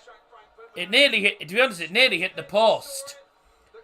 He puts it into an empty net. It's such an easy goal. It's a terrible mess up. Oh my God. Trezeguet had the ball. Then it's a back pass. Mamouche is just too quick. He latches onto it. And he equalises. Oh my God. What an awful goal to concede. I'm watching it here now. Oh my God. Oh my goodness me. That is so poor. Who was that with the I have no idea. Who was that with the lousy pass? Oh, it was Inaki Williams. Was it? I think it was Inaki Williams. It was Inaki Williams. Oh no. Inaki Williams with a terrible back pass and they concede. Oh! Ghana have scored! I don't believe it! Ghana have scored straight away! Oh my Ah! days. Ah!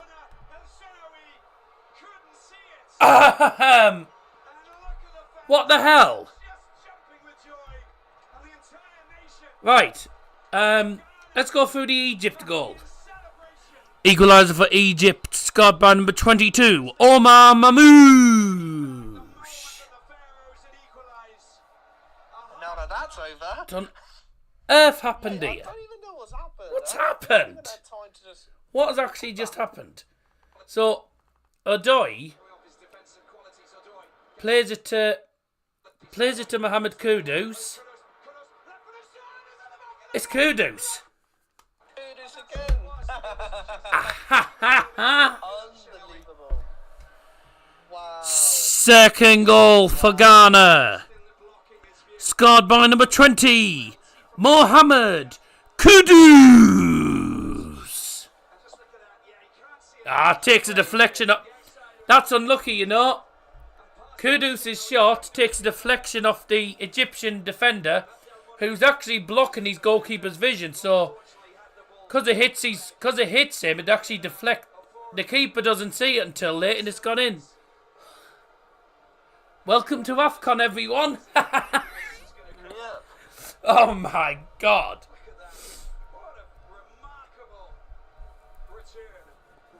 That's an interesting couple of minutes there, dear me. We had an equaliser from a terrible back pass, and then they've gone and scored Ghana.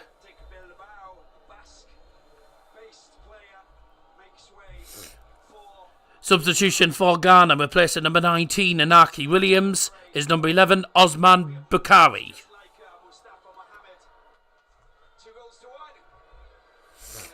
Literally, that lead, they were back in the game for literally 90 seconds. I don't believe it. Absolutely mental. Absolutely mental. Wow. Just wow. All you can say, really. It's all you can say.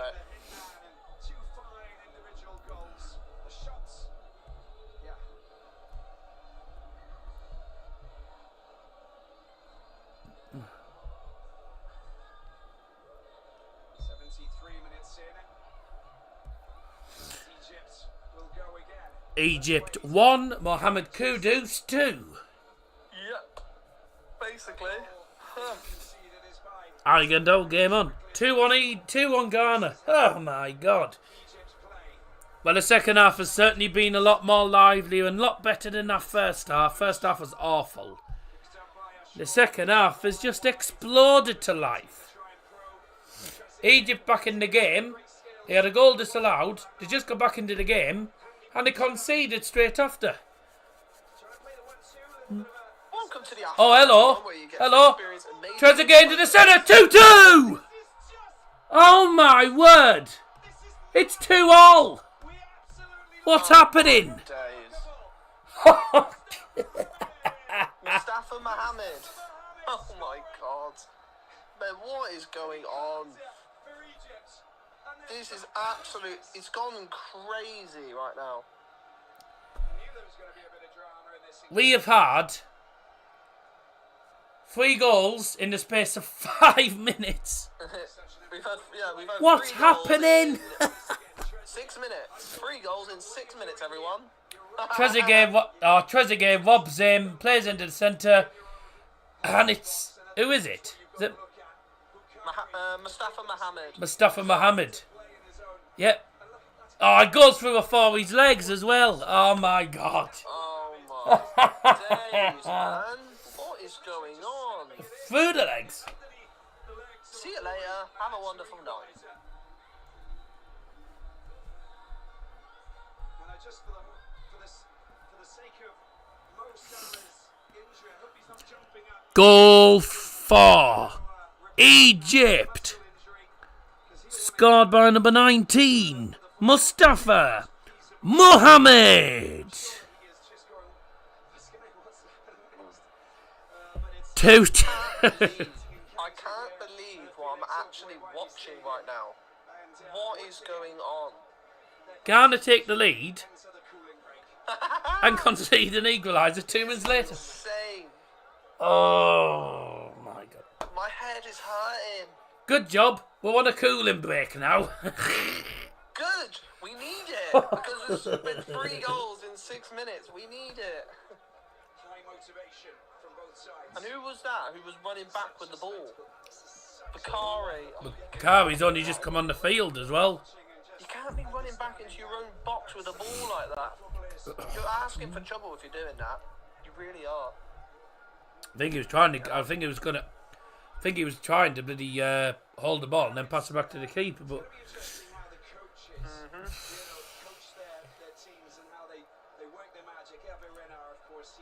Fikey. This second half has been absolutely bonkers. Welcome to AFCON. Literally, I said welcome to AFCON, and then all of a sudden, 2-2. Welcome to the match. Goodness me. At the end of the day, I think you can honestly say that he understands African football very well. The Frenchman. Oh, we're going to be back underway. 2-2 now. Going to have a fair bit of added time here, aren't we? Bloody hell. I'm just going to, because I can, I'm just going to play the, I'm just going to, let's just listen back. Let's just listen back to those, to literally those, crazy 5 minutes? Oh my Lord. I've never seen anything like this. You only get this in AFCON. I'm saying it now. You only get these sorts of things in AFCON. You only get this in AFCON. Mental. Oh, what are we doing? Go back.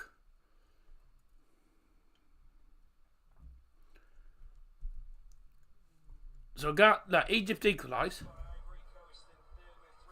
This is Egypt's equaliser. First one. It's Trezeguet now. The man substitutes just come on. Oh, to put a back pass, and Mamouche has scored from it. Right, there's that. Back underway 2-2. Is Ghana's goal have? Yep. Of a terrible back pass and they concede. Oh, Ghana have scored! Believe it! Let me show you, because you didn't see my reaction on the camera, actually. It was Inaki Williams. Oh, no. Inaki Williams with a terrible back pass and they concede. Oh, Ghana have scored! I don't believe it! Ghana have scored straight away! Oh, there's you going, oh my God. Oh my God. Just can't write it. It's allowed. A 2-2! And it conceded straight after. Oh, hello. Trezeguet into the centre, 2-2! Oh my word! It's 2-all! What's going on? Brilliant. Crazy. He's on. I don't know where he got the offside from. Oh, this game just got very interesting. 2-2's getting tasty. Thank you very much. Just keep it rolling. Unlucky Worms. in East London for West Ham. Oh, you can actually see me telling stuff. Hey, Pushing forward this time. I'll just put it there, and you should be able to see it. Yep. Yep, all good.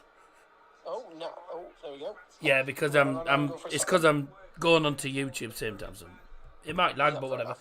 Oh, I just did a good fart there. Oh, 2 seconds, everyone.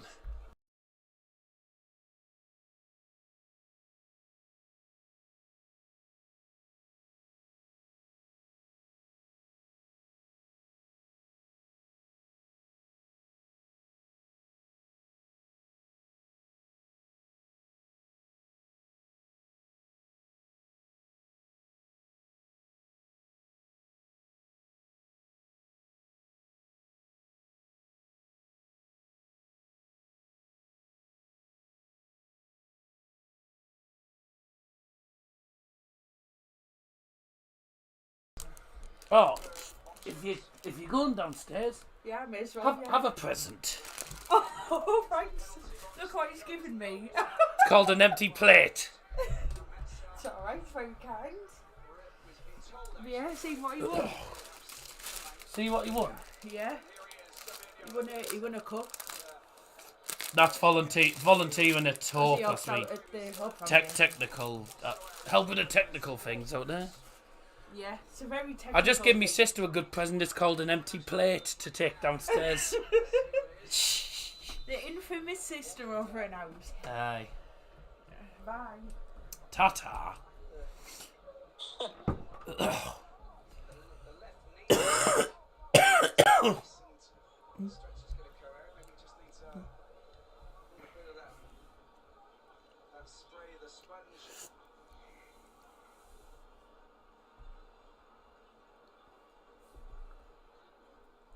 Oh.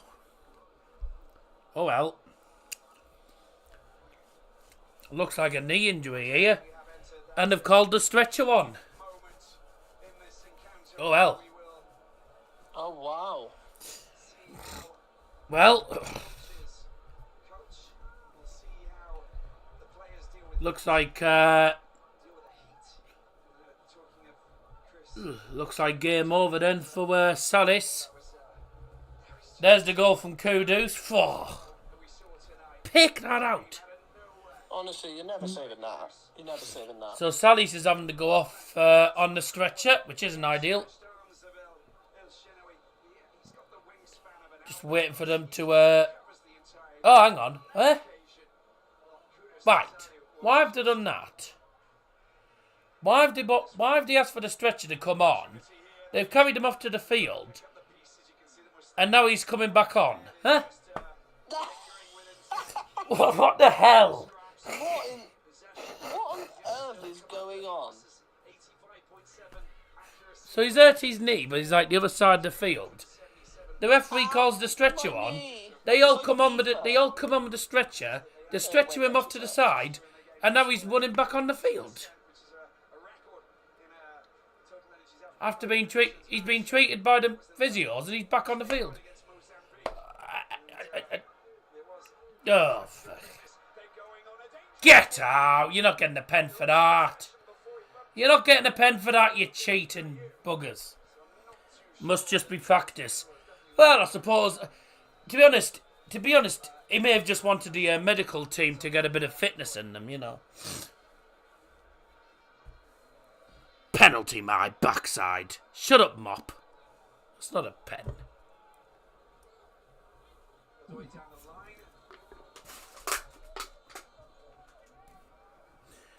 Well, if there's one thing I have learned from this stream, AFCON's full of, AFCON is full of surprises and is absolutely bonkers. And that's just the fans. Free kick Ghana taken quickly. Adai swings it into the box, headed away. 5 minutes for a winner. This referee's kept stop, start all bloody game. Baba! That's what the babies say. Oh, one of the Nigerian fans is actually... Why is there a Nigerian fan here? Oh, I suppose the stadium's only... I mean, to be honest, both stadiums are pretty close to each other. So Nigerian fans obviously have gone to the Nigeria game and then has come straight to this one. There he is, Chris Hutton. Mate, he looks like a bloody old age pensioner. The only thing that's changed about him is his hair colour, and that's it. The only thing that's changed about him is he's now a crappy manager. He's not a great manager, let's be honest. Living the highs of managing Brighton and Newcastle, and now he's managing I think he's managing. Is he Egypt or Ghana? Can't remember. He's managing Ghana. Ghana, yeah. They lost the first game as well. Are they Ghana win? Sorry. Tries to get in the box. Oh, well out. Good defending, that really is. Oh, we go another bad pass off. Oh, these back passes are just awful. Here we go. It wasn't a back. It was a forward pass, mate. Counter. Nope. Oh, that's great defending. Brilliant defending, that is. I don't even know who it was. That's a good ball through. Mamouche has fouled a die.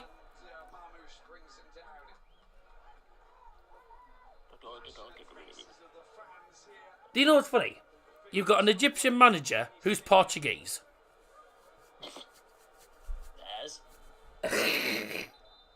Well, to be honest, look at England women's manager. She's not even English. Yes.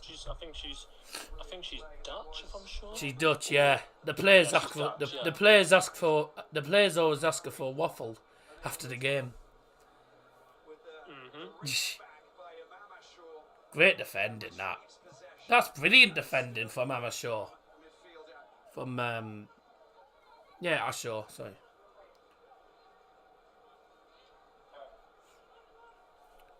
Three and a half minutes, ladies and gentlemen. The clock counting down, plus probably about 8 minutes of added time, given how this second half's been.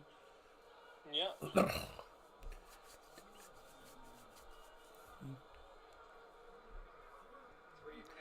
remaining. 2-2 between Egypt and Ghana. Point apiece would now lift Ghana up, point Egypt up to 2. A point wouldn't be ideal for either team, really. That's a terrible ball from Bakari. There's I can hear John Joe Shelby.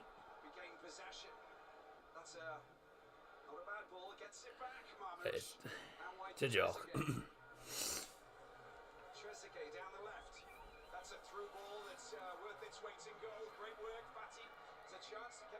Fatty. Oh. For the farty boy. There's my moose pie. Bye. See ya. Have a wonderful day. I can hear John Joe Shelby.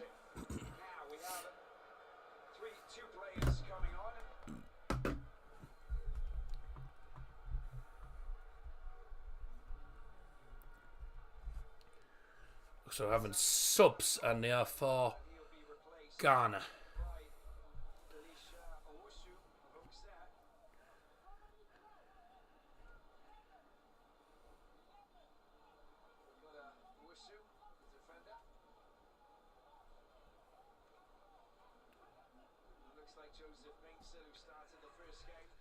Oh, he's not happy. Sally's for Owusu.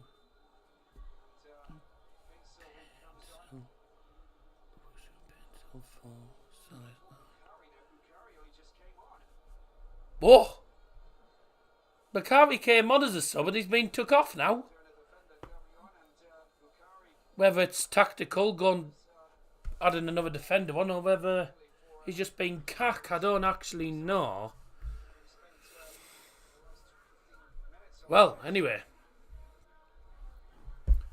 Double substitution for Ghana, replacing number 11, Osman Bukhari. Literally came on as a sub not that long ago. What? Yeah, he came on as a sub, Osman Bukhari, but obviously done crap, so he's been took off again. Also going off 21, Salis Abdul Samad. Coming on is number 13, Joseph Pencil.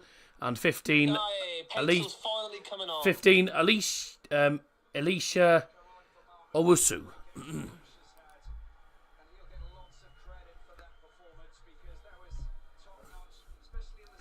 Substitution for Egypt. Going off is number 22, Omar Mamouche. Coming on number 14, Marwan Atiyah.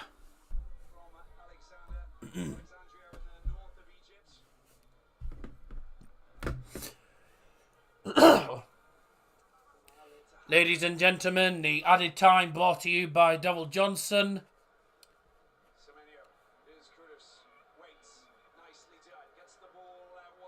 Okay, yeah, okay, it doesn't say, right. We'll try in a sec, we'll try in a minute. Adore in the box. Comes off Trezeguet, gone back to the keeper. The claim of Van Ball, but has it gone out of play? What's happened? Ladies and gentlemen, the added time brought to you by Double Johnson is 7 additional minutes. 7 minutes.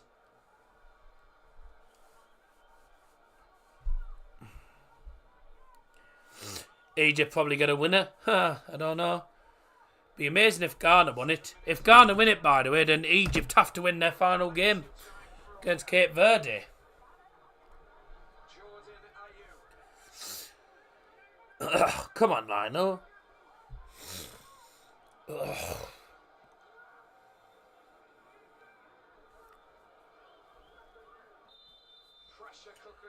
Jordan Ayew with a corner kick for the Ghanaians. In the box. It's gone out to the right hand side again. Jordan Ayew again. Cross is blocked. Doesn't go out for the corner, but goes out for a throw in. Just need a corner flag.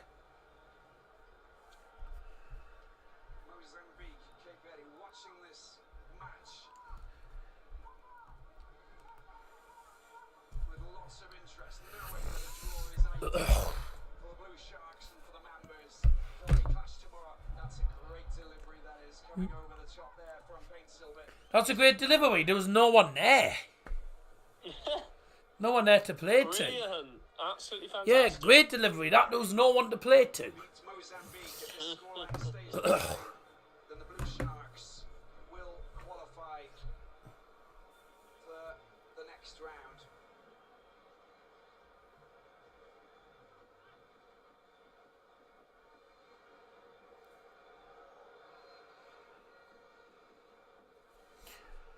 And the Mambas, if they beat Cape Verde, so there's so much going on.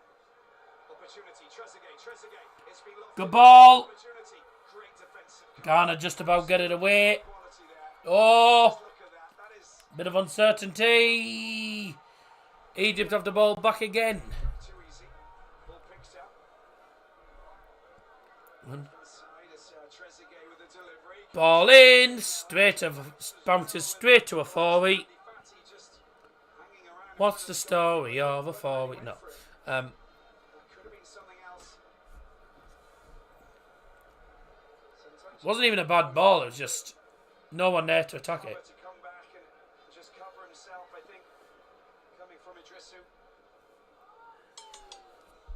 Well, Egypt needed a 97th minute penalty to equalise against Mozambique. Will they be needing the last minute? Will they need the last minute goal to win it today? Smashed away there by One of these teams needs to score a last minute winner, otherwise it's a point apiece, and a result that favours Cape Verde, who will qualify tomorrow if they get a result against Mozambique. well organised and structured defensive backline. They get a result against Mozambique and they're through. Cover over on that far side. Oh, bye. Sorry. Come out. And Ghana know that point, well, to win this Will Egypt win it? Or are Ghana gonna win? Ghana gonna win. See what's going to happen. Ghana gonna win. Yeah, I'm so funny.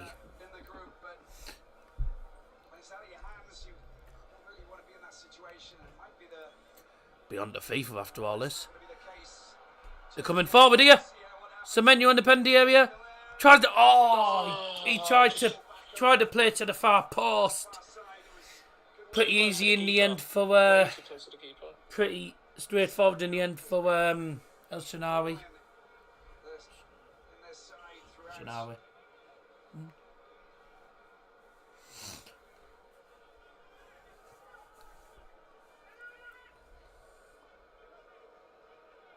Well, thank you everyone who has tuned in to tonight's stream, by the way. Over 1,600 views. Brilliant. I wasn't expecting that. I thought view-wise I'd do better than normal, obviously. I was only expecting about a few hundred. I wasn't expecting anywhere near over 1,000. Bloody hell. Well, Sunday's the next AFCON stream. And that's Morocco taking on Dominican Republic of Congo.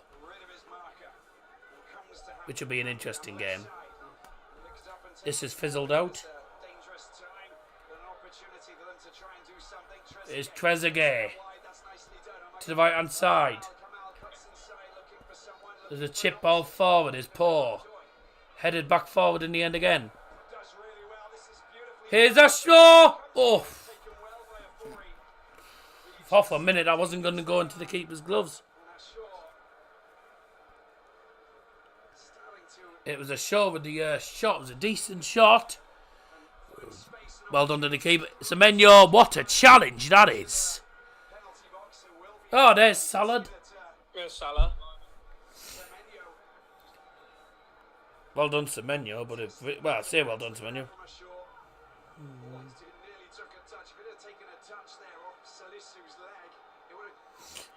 Troy Deeney's been sacked after less than a month.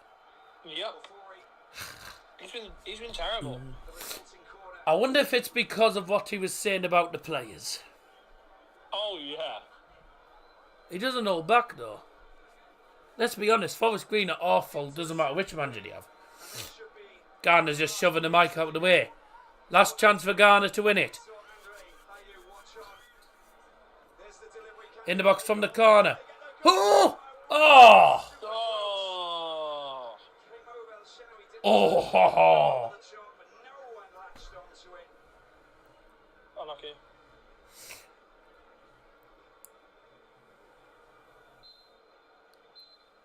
What a game! And that is the full-time whistle, ladies and gentlemen. Full-time in the Africa Cup of Nations 2023 group stage. Egypt 2, Ghana 2.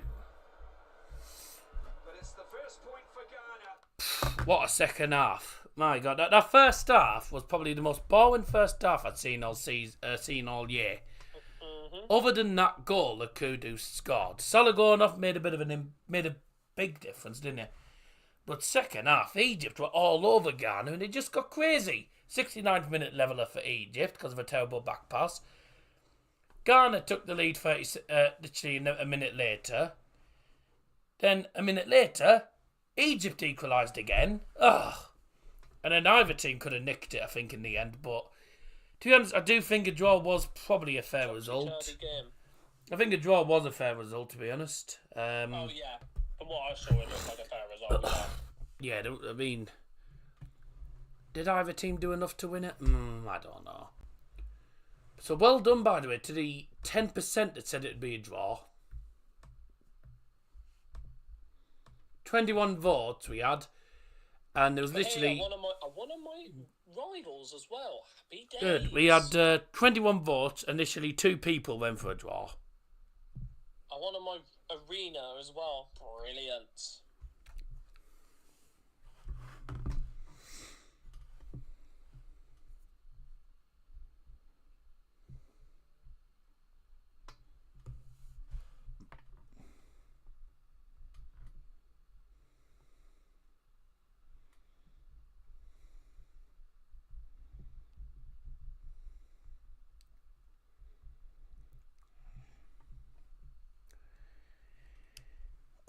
Well,